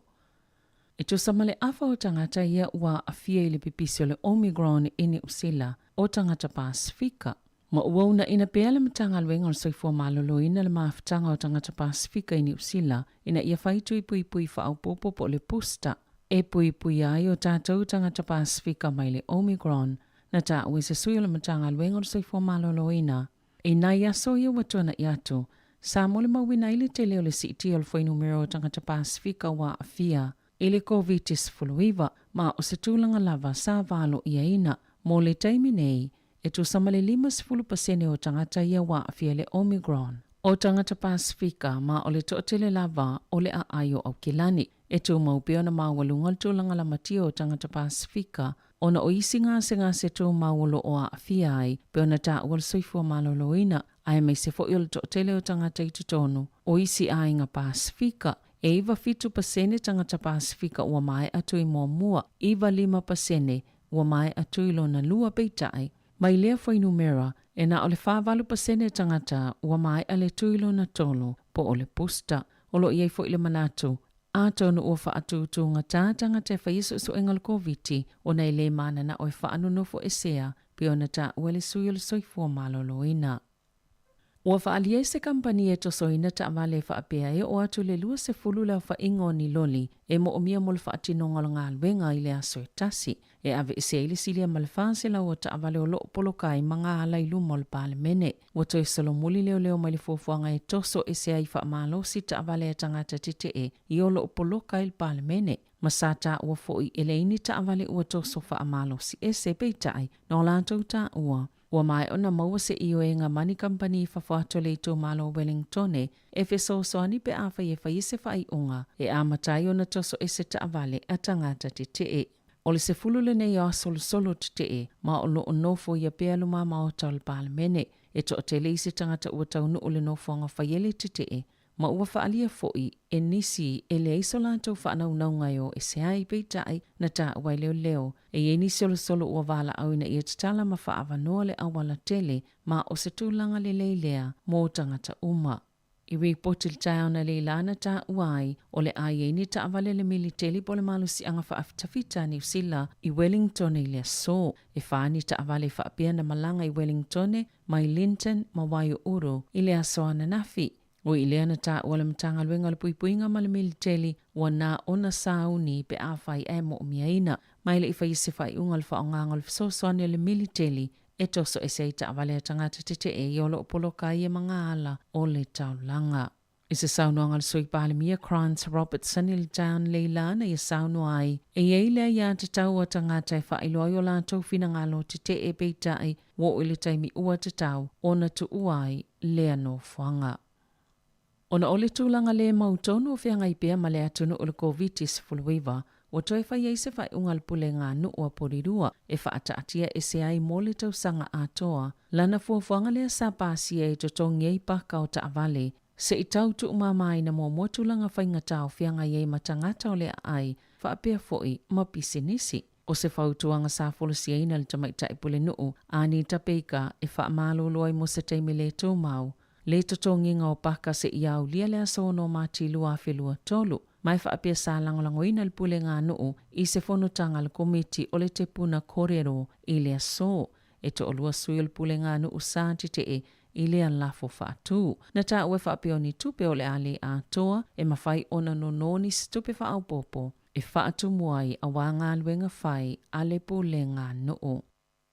Sa whaalia le whaipula le leipa Steph Lewis o whanganui. Sa whaatalitali tangata o le solo te e whaitutu o le palemene I le pō. Ma o lātou tala na whaipule o le au lātou whaatautauina se I tulo. Pe ave whaamalo sia fo I lātou na ta wale tamaitai whaipule.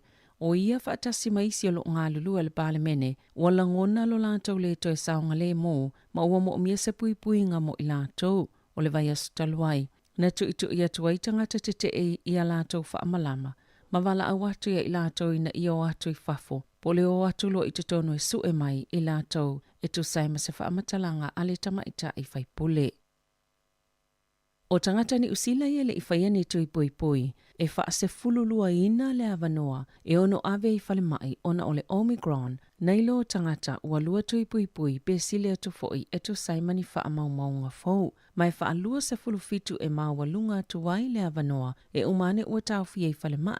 Whaatusa I tangata ua mai ale tui whaopopo po le pusta. O lo omomoli mai ei fo ia wha maunga fau se lapata inga mo le tasi tesi ma le 5 miliona o tangata ni usila ia le I whaia lava le tui lona tolu.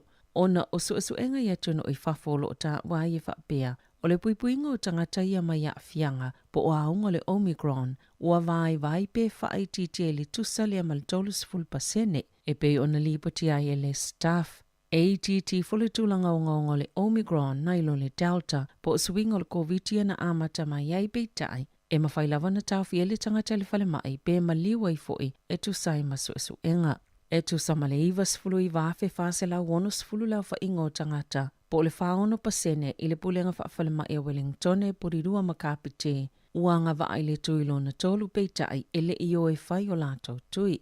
O Heart Valley fast full tolu afe fit se lau luas full fitu po le whaono pasene. Wairarapa full tasi afe fit se lau luas full wha po le tolu iwa pasene. Hawke's Bay e fast full wha afe 5 se lau ono sfolo po le wha pasene uanga wa ai le tuilo na tolu po le pusta peitai ele I o e whai o lato tui.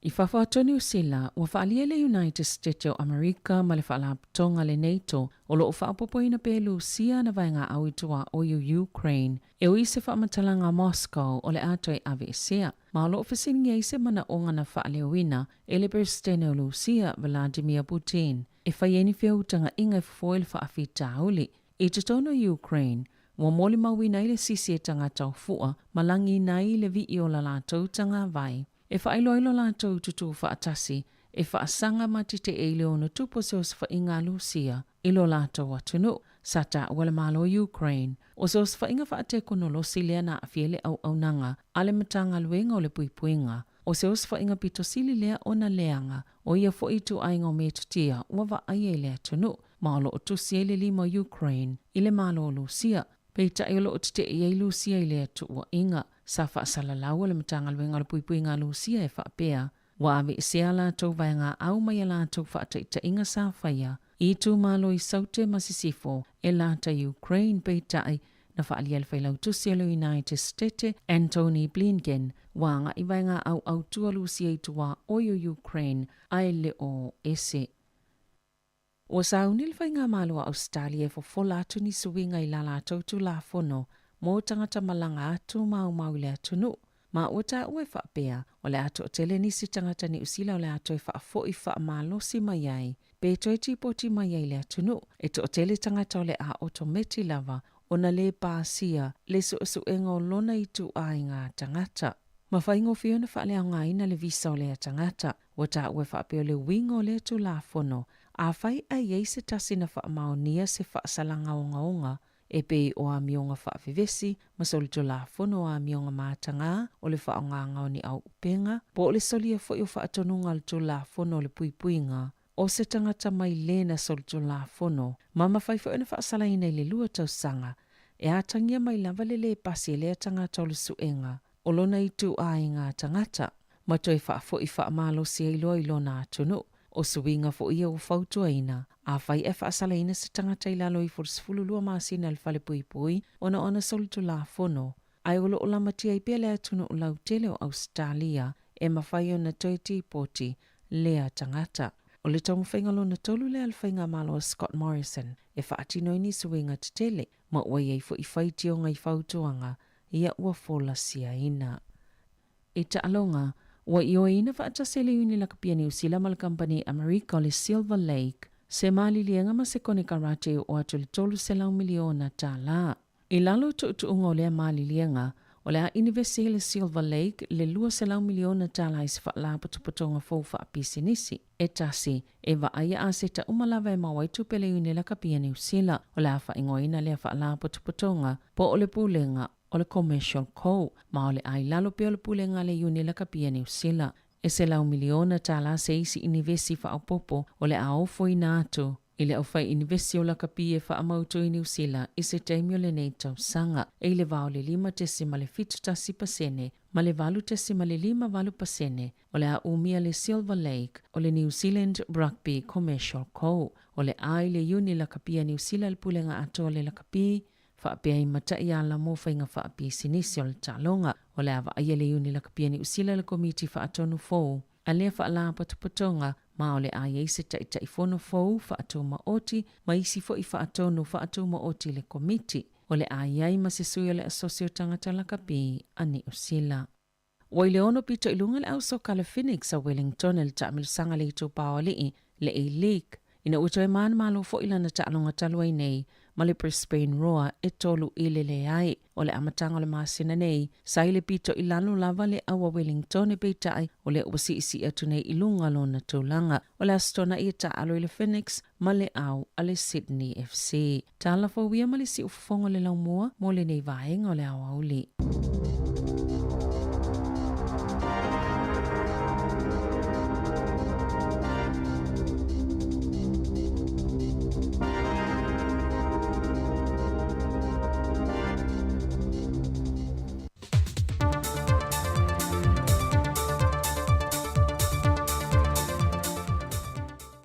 O te whiawhia lawe whaatalo whātu le tātou te nuu, ai usi mai al whaafonga i saisi whaopoponga le nei o tātou telefon mai Samoa.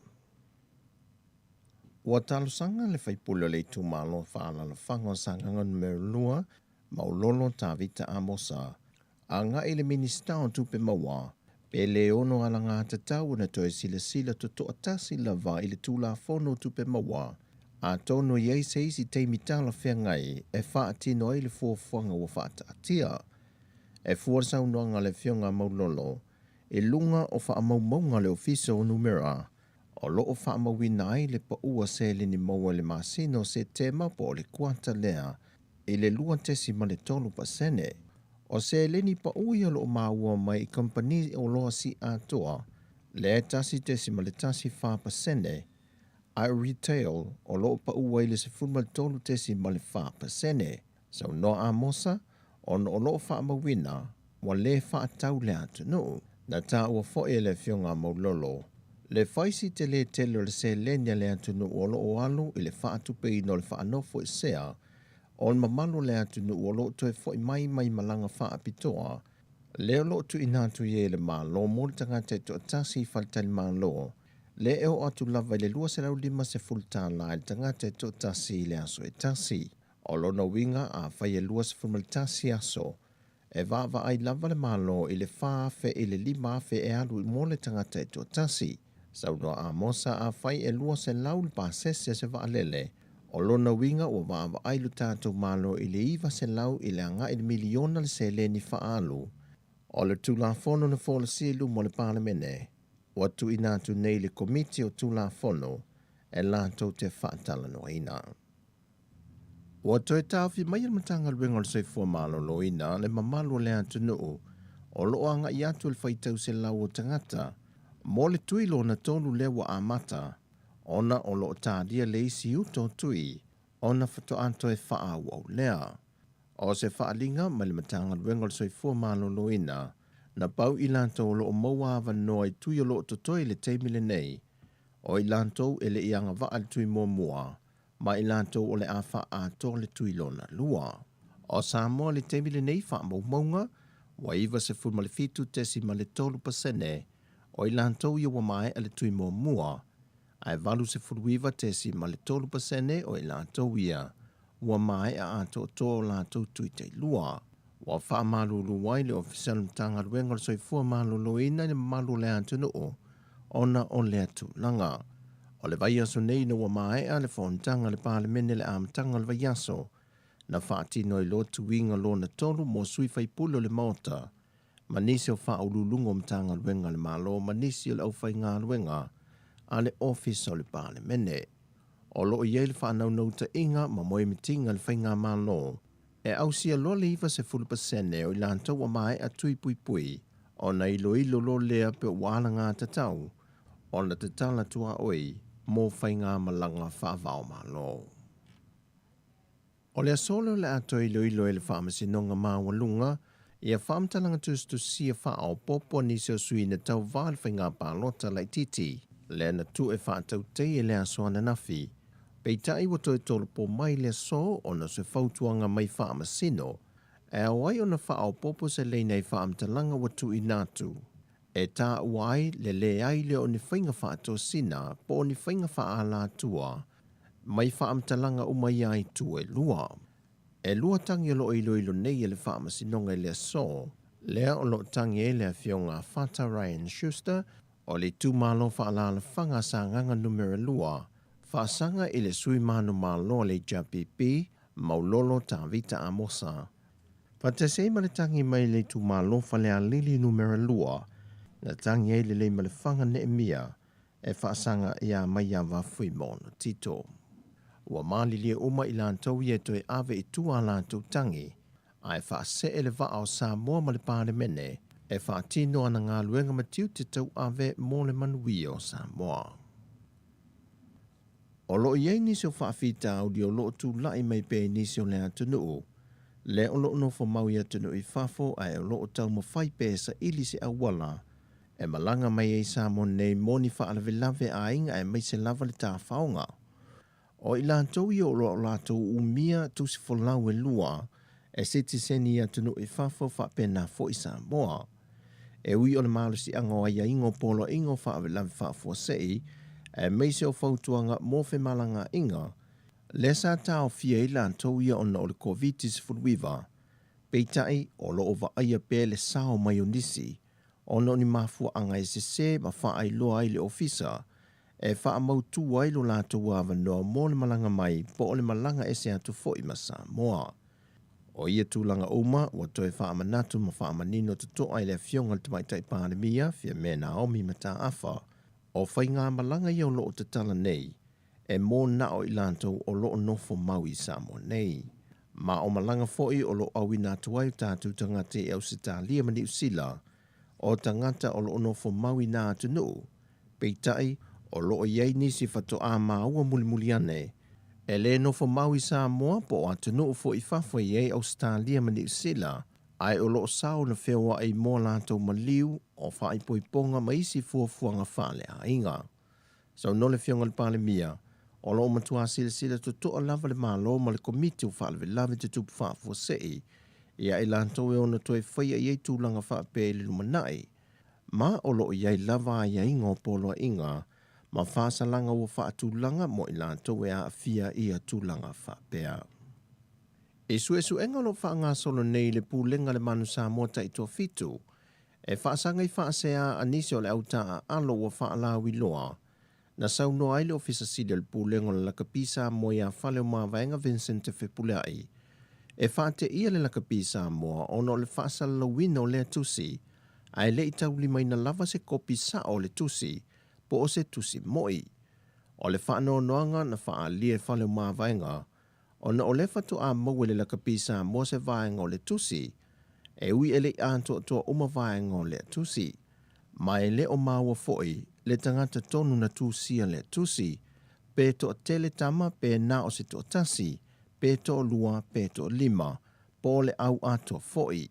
Pe tai sau no fale mawaenga, mo le nofo le lakapisa mo le tūlanga le nei, ai sa lātou wheso ta i lo le societe o i lātou e waaia tamata alo le Pasifika, a wā e iai a inga wa mai a whaata oto, e le ngata o tamata a alo, ai whapea fo i le vāo le au ofisa ma le societe le Pasifika. O le awala lea sa te tau o na wia i tūlanga whaapea pe o na sau nofa le mawaenga, pe a whai e eise whaasea ma tūlanga whaapea o tūla i mai tamata a alo. O le societe le aveanga i ai, a wao i lātou ia o loo waaia tamata alo. Sa fono le komiti whaatonu ma e aile tō wha, e whaatū se komiti wha beto e whaia se su enga i le mata opu lea, ma o le anga lulue wa lua le komiti ma le societe le waaia tamata alo mai New Zealand, ma e wha o popo atu iei ma whale o mawaenga. Sau no whale o mawaenga, e le mawhai se tasi o na nā tia ia tūlanga wa tūla i mai, ai e iei lava a wala e fafo ai so se whaafita auli e ali ai mai. O tala fawia mai Samoa, manuia ne yaso, fasoi foia.